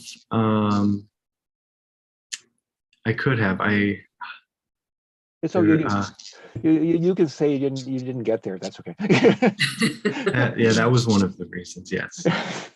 Well, and it's a really good point, actually, because a lot of your narrative is tied up in the circulation experience and how one kind of moves through the circulation. You talked about the staircase almost as a programmatic element, not a circulation element, but as a program element, which is, you know, pretty suitable for a library. There's also these diving boards. You kept referring to these diving boards. And when I think of diving boards, I think of something that cantilevers out and there's a sense of danger to them or exhilaration or fears. Your diving boards, they just seem like little corridors that go out and they're not cantilevered, right? They connect to the exterior facade. So, you know, tell me more about these diving boards. What are you really trying to achieve with those? Of course. So the diving boards, they do connect to the front facade. And my main goal was to actually I should explain, the window wall has a pretty thick mullions, so that way you're not able to see outwards from an angle. You have to get up to that window to look out. And so as you get really close to that front facade, you start to look down and it's like, oh my God, I feel like I'm about to jump into a pool or jump into the plaza. And yeah, that doesn't really come through in it. So I don't know. I'm not sure about those diving boards and what they do to help you. Okay. And in looking at the plan of them, which I guess is plan 12 on the library, there's a lot of them. And I'm not sure what they're really achieving. There's what looks to be a chair at the end of them. So I guess somebody makes the trek across those and they're exhausted, so they have to sit down, or maybe it's a seat to kind of look out there. But I'm not seeing the thick mullions or anything like that in that plan. So I don't know. It's an interesting idea, which maybe you can think about what you're trying to achieve with those. And if the idea is this sense of a diving board, and maybe I'm thinking of them metaphorically, but if it's a diving board and you're really trying to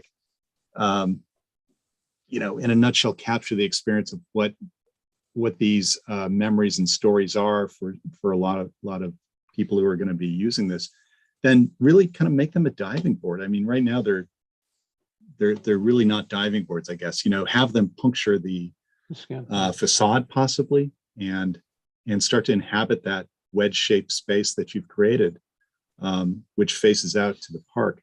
And then you can get that sense of danger, exhilaration, mixed with fear that goes with what a lot of these experiences are that you're trying to record.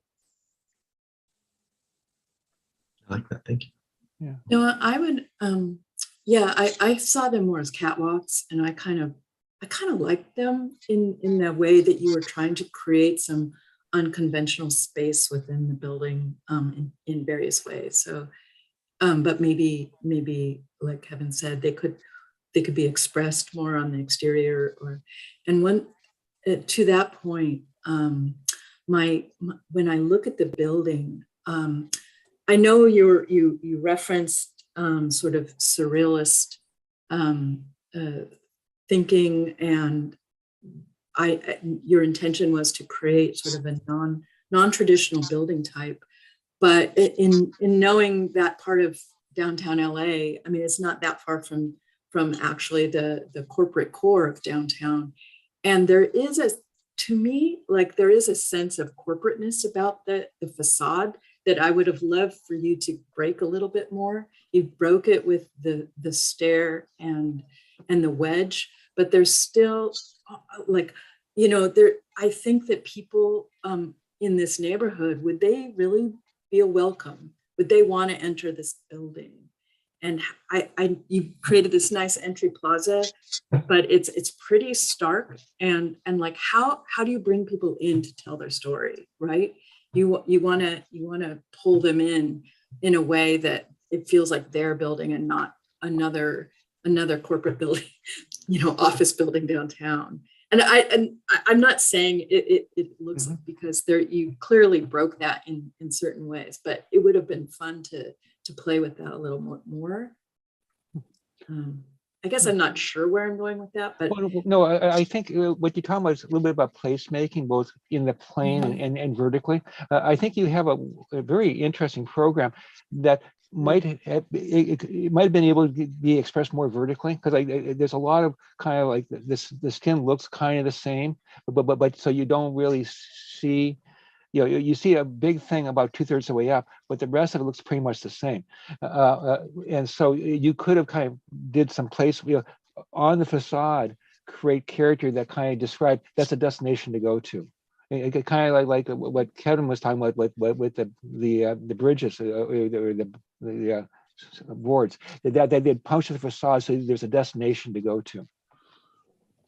I think that's a good point, because a lot of what you're doing is maybe unintentionally resulting in something that's kind of hermetic. It's kind of inward looking. That's interesting. And in reality, you're in a part of the city which, and the height of this building allows you to experience the city in a really different and interesting way. And you can apply the concept of surrealism to the experience of moving through the building as well, so that there's this dance between being protected and on the inside, but also then popping out at various places to experience the city in different ways, different views, including that rooftop that was discussed earlier as sort of a culmination of that. So in other words, it's a very kind of inward focused building, and it doesn't need to be. That's really interesting. Yeah. there's also I didn't see any sort of understanding of the relationship to its cardinal directions and sort of sun shading and that sort of thing. Did you look at that at all? Yeah, so with my service core allocated towards the south, there's this metal mesh that's offset just towards the south and then partially towards the east facade. Okay. And so you can see it's a lot darker here, and then as well as towards that side elevation, you see that strip. Oh, and there it is in the detail as well. Got it. You know, Noah, having said all this, I think that the project is really well conceived. Yeah. And, you know, a lot of what my comments are focused on is trying to latch on to things you're saying and maybe, you know, increase the conceptual I guess, core of what you're trying to do. And one of those that I latched onto is surrealism, because that's an interest of mine. And I think if there's not a real concerted surrealist take on this, which has to do with, the unexpected, and, it mixes the experiential with the psychological, then maybe you just drop that, because the leaning aspect of the facade, that's not surreal in itself. That's really not what surrealism is. So I'm saying that so you think about that as you describe it in text and verbally in the future. But there's a lot going on which is good without the surrealist take on it. So you can focus on those and just eject the surrealism if you wanted to. So I just, I want to commend you on a lot of what you've done. It's a really incredibly good graphic presentation. It's pulled together. It explains the project very well. And what I like about these boards is you're able to kind of scroll around, and once you leave the moderation where you're not being controlled, it's kind of good to jump around from drawing to drawing, which is what we do as architects to understand what it is that's being presented. So anyway, good job. Thank you. I definitely agree as well. Yes, love it. Thank you. Perfect. Good timing, unless somebody has some last comments. But I think those were great comments. I wanted to say a really banal thing, but it's important that I really appreciate having the north arrow, Noah. It just clued me right in. And in the future, your clients are going to really need that. So yeah, thank you. Thank you. Thank you so much. Thank you, everybody. You bet. Thanks, Noah. Okay, we have one more project, which is going to be Alexis. And Alexis, you can start. Hello. Hello. Can start. Hi, Alexis. Moderating. Hi. Okay. So making sure it's zoomed in enough. Okay. My name is Alexis, and my project is a library combined with supportive services, mainly revolving around adult education and occupational workshops. And my site is across, again, from MacArthur Park in Westlake at the corner of 7th Street and South Parkview, with neighboring buildings mostly being commercial and an adjacent school. And because of the existing density of activity on the park, in combination with just a lot of foot traffic from commercial buildings nearby, I wanted my library to kind of support a variety of users, both young and old, and then also provide opportunities for the building to be used on its exterior, regardless of if they have an interaction with the library itself throughout different points of the day. And so formally, my project replies to these conditions by being governed mainly by its structure, with these two large main vertical cores and wall kind of supporting these overlapping bars, with different openings at different scales to act as ways to kind of frame spaces or walk in between these interlocking pieces. And then this is just another view of that same structure and how circulation also happens on these large cores. And then programmatically, my project is organized with different program on each level. The loudest programs being at the bottom and the more quiet being towards the top. And then back of house and circulation is kind of reserved for these two large cores. And then these bars that kind of happen connecting these can have multiple uses. So they can either be just as circulation between different spaces, or they can also be used as kind of quieter, smaller reading spaces in comparison to these large open spaces that are more used for gathering, or they can also be divided down into smaller spaces depending on the need. And then this is just a view of the building from the street view. So you can kind of see how this ground floor is left open to let people interact with the building on the bottom floor.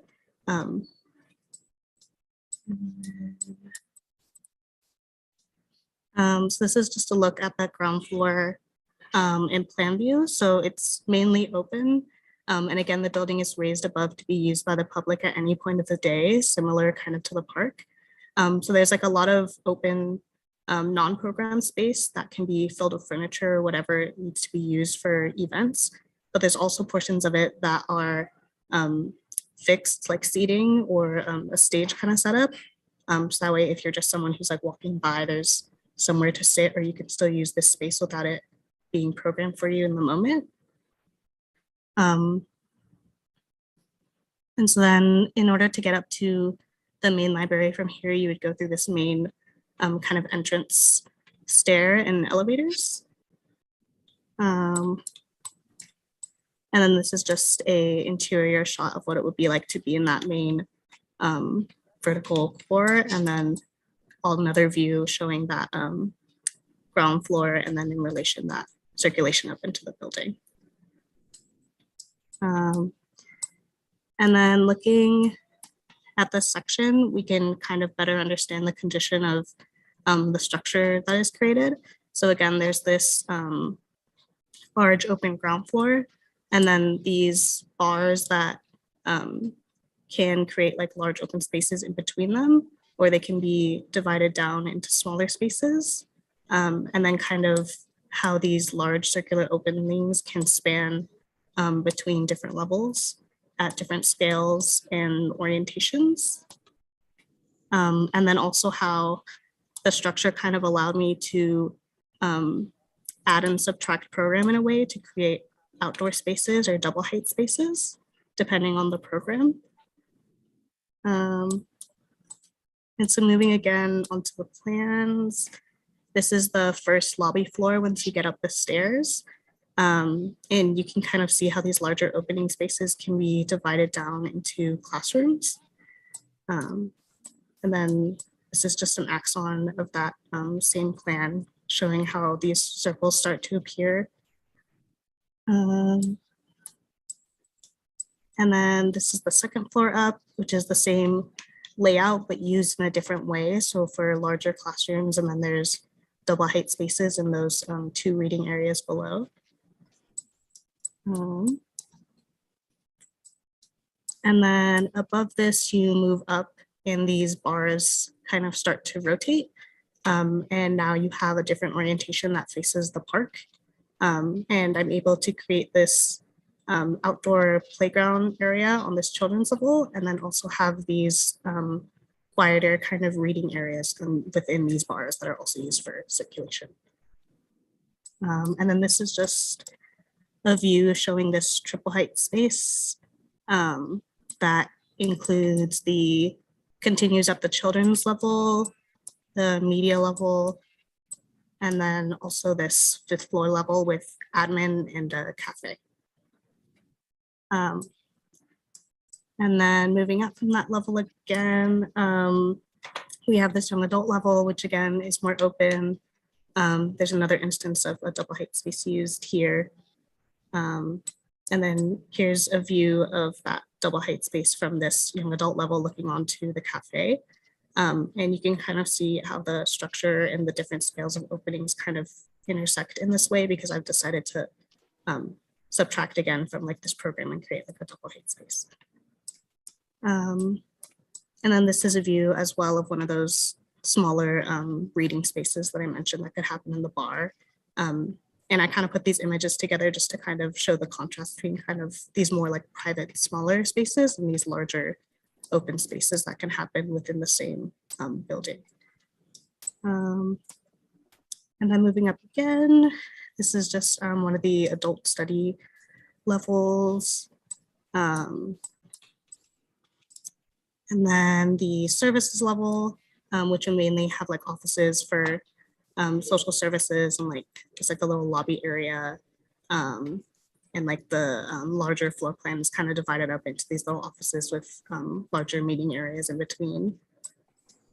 And then the last level then is the quietest level, so like the archive level, which is mostly full of stacks and like smaller reading areas.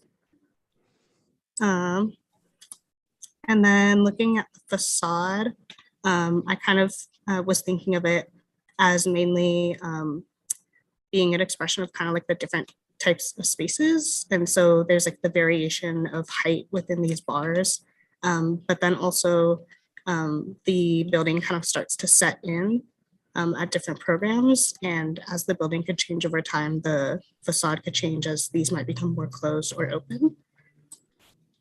And then in terms of the facade treatment, the building has these most southern facades that are then covered in this kind of mesh grading system,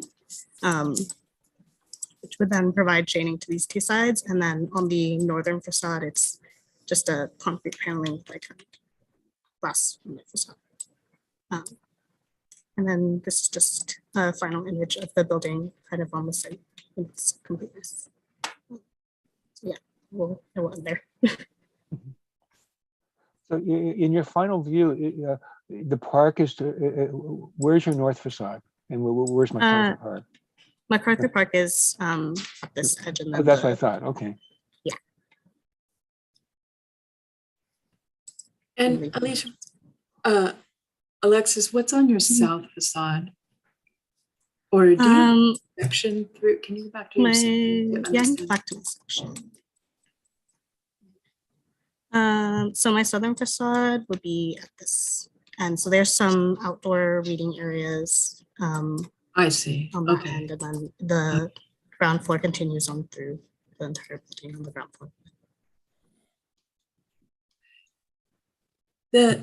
Your structural system and with your formal bars and circular, geometry, I'm just curious where that came from. And I mean, you don't have to, there doesn't have to be a sort of genesis of that, I suppose, but I'm just curious, was there, and what were you, how did you get here?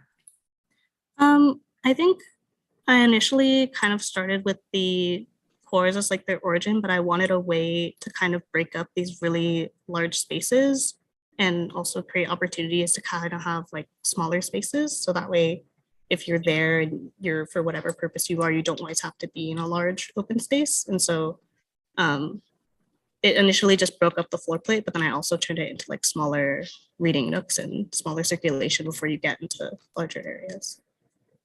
So you were looking for a geometry as an organizing tool. Yeah.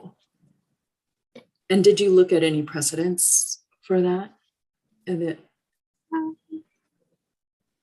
don't know that I can think of any right now. But in all your past years in architecture school, because I mean it's a classic, right? It's a classic way of conceiving a building, and I'm just curious about the circles, especially because they're tough to work with. Yeah. And I don't know if you had sort of a if you felt that, if you came up against the rigid geometry and how you dealt with that. I think initially when I was working with them, I had them kind of all at the same scale, and it I think started to affect how I was making spaces. And so I was trying to also then work with like different orientations and scales. So I had more flexibility. So I think that's mainly what I was working with them, is like thinking of ways to use them differently and not just repetitively. I mean, the main precedent that we all think of when we look at circles in libraries is Exeter by Louis Kahn. Right. Yeah, I don't know. I don't know and I think maybe that's what Stacy was driving at, to see if a little bit had looked at that. Yeah. Because it's so obvious when you think of something which is both structurally and spatially significant in a library. And circles are so challenging. Yeah, Challenging, and exactly. they're challenging to work with, and they're so formally distinct So I guess my question is, these bars that have the circles in them, are they structural elements in addition to circulation elements? Yeah, so it's mainly like to connect the large cores on like this back wall to support like the floor plates, and then it also divides up the spaces, but in a way that I don't have to have any columns. And so there's never anything kind of dividing that space. Like they're always kind of large open spaces because of the walls. But then the walls still have open. I like what you're doing spatially in terms of opening up to the outside with your terraces and pieces like that, both on ground plane and as you go up. So I think there's kind of like the way you seem to be approaching this problem is much more formalistically or structurally, and the program, it kind of fits in it. But I do like the idea that you're going both inside and outside and using the advantage of going up to kind of create those outside spaces. Definitely. Yeah, there's a real, I'm sorry, go ahead, Stacy. Well, I was just to play off that, the play area is really an exciting space, and the kids, that image was kind of made it all come together for me. I like the feel of that, and the circles are really working for you there, I think, to create that space. Yeah, well, one of the other interesting things, you said you had the social services. I think some of your program stuff might be adjusted, because social services, these are people that need that and don't need to go up 8 stories to get to it. So those kind of things programmatically would want to be down more in the public zone. That was one thing that I was saying about just programmatically. Yeah, and I would, I'm really intrigued by these bars with the circles in them. You know how like sometimes you get like a good way through a design process and there's sort of a revelation that takes place. And so your intent of what these were may have started out as something, and where they ended up may be a little bit different from that original intent. But what I'm trying to read them as are these like really large scale structural elements, which are sort of stacked up on top of each other to almost create like this mega structure. And then the spaces are just kind of like found within those. And where the circles are removed, it just kind of reminds me of some of those old-fashioned I-beams where they would remove portions of the center web, sometimes in the form of circles, because they wanted to conserve material, and material wasn't really needed in the center because that's not where the forces were. But I'm not sure that's what you're trying to do, or that's what what the circles are doing in your scheme. I guess what I'm saying is maybe you're starting to get into a realm where these are taking on a bigger role than maybe you anticipated. And you may have had this instinct that started you down this path and you weren't sure where it was taking you, but this is kind of where you ended up, where they have this role. And I think, you just need to be a little bit more, absolutist about it. It's like, this is what I'm doing, and this is what these are all about. This is about conservation of materials. They're these giant structural elements that span an entire floor. And that's the way they are. It's sort of like, thinking of Craig Elwood using the entire floor as a truss, and you inhabit the space inside the truss. Yeah, it's nice, Kevin. Yeah, it's like the next step would have been to figure out how to integrate the structure really truly as your formal element. And because right now you're kind of using these two different systems and pulling them together and making them one, like what you were saying, Kevin, makes a lot of sense. There's some great spaces that you've found in between these elements.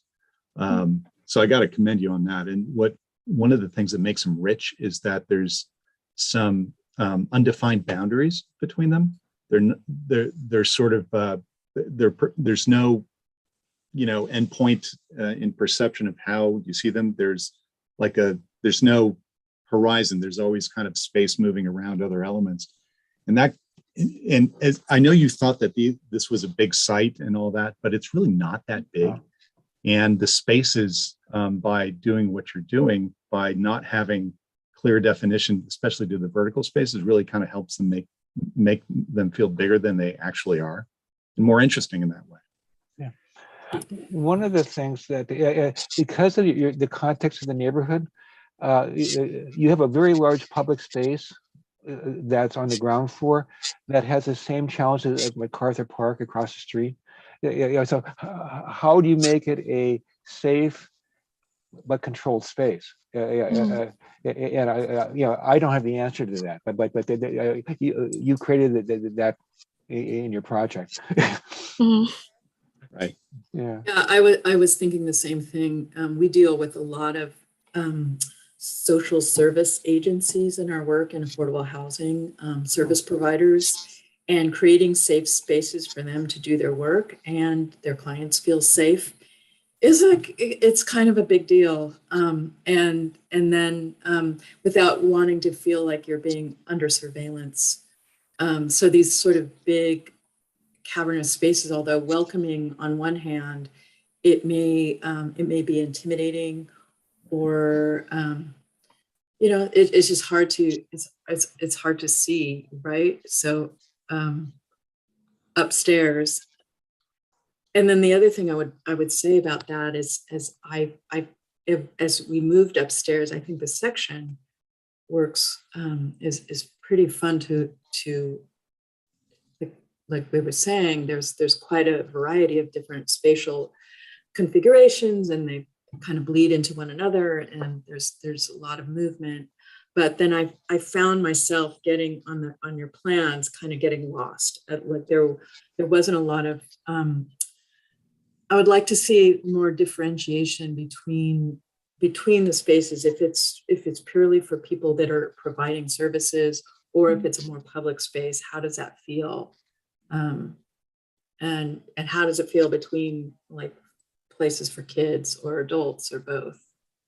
So where are places of refuge for the people that provide the services?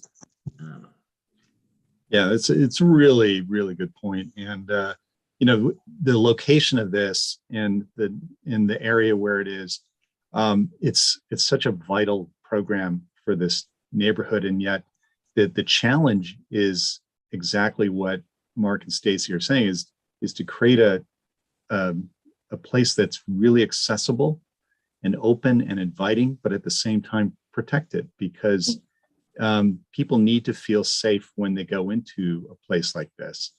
For everything you're offering, from just places to be, to social services, to the playground and things like that.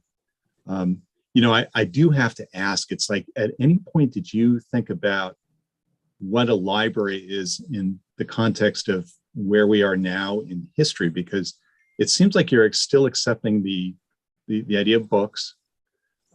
You're mixing the idea of the traditional library where you go and check out a book, you read a book, with something that's offering services and classes and things like that. So did you think about that at all? Yeah, I think because there are elements of I think a traditional library that I do like kind of like quieter spaces, or providing areas to study where you wouldn't traditionally have them at home. But I think that an element of most libraries is usually to have community spaces. I think I wanted it to be maybe more explicit as a part of the program, at least, so that it's not just kind of large open random rooms that could be used for something, but something that has is specifically set for it, if that makes sense. It does. I mean, libraries have really become default community spaces, community centers for areas, because they're one of the only places that people can go. We did a really small library renovation, and it was essentially a place of refuge for everybody from seniors to teens and things like that, and people like that. So I understand what you're saying, and the idea of having books is almost a nostalgic idea, because when the collection of books gets fewer and fewer, what are the books that are being presented there? Are they really just for show to kind of be a symbol of the idea of a library, or are they actually being used? And this may be on what you were really exploring in your senior project, and I apologize for that. I'm just kind of curious. It actually leads to the question about the function, like whether my friends who are librarians now are more or less security monitors to make sure people don't fall asleep there or abuse the physical spaces, which is, so you're right, Kevin, that there's a whole other function that libraries are having. Right. The homeless population in this neighborhood is fairly significant. Is that right? And so was there consideration for people that are experiencing homelessness to utilize the building in ways like you're alluding to, Kevin, that are non-traditional, places for them to find jobs? I apologize if you talked about that in your narrative. No, it's okay. Yeah, I kind of had like that kind of question for myself also when I was like creating kind of like the public plaza. And so there are parts of it that kind of respond to it. Like I included like a kitchen element to it that can be used to serve people food.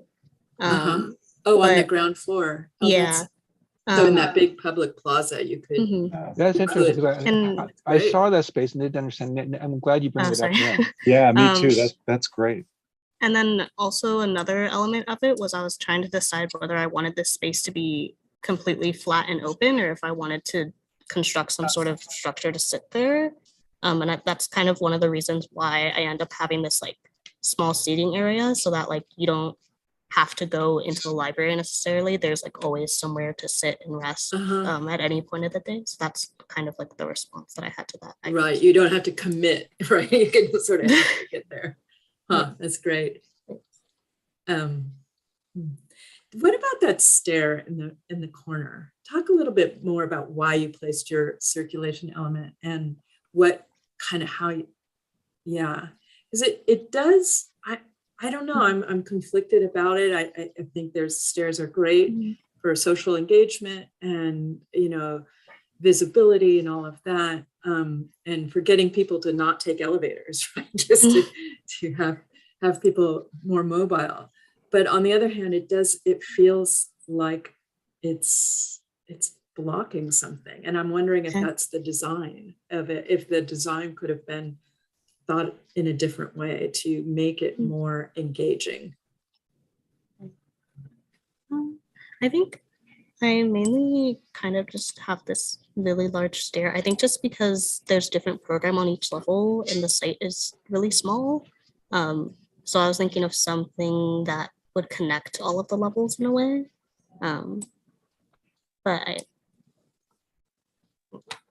Well, you're using it kind of as a visual landmark, it looks like. There's that if it is this glass enclosed stair on Wilshire Boulevard, you're going to know that's where the front door is. Because before I was kind of like, where is your front door? Because when you first started talking about it, I thought it was off that side street. I actually thought Wilshire was the side street at first. But I see now how it's organized. It would have been interesting to engage your structural system like a little bit more, like integrate them up slightly or completely make it separate. So it's not, so it feel like you're saying it's a marker of the front, the identity of the building. But I would let like this strong circular geometry that you have throughout the rest of the building, like how did, you don't see it until you kind of like wind your way into the building. That's true. That's true. It would be fun to experiment with that. Yeah. Alexis, I want to commend you. There's a style of representation here in your renderings, which it's soft and unique and kind of appropriate for, I think, your attitude towards this whole project. And it's interesting to see how you came up with that. And in general, I think we're seeing a move away from photorealism in representational drawings, and I think that's great. There's one rendering which I think is on the ground level, showing that kitchen area. Maybe, I don't know, but there's a large kind of duct going through it, and That was like in the kids area, right? yeah, It's yeah, like there in you go. the, Yeah.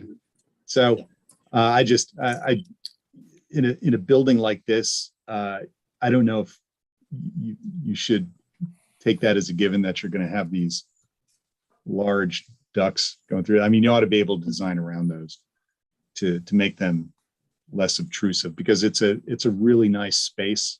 And then you see something really utilitarian like that, and it's just this is a really minor comment, but it's just unnecessary, I guess. Or did make you? it part of the architecture. Yeah. A little bit more. Was that an intentional move there, Alexis, in terms of what were you trying to do with the duct, just as a curiosity? oh, I think just because the structure is so expressed, I felt like I didn't want to hide it in a way that I felt like it should in the same way also be exposed. Pompidou Center. So really then probably expose, like look at your Consistently, classic precedents at like the Pompidou Center and just like go for it. Yeah, make it part of your integral system. Yeah. Yeah, 'cause it's like it's the only duct. Yeah, right. It's the If I only saw one. them everywhere else, then I'd say, okay, that's a definite attitude towards. No, that's a good. Yeah. It's a good eye. No, but I mean, your style of renderings is really pretty beautiful, and so congrats on that. And again, it's like we're looking at a graphic package, which is so complete that I don't know if it's Andre that's responsible for beating you guys up to produce these, but it's just a really wonderful package of drawings. And there's at no point would I say, gosh, I wish she had done this or produced this drawing. It's got everything I need to be able to understand your project. So, There's one thing that I would have liked to see in a drawing. Sorry, I spoke No, too I agree with you completely, Kevin. It's a beautiful, beautiful set of drawings. I think in the beginning, like more of a diagram that really explained the program. Yeah. Maybe a stacking diagram. Well, she actually had that, but it was a little bit, yeah, right there. But you're right. Yeah, I guess it doesn't. Well, you didn't get excited about it, Alexis. So I mean, you just kind of walked right through it. Yeah. What are your thoughts on that, Alex? I mean, I think I guess I had a hard time like representing the program in a way because it is like really simply stacked. But then I think when I start to try and show it interacting with like the structure that also has program in it, yeah, that's where I get kind of confused. But it gets a little bit diluted, perhaps. Yeah, so I think clear diagrams, like your structural diagrams, are beautiful. And back to that top. Yeah, the one on the right. Yeah, I was wondering what the sticks were. Oh, those are just like the beams that kind of span in between the large. I see. Yeah, I got it. It's just because there's so much overlapping. Yeah, it's a really pretty drawing. Then go to the one on the left and two over to the left. So when I saw that, I said, "Is that the facade?" And I'm getting confused. That's just kind of like a metaphor of the system, right? Mm-hmm. So it just kind of say the one in the middle of where your cursor, right there, that kind. So what does that drawing mean to you? I think because this was just like a collage type diagram. I think I was just trying to show kind of like the building in the context with like the street and people. And so I think I was just trying to show how people can kind of walk around the building. So it doesn't like take up the whole site, and it's kind of like an extension of the street. Yeah, it's a nice drawing. Okay. I think we have to wrap it up unless somebody has some last comments. We'll move on. I think both Noah and Alexis have very thoughtful projects that I agree with Kevin there. They're well presented. They're different. It's interesting because they're similar programs at the same site, but they're totally different approaches to them. Alexis appears to be much more about the geometries of it, and Noah was much more about the programmatic storytelling. It seemed like. Right. Absolutely. Yeah. Yeah, that's a good summary. I think they're both really strong in their own way. Both are taking very different approaches to how to solve a building on this site.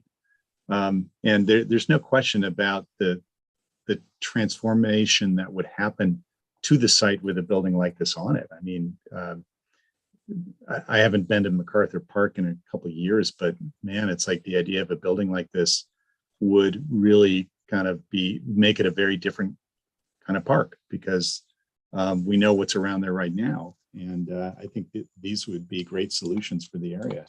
So yeah, both of you have really thoughtful approaches to how you tackle your problem. And it's really interesting for me to see, what your emphasis is, whether it's a structural or formalist kind of take on it, or whether it's a programmatic take on it. So it's fascinating. Thank you. Okay, thank you so much to the jury. That was excellent, very thoughtful, and I think helpful to the students to continue thinking about their project. Thank you so much, and hope you enjoy the next group as well. We will be leaving this room, and there's kind of a 15-minute break. Probably students will trickle in, but just hang tight or take a little break for coffee. Refreshments. Okay. Thanks, Andre. Thank you, Andre. Appreciate it. Thank you, everybody. Good job, everybody. Yeah, nice work, everybody. And congratulations.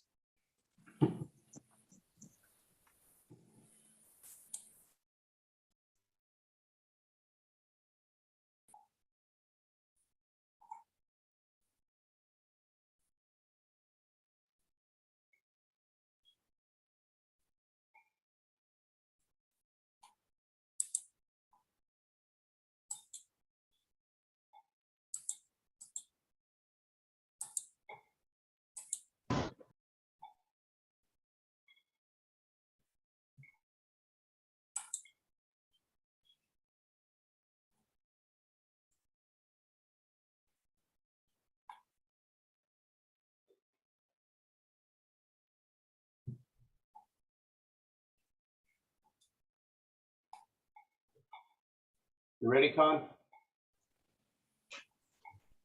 A little bit nervous. You're only getting out of school. I don't see what the big deal is.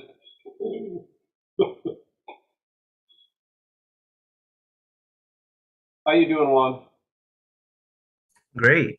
Excited. I'm excited for both of you. Thank you.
Hi, Mitchell. Hi, Mark. Yeah, nice to meet you. Nice to meet you. Thank you for coming to our review. Oh, very, very good. We had a very good session already with Andre's group, so we're looking forward to meeting your people. I'm looking forward to it as well, and I hope we are up to something close to Andre's standard with our group. I'm not worried. Exciting. Hi, Mitchell. I'm Stacy Nesbitt. Good to Nice to meet you, Stacy. Even virtually. Exactly. Thank you again for coming to our group too. And how you doing, Kevin? Hey, Mitchell, good to see you again. It's been too long. It's been way too long. Yeah. You look very, very well, Kevin. It's great to see. Oh, stop it. That same beautiful guy I used to stare at across that hot room in Beverly Hills. Mitchell and I, just a little background. Mitchell and I used to work together at Frank Israel's office Oh, back in the 80s. Frank Israel's office. Oh my Wow. God. He was a teacher of mine at UCLA. Oh, really? He was mine too. Yeah, I love Frank Israel so much. Did you guys do the restaurant over at the lot? Wasn't that one of your projects? I'm sorry, were you asking me? Well, Frank Israel. I thought your Frank Israel's office did. There was a kind of like really eclectic restaurant at the lot in West Hollywood. It was a studio lot. No, I don't think. Maybe it could have been a late one. You know, Kevin and I were there when it was still a kind of pretty small operation. Yeah. I think we probably left. Did you guys do a house with a big blue wall up in the hills? Yeah, it was Mitchell's baby. That was your blue wall? Not that long ago, I met a painter who said, "Oh, I used to paint for this crazy architect who wanted a blue wall." And You could do a million colors of blue. I was like, oh, was that Frank Israel's office? And sure enough. So Yeah. you guys are famous with that. Yeah, that blue. I remember what Mitchell went through to get that blue. I mean, that Yeah. was incredible. It had to be the exact right tone of blue. And it was a beautiful blue. So Mitchell, what was the inspiration for the blue? How'd you finally get there? Well, everything in the office was Frank's inspiration. We have to say that first. And then secondly, there was a pool on the other side of that wall, and Frank wanted the boundary to be a kind of reference to the water. So we found a kind of indigo that he thought was correct, and we found a way to integrate it into the stucco itself. But it wasn't painted actually. We were putting colored skin coats on. It was an integral color, right? With the Yep. posture. We were quite proud of it at the time. Yeah. Well, what year is that? That would have been 88. 88, 89. Yeah. Late 80s, yeah. He taught Kevin did the Brighton Associates office, so he had the good job. I had the orphan job up on the hill. No, remember the fireplace? Oh my God.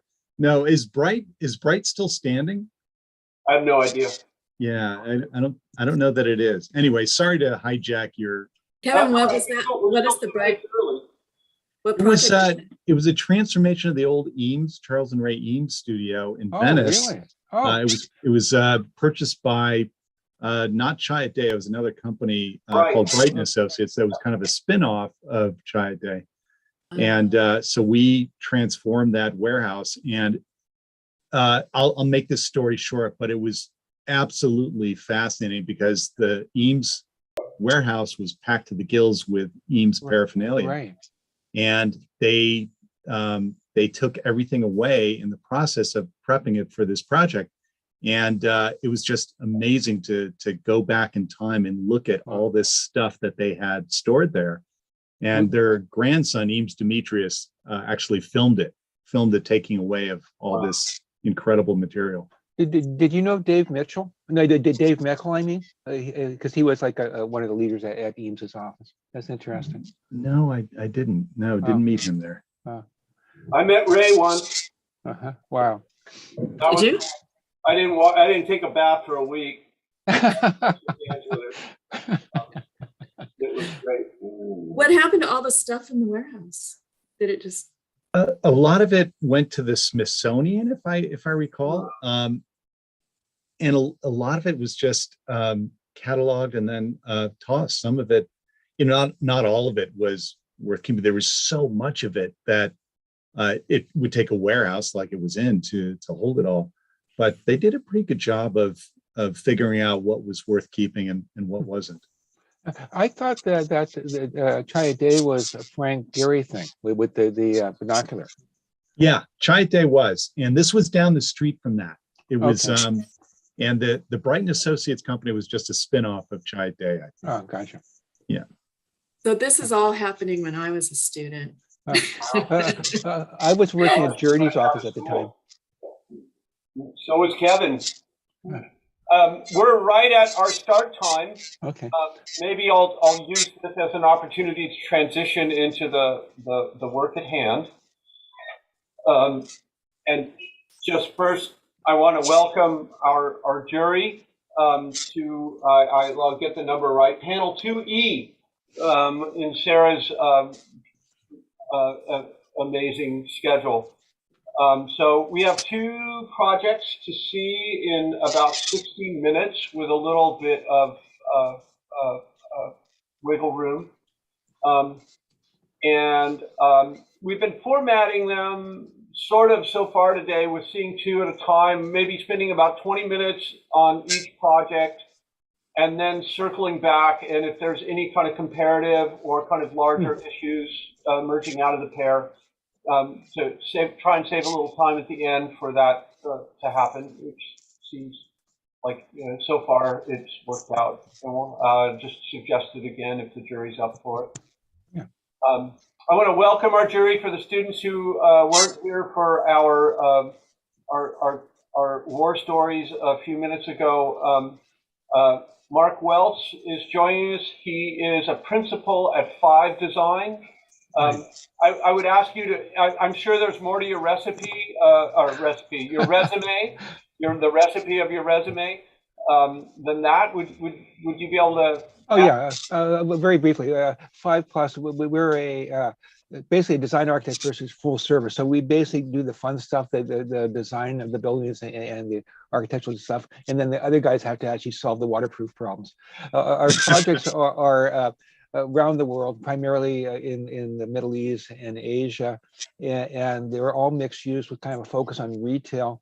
The smallest one's about 70,000 square feet. I'm doing a little one like that down in San Diego, but the largest one could be 10 million square feet, where it's city planning, and then we'll get into a typical large mid-sized project is about 2 million square feet, and that's mixed use with office building, residential, retail, hotels possibly, and they are urban experiences, almost always connected to transportation, and it's always contextual. Anyway, that's me.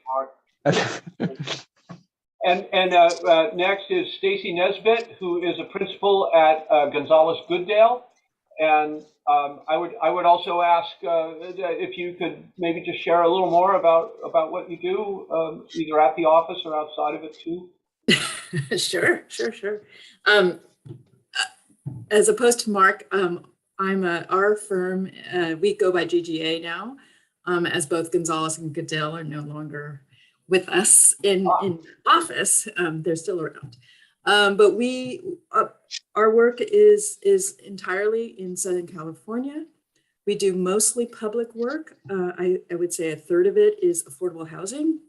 A third of it is civic or community-based organizations. And a third is school work, public school work, LAUSD being kind of a large client of ours, but we're working at Inglewood, La Cañada, all over the place in doing schools. But primarily our work focuses on projects that have work with clients that have a social mission to them. And so that brings us into a lot of affordable housing and civic work. Thank you, Stacy. Sure. And then Kevin O'Brien, I know more about your past than I do about your present. Could you tell us a little bit about your present? Sure. Well, I'm a faculty member, I might add, at Cal Poly. Yes, that's right. Former faculty member at Cal Poly for many, many years. Anyway, so I'm the principal at LCDG Architects, also in Pasadena. Stands for La Cañada Design Group. And it was founded over 40 years ago by Lance Bird, who started it in his bedroom in La Cañada, and shortly thereafter moved to Pasadena. Why we didn't change our name at the time to Pasadena Design Group, I don't know, but the name stuck, and we are La Cañada Design Group. Like Stacy's firm, well, GGA is really well known in Pasadena, by the way. So we do similar work, but we're a bit smaller. We are about 12 to 15 people, and our focus is on civic and municipal work with about 30% education work thrown in. We do work with private schools and public districts like LA Unified. A lot of work with county, cities, government agencies, and we just won a state contract for on-call work for the state of California. So we'll see what comes with that. But we've got a weird mix of projects, anything from like $200,000 for long-term clients to $200 million for a lab building, which I was describing earlier. So it's a bizarre mix, but it works for us and we like it. Great. Thank you, Kevin. I'll quickly move into introducing the two students we'll see this afternoon. One is, the first one is Khan. The second one is Juan. Khan's going to go first, and I'm going to use his zoning maps. Let me share my screen. I'm going to use, let me get my grid back up here so I can see you guys. use Khan's drawings to kind of just give you a brief synopsis of how we framed the work in this section. All the sections, you know, all the sections are doing the kind of same size project, the same level of technical development in theory, and but not all of us are Andre Lucier. But we're all working in different neighborhoods, and the kind of urban argument, I think, shifts fairly substantially from section to section. So in our section, we're working in the area surrounding Lincoln Park, including Lincoln Heights in East LA. That area is a really old and rich historic neighborhood, which is currently economically really a kind of working class East LA, you know, area. And so all the kind of rich culture of East Los Angeles is present here. The rich culture of Lincoln Park itself as one of the first suburbs of Los Angeles, founded in the late 1800s. The history of the lake, and the surroundings, which were at one time used as movie sets for silent films. Other times, the lake was actually an alligator farm with other kinds of zoological exhibits. And so I loved the area for that history when I sort of selected it for the class. I also loved the incredible, if you look here, the incredible mix of different zoning types within a fairly small area of Los Angeles. So, you know, from single family residential to large scale manufacturing to open space to institutional and commercial areas, plus this gigantic healthcare campus to the south. Of course, USC is right down here. So I thought that gave a lot of edges that would be productive for the students to work up against in terms of where those zones came together.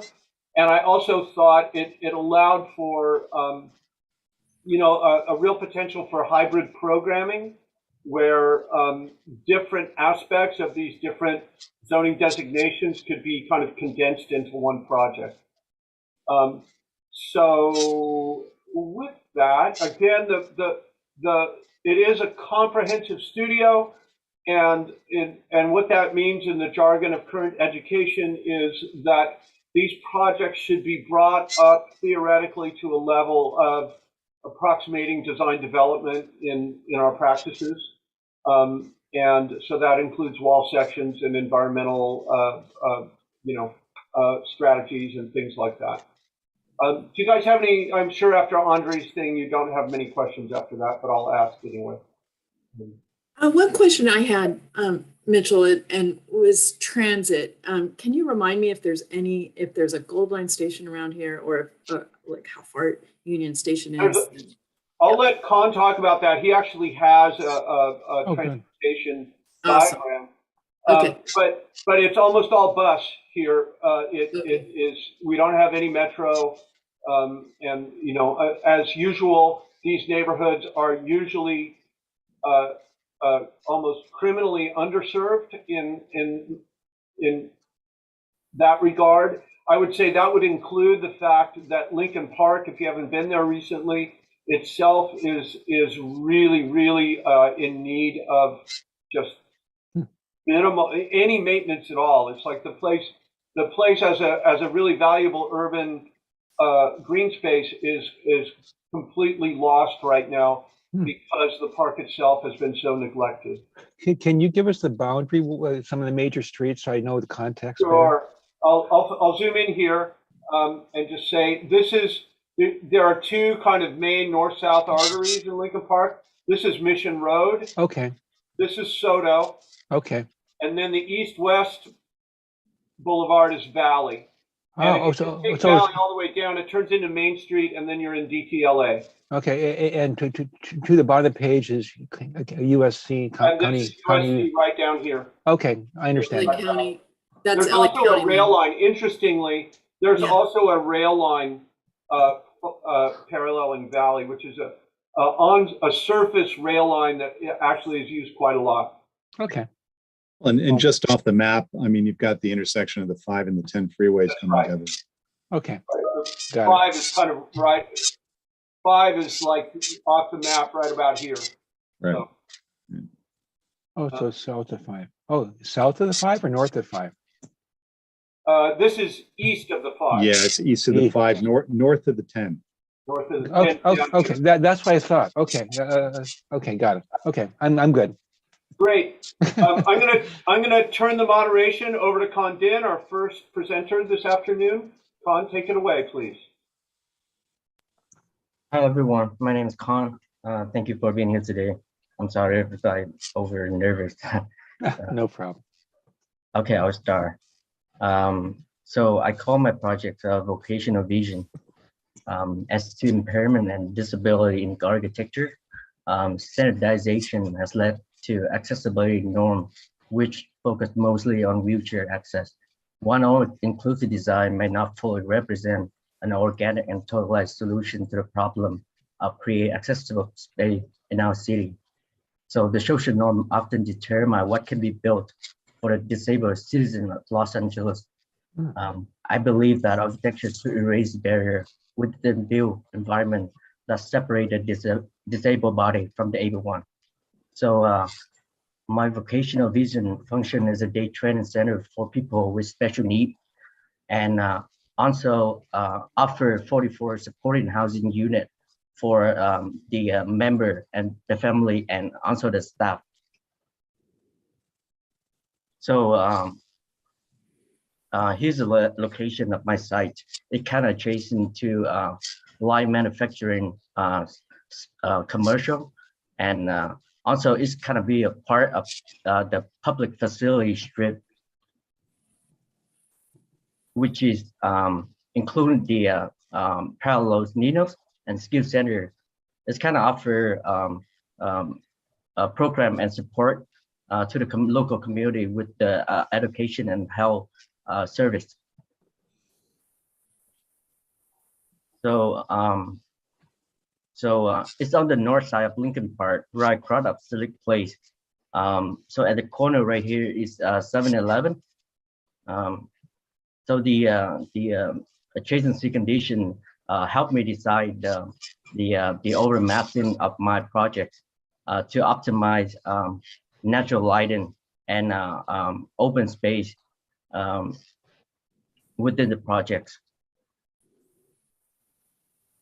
So on the first level, there are 6 units at the rear for the staff, and the rest of the space is like a training center for these disabled user. That's including the service for the purpose of teaching and encouraging the independency with a variety of basic skill. But also it provide a program like a job training health service for those whose need of nursing care. So also I want to show you the location of the ramp within that space. This is where it started. And here's again showing the RAM access. So I believe that it's really important to realize that now the RAM is being involved in the space. It doesn't mean like the RAM function just only for as a circulation device, but also it provide a spatial and human interaction experience. As they travel, they kind of interact with the other people and the user at the workshop. So here's again, also that's the moment I was talking about, where it started, and the kind of mezzanine space right here where it ended, looking down to the workshop. Now this moment at the courtyard, you can see more at the section how the kind of open space continuity from the street that kind of flowing extended to the courtyard, and how the people from the upper housing unit kind of interact into that open screen space. I want to create many kind of resting and open space moment for the resident to kind of gather in and interact with each other. So here's the innovation that I want to convey more about the idea of that void kind of extended. For my structure system, it's utilizing COT, laterally reinforced by a series of sheet wall and facade by the horizontal roof system on the south and the west, and also a roof system that kind of help protect the courtyard from the direct solar gain. And again, the vocational vision is to develop a more holistic response to the problem of accessible design of low-cost housing in Los Angeles. And that concludes my presentation. Thank you. Thank you, Khan. I'll go ahead and take the moderation so you can, if you have, dialogue to enter into with your critics. Khan, could you describe a little bit more, maybe more slowly, or direct me to a diagram that shows how a disabled person might move through the space? Yes. Like from their experience as they first enter? You want the plan, Khan? Yes, plan is good. So essentially, there's an elevator and the ramp access on the ground level. Yes. Well, I'll highlight it. For some reason, the students aren't able to highlight. There's an entry here that takes you up. And there's also an entry here to the elevator. Mm-hmm. Is the residential units, are those for disabled people, or is it, what's the purpose of the residential units? Are we talking about the who's the user for the housing unit? Yeah, for the housing, yes. Who's the user? Yeah, so mostly the user of the housing unit, and also like the member of this vocational center is has disability ranging from hearing loss, mobility impairment, and also visual as well. So like kind of the target is kind of multisensory in people with multisensory impairment. But there's also housing for staff, it looked like, right? Yes, that would be on the ground level. That's on the ground level. Okay. Yes. And then the supportive services are also on the ground level, or do they are they throughout the building? They only located on the ground level. And then what types of program besides residential units do you have on the subsequent floors upstairs? I have typically like majority is one bed unit.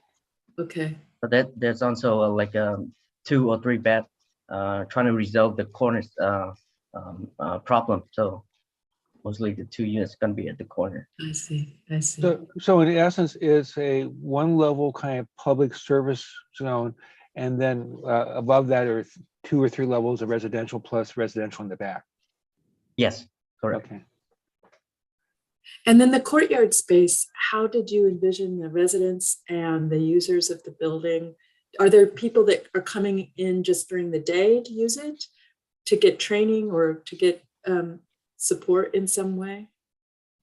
The courtyard is dedicated to for these users kind of hanging around after the day training. Yeah. So is it for the public or is it for the residents, or is it kind of like a blended thing? I believe this is only for private. And it's more of a passive use, right? You're not, are there training areas out there? Are it, like, is it kind of multi-use in that sense that?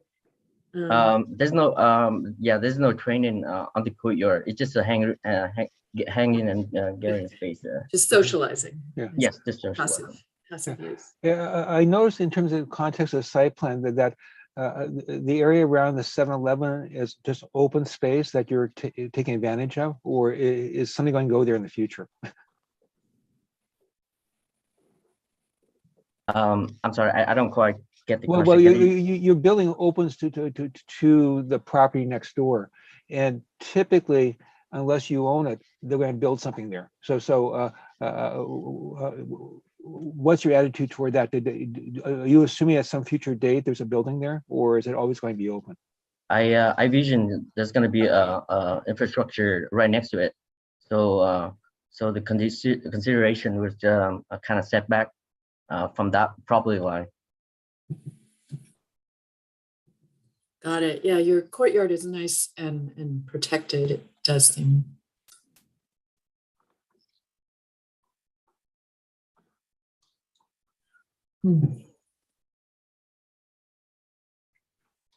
Did you do research into the different types of people that might be using this space?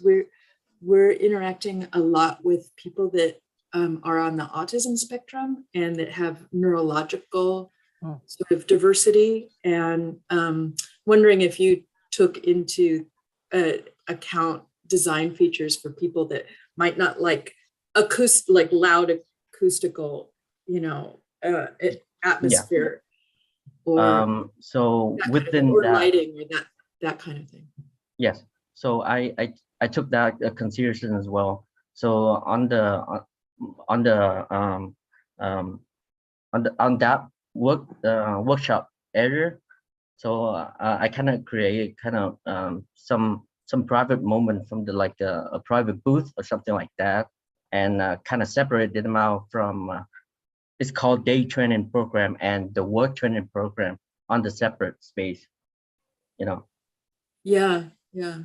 In that regard, could you kind of explain the program a little bit more detail then? Because I didn't quite catch kind of your thoughtfulness in terms of the layout. Yes.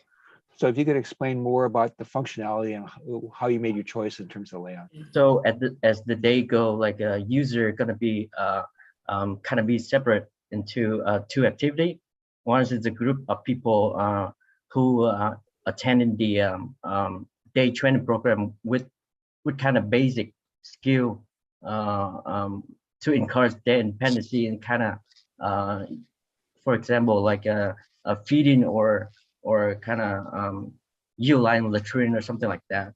And the other group is kind of conducting like the work training program, or even like kind of leadership development or something like that. It's kind of more advanced, I guess, more advanced. Also, dining kitchen and entertainment room as well in that space. And sorry for all the questions, and I think the main reason for it is we're trying to get a handle of who the users really are, because the definition of who they are and their disabilities and their needs really kind of like will allow us to respond to your solution. But so my question is this long-term stay or short-term stay, and is it geared towards a certain age group? So I aim for a long-term stay for those unit on the upper level. With those 6 units on the ground level, dedicated for staff or some kind of temporary staying. So what does long-term mean to you? Like 5 years, 1 year, Lifetime. lifetime. More than about 1 year. Okay. And in terms of the age group, is this, for example, is this geared towards people that are just graduating from high school and need, applicable skills for the workforce, or is it geared towards others? Is it geared towards people, who have recently had, traumatic accidents that lead to disabilities, or what? Or all of the above? I think this program is kind of inspired and hearing from the existing building right now that I forgot to mention. So the site is right now is occupied by El Arca, the non-organization that provide service for I think more like a born with disability. So yeah. That brings up a good point, Khan. I also apologize for asking so many questions to wrap our heads around your project, because you've got a lot going on, and I want to understand it.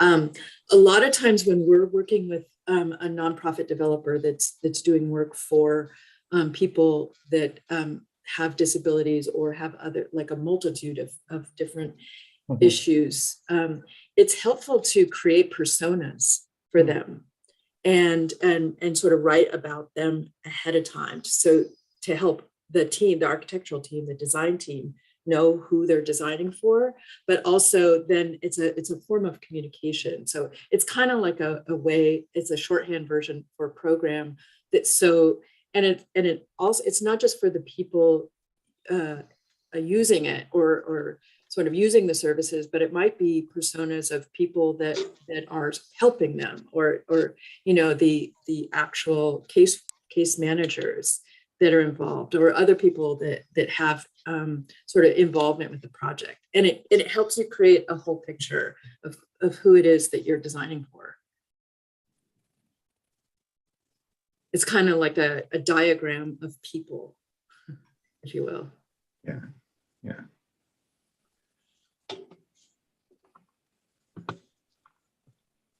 So as I understand it, in summary, then Khan, then this facility is really, it sounds like it's pretty broad in terms of who it would serve. There's no guidelines. It's who needs it the most at that particular time.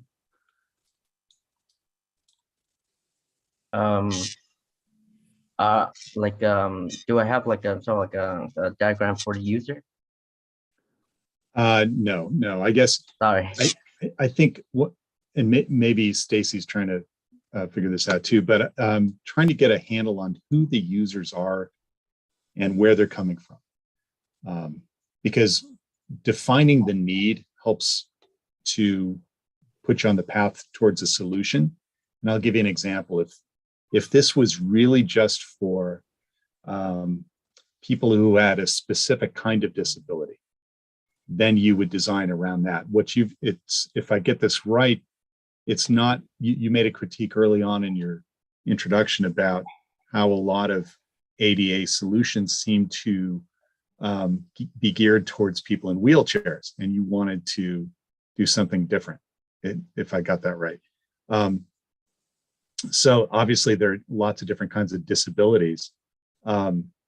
Is this geared towards anybody with any kind of disability then? So I can talk with that action drawing. So is this the right drawing right here, Khan? The enlarged plan, Mitchell. This one? My intention is target to serve people with variety of different type of disability, not just mobility. So the RAM is just a function, kind of partially served in that way. You see, some sort. I also put efforts to create some sort of like a tactile surface embed in that space as well to serve other people with kind of visual impairment or something like that. Yeah, that's yeah. I think that's kind of what we're getting at. I think you thought of those other things, but we haven't really heard like tactile. Tactile, yeah. For those, something about the hearing things. Yeah, I kind of expected to have you say something like, "There's a garden with fragrances." I see. And kind of talking about those type of interaction. One of the things about your ramp is that it really looks much more as a functional ramp versus an engaging ramp. That it would have been interesting if there were things to go do along the ramp, but the ramp is only going up to the residential area. So you go there at the end of your day. And so there could have been more opportunity about transition. You might have been limited because of the size of your space not to do terrace rooms possibly, but there could have been other things you could have engaged along the pathway. It was one idea. I'm going to propose we take about 3 more minutes on this project and then transition over to Juan's project, and try and save a little bit of time at the end if we need to stitch them together. Okay. Do you guys want to speak about the architecture in terms like it seems a very straightforward structural system, and you seem to be kind of very sensitive to kind of like privacy screens and these type of things. I didn't. Could you speak to the solar aspects of it? I guess. Yeah, I didn't mention, but there's essentially going to be a solar system on the rooftop. And why did you choose to put the courtyard where you did? Did it have to do with its site location, or is it just privacy purposes? The courtyard. Like what was the reason why I chose to have that courtyard in the center? Yeah. Where's the sun? Yeah, so I think like that to drive from the mass in, because it's kind of right now the size kind of been kind of elongated, so make that subtraction from the mass is, I think, like beneficial for getting natural lighting into those residents. And essentially I have that double high atrium, so I think like that would be something beneficial in that sense. I mean, architecturally, it really seems like a good solution. There's a lot of nice things that you've got going on, and as I scroll through it and look at the drawings, I think you've solved a lot of things quite well. What I'm looking for is something that tells me beyond the ramp that this is a facility that's really meant for people with disabilities, and maybe that's your intention. Maybe the intention is that it not look like a place for people with disabilities. I don't know. You got to take a position one way or another, I suppose. But the main programmatic move that seems to be the unifying element is that big courtyard. The courtyard it's a nice courtyard. It seems like that's meant to be the social gathering place for everybody, right? And I think that's probably the best space in terms of how people would use it in a long-term care facility like this, because it's an extension of the training spaces that are also at the public level, but it also mingles with the residential. So people that are in that courtyard, I'm assuming, would know each other. They eventually would get to know each other, and it becomes sort of like the family room for the facility, right? I think that's the intention. Yes. Yeah, I think I think there's too much reliance on the ramp con as sort of the main thrust of the solution that addresses disability. And I guess I'd look for more definition as to who it's serving and why, because there's so much need out there, and all of us have friends or acquaintances that are people with disabilities. For example, I know somebody who had a traumatic accident and became disabled because of that accident. So that was something where all of a sudden their life was turned upside down, And I could see a facility for them like this that would help train them not just in a profession or a trade or something like that, but just in life skills. Just how to navigate life again with different abilities. Yeah, if I could jump in there, Con, I think if the ramp were more sort of intentional part of the architecture, it would have created it would have gotten your point across a little bit more succinctly and strong.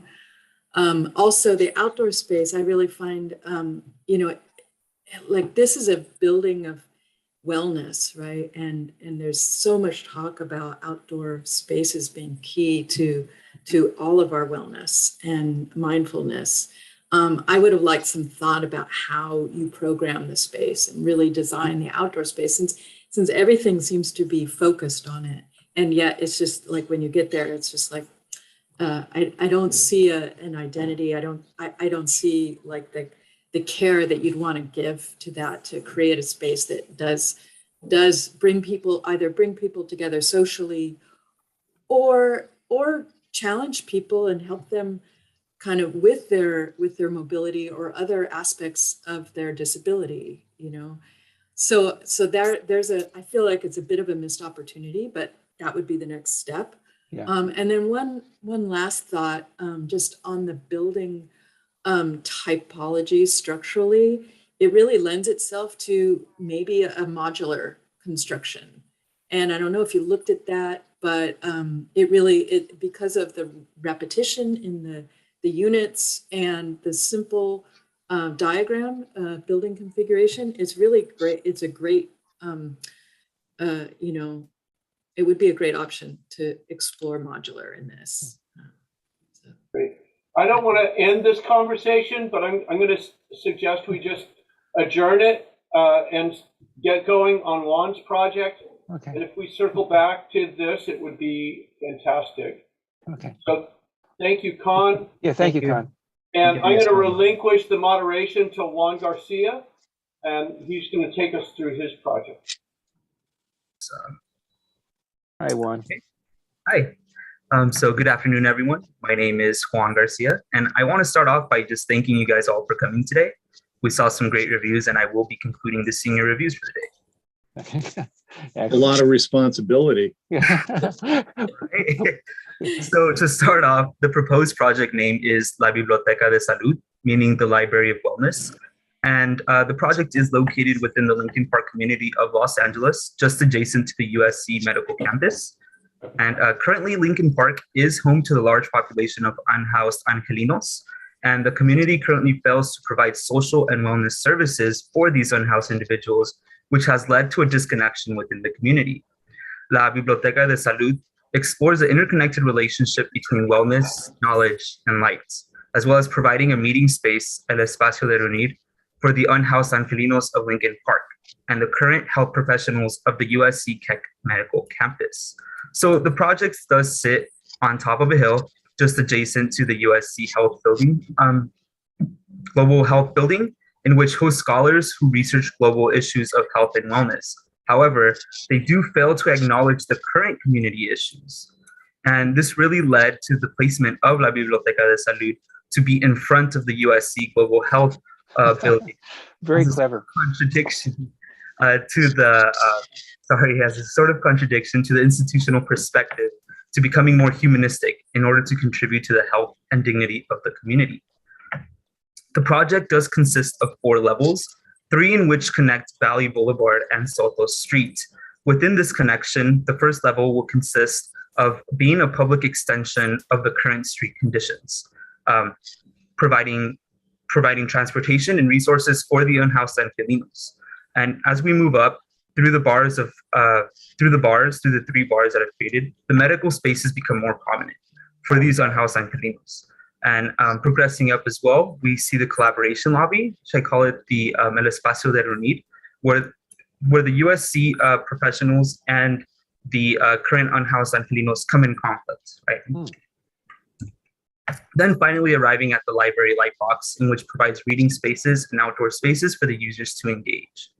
The overall massing consisted of 3 circulation cores and light wells that were subtracted, creating a relationship of light within each level. The groundwork consisted of me filling in that missing piece of the existing USC Public Health building, then displacing and embedding, connecting, again, those 2 levels of Valley and Soto streets. And here's the axon just showing how that connection happens on Valley Boulevard and Soto Street. Sorry, isometric, not axon. Now moving on to the plans. The first floor plan is on at -2 on Valley Boulevard, is again an extension of the current public street conditions. And within the plan, there are resources for these unhoused Angelinos, such as a bus stop for transportation, showers and lockers, a soup kitchen, donation pickups, laundry, a barber, and job skill learning center. And really the attraction to progress through the levels becomes light. In the first 2 interiors, you'll notice how limited of natural light is within the space. But wanting to interact with the space that is most lit is what is the attraction for progressing. The second level is El Espacio de Curar, being on -1, consists of physical and mental betterment spaces in which these unhoused Angelinos can get to the healthcare necessities that they need, such as counseling for the mental ill and examination rooms, whether it being for dentistry or physical treatments. And within this level, USC health professionals are encouraged to aid these unhoused Angelinos as well. And then this rendering to the right is actually an outdoor area that, again, exposes more light and more attraction to progress a project. And then finally, we arrive to the collaboration level, which is now on Soto Street. And within this level, it becomes a buffer in between the unhoused resources and the library light box above. The level of collaboration of the unhoused, between the unhoused Angelinos and the US healthcare professionals is further pushed. Program within this level consists of the healing gardens, lecture rooms, outdoor learning spaces, and a spatial bridge that connects the USC building and the proposed La Biblioteca de Salud building. And on the right here, we see that in ISO and how that relationship becomes of a spatial bridge and these healing gardens that could potentially even be for a further expansion of this, right? And lecture rooms as well. And these areas just become collaboration spaces. Moving up to the library portion, finally arriving at the library level, +1, the maximum amount of light is provided for the sense of being healed. And within this level, reading rooms and outdoor rooms are pushed to the exterior, allowing for more book storage and reading areas within. And on the right, this shows just a space under the roof, kind of looking up and seeing how we have these skylights. And then in some cases, we have these movable louvers, right, that provide more light and more exposure to that. Moving on to the sections and the details. For section A, it shows a relationship between La Biblioteca de Salud and the USC building and that spatial bridge that connects both of those two, as well as the embedment of the of the project being within the mountain and the slide box just sitting on top of the between the buffer. Structurally, the project consists of a concrete podium as the groundwork and steel moment frame. The concrete podium as the groundwork and steel moment frame as the framework of the project, right? And the structure is wrapped around with a translucent ventilated glass facade with stucco panels on the backside, as well as movable louvers on the roof system in some portions. Section B shows how the 2 levels are embedded and the buffer in between being El Espacio de Reunir, connecting these 2 different structure types, right? As well as showing how the structure core connects all levels from Valley Boulevard to Soto Street. The wall section just shows how the concrete structure comes in contact with the steel structure and how the project is embedded within the mountain. Also showing how I've sort of pushed over the retaining wall to get more lights from this angle.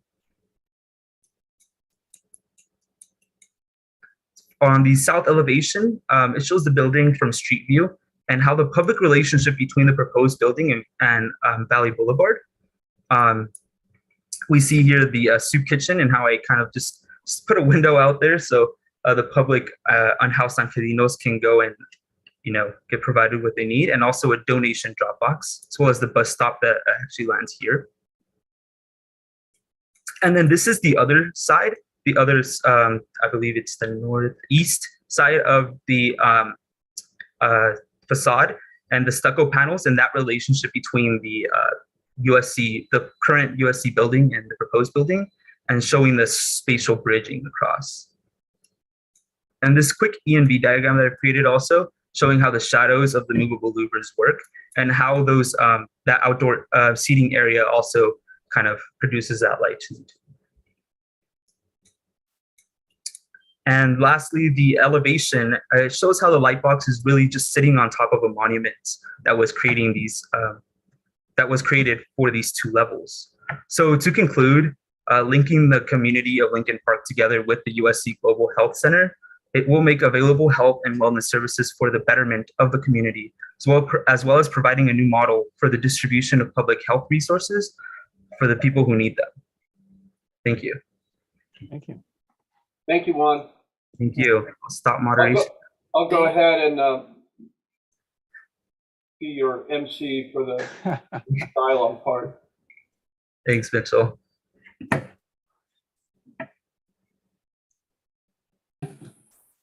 Can we see one more time the section or how you enter from the street if you're an unhoused Angelino? Sure.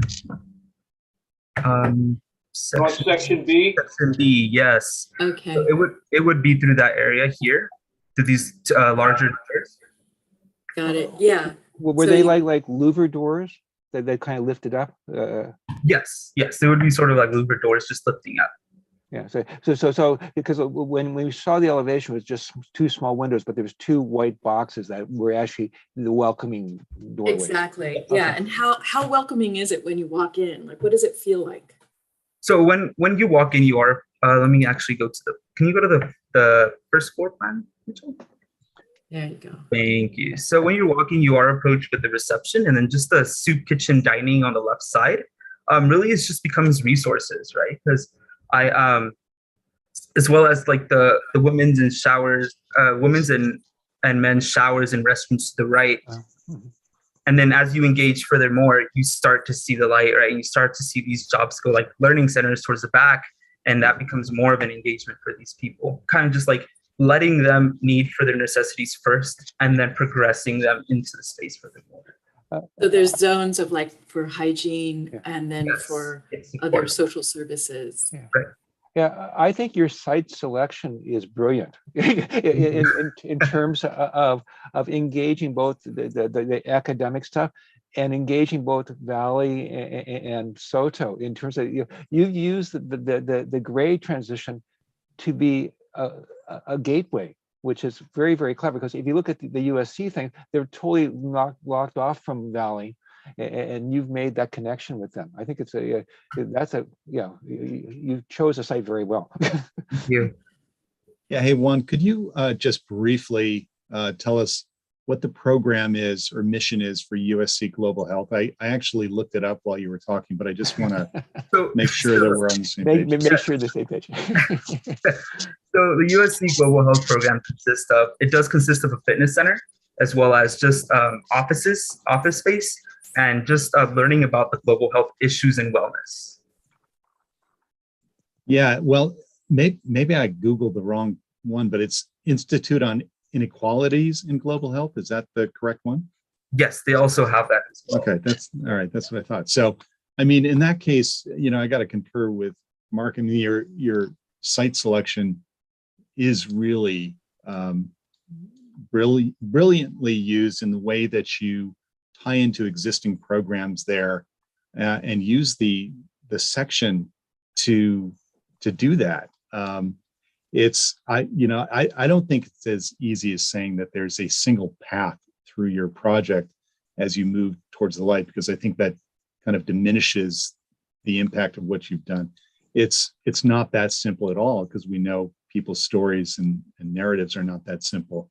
But the way that you use the site to introduce different possibilities to the people that are coming into your building, and eventually, you know, if it works out and everything is leading in that direction, they can bridge over to the global health building. Right. You know, there's a lot of metaphorical tie-ins to that. And I think in this case, we're seeing what I think Mitchell is talking about when he talks about hybrid programming, because this is hybrid programming both internally but also externally. And you know, it's not just thinking about what's happening within the context of your own building, but it's really thinking about how it ties into a larger context, not just physically and architecturally, but also functionally. Yeah, I would add to that, Kevin, that I think it's as much a space for people experiencing homelessness that it is for the people in that office building behind, and what to help them reconnect with, you know, with people, right? Remember why they're there. Exactly. And so I think that that's what's so exciting about this project. I want to see those spaces where those two populations really come together and really understand, like, I think that's where the design opportunity lies. I mean, you got it in the section, you created a brilliant diagram for the building in terms of not only site, but yeah, the section, but then how those two populations intersect and how you can design that to really create a third something else, right?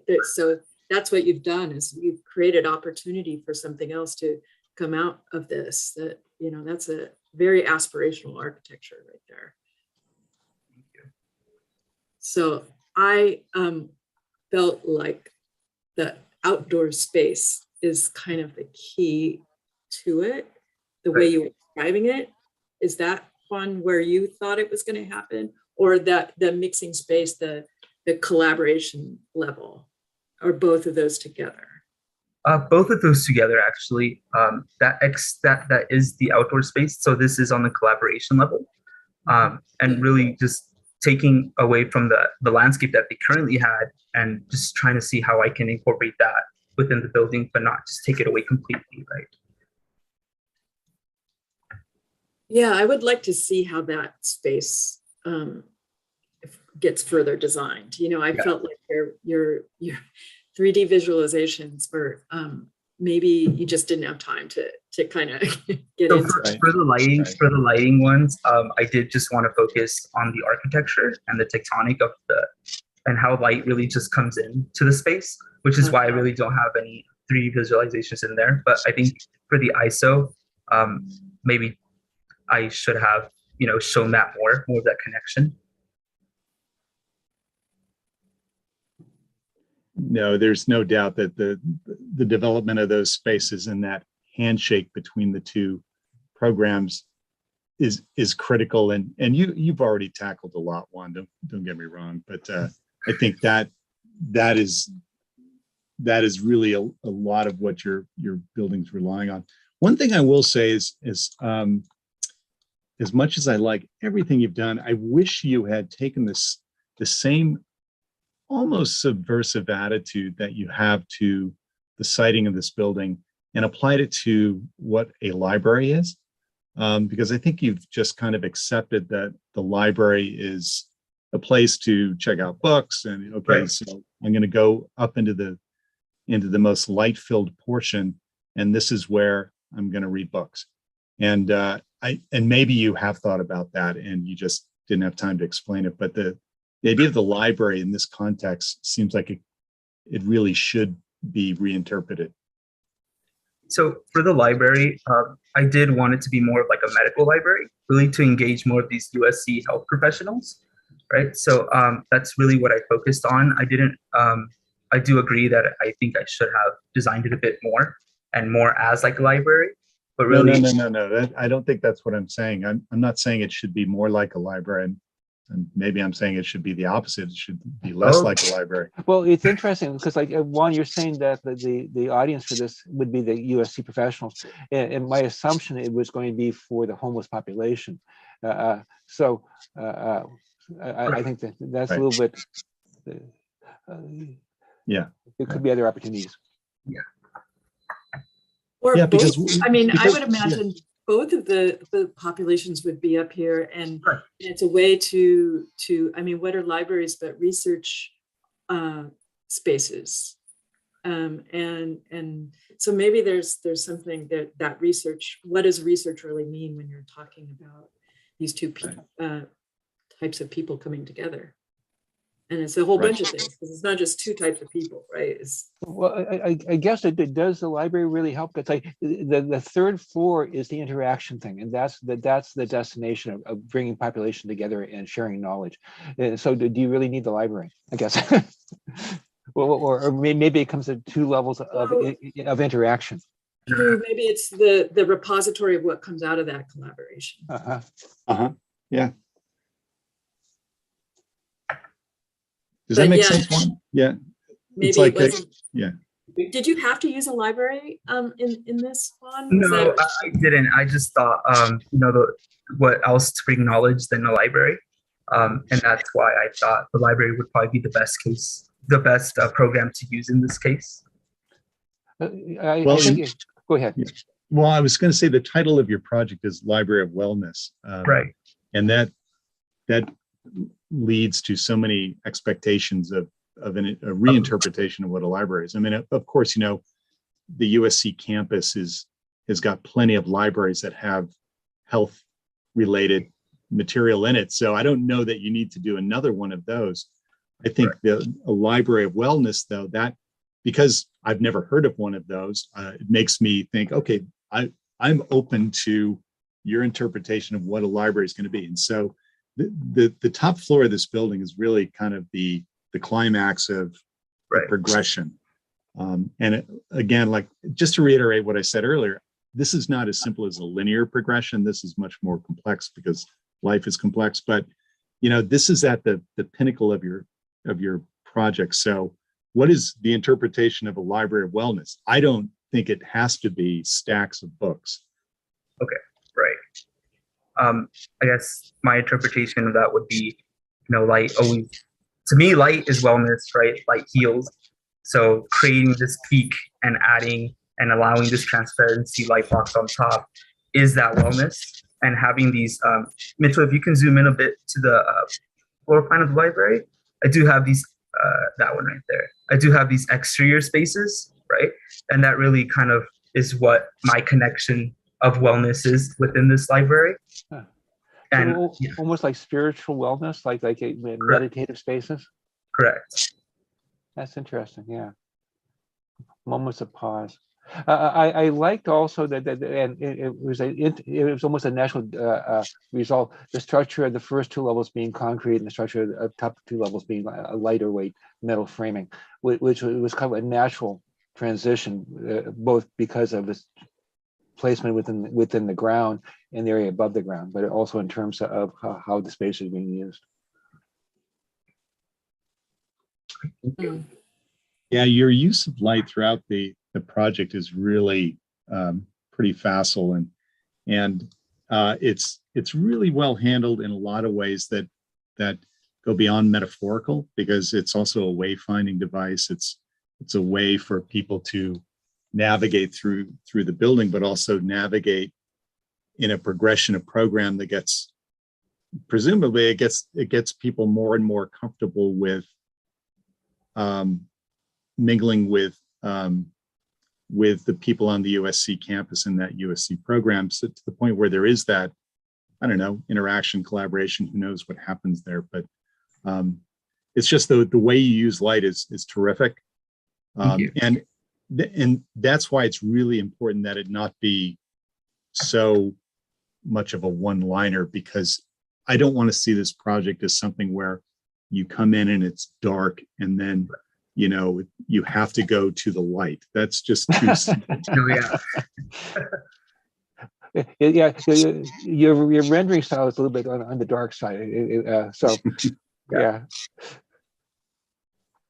Yeah, I guess that's where I was saying what I was saying initially is that I feel like maybe you could emphasize the light without and don't take this the wrong way, but make it a little more friendly. Right. Yeah. In other the presentation, we saw a lot more like there'd be not a lot of color, but physically people in the spaces that kind of show interaction at the front. Mm-hmm. Yeah. But, yeah, and I guess wellness to me, and this may be getting to both of the projects, has a lot to do with light and ventilation, but it also has to do with that true connection to the outdoors and the interplay between interior and exterior, and how you can connect your outdoor spaces more holistically with your interior spaces. I think people were seeing that so much, right? It's so, it's just so important for all of us to have that connection to outdoors, and so the cleverness in how we do it and how we weave that into our buildings is I think that's kind of a great opportunity to really make good buildings. We're officially into the bonus period here. Well, we transitioned 2 minutes ago. I would just say, we could say maybe concluding comments, but they could be generous ones. We're not in a rush. We don't have to make another change to another room. But yeah. Well, I would commend you both for taking on some pretty challenging issues. Both of these projects are talking about real life building, scenarios in our cities and problems that architecture can actually work to solve. And it's interesting to see your take on it. You're both sensitively looking at the different populations and really stretching what it means to design for people that haven't traditionally been designed for. And I definitely commend you for that. Yeah, I don't know if, both of you are tackling similar issues that address fundamental needs. And I'm sure all of you have seen that pyramid of needs by Maslow, I think it was. Maslow, yeah. Yeah, and it starts with, the basic physiological needs, food and shelter and things like that. And then it progresses up through, psychological and needs of well-being, self-esteem, and comfort and social needs and things like that. And, to different degrees, both of you are addressing you're starting with the basic physiological needs. Con, you were looking at shelter. It's like shelter and food. What are those? And Juan, at the base level of your project, it's basically, if I'm hungry, I could come get a meal. And that's addressing those fundamental needs. And then once you get past the food and the shelter and those basic physiological needs, that's the next step up. What is the next level of service that we as human beings need? And that's where the projects really go beyond just solving an immediate problem to creating a place where architecture can actually help heal people, right, mentally and the whole person. And that's where, at its best, that's where your two projects really sing.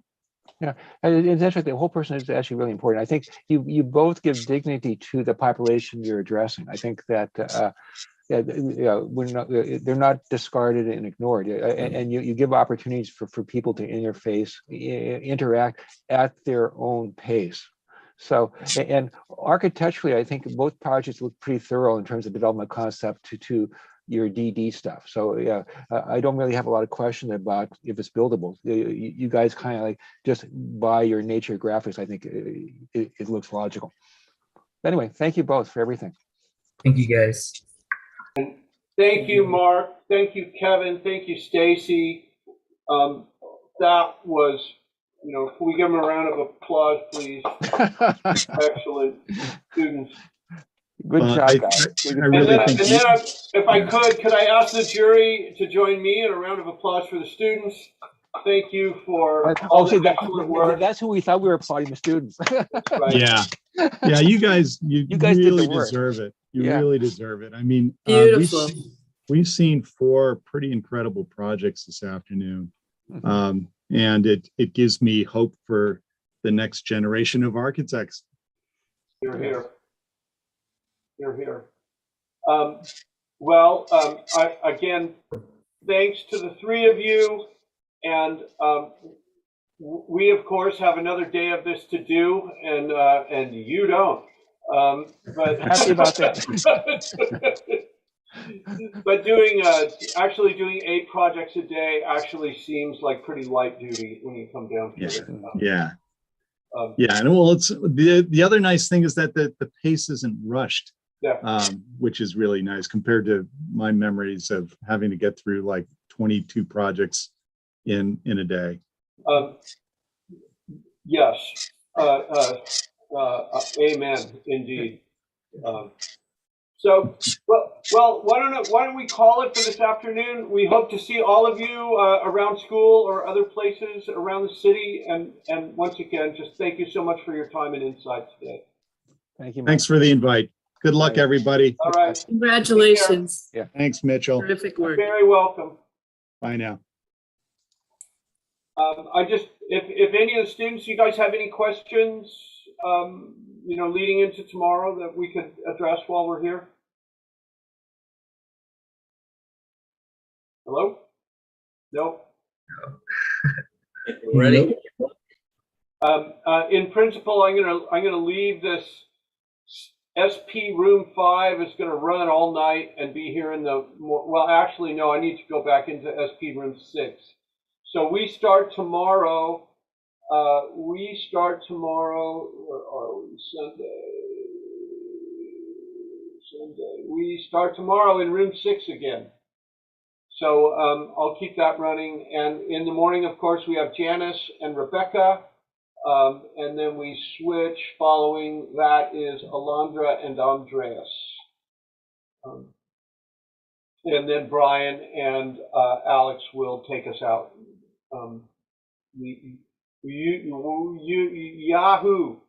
So, okay. Anything else I can help you with? Go relax. You've earned it. Tomorrow, Mitchell. Thank you, Mitchell.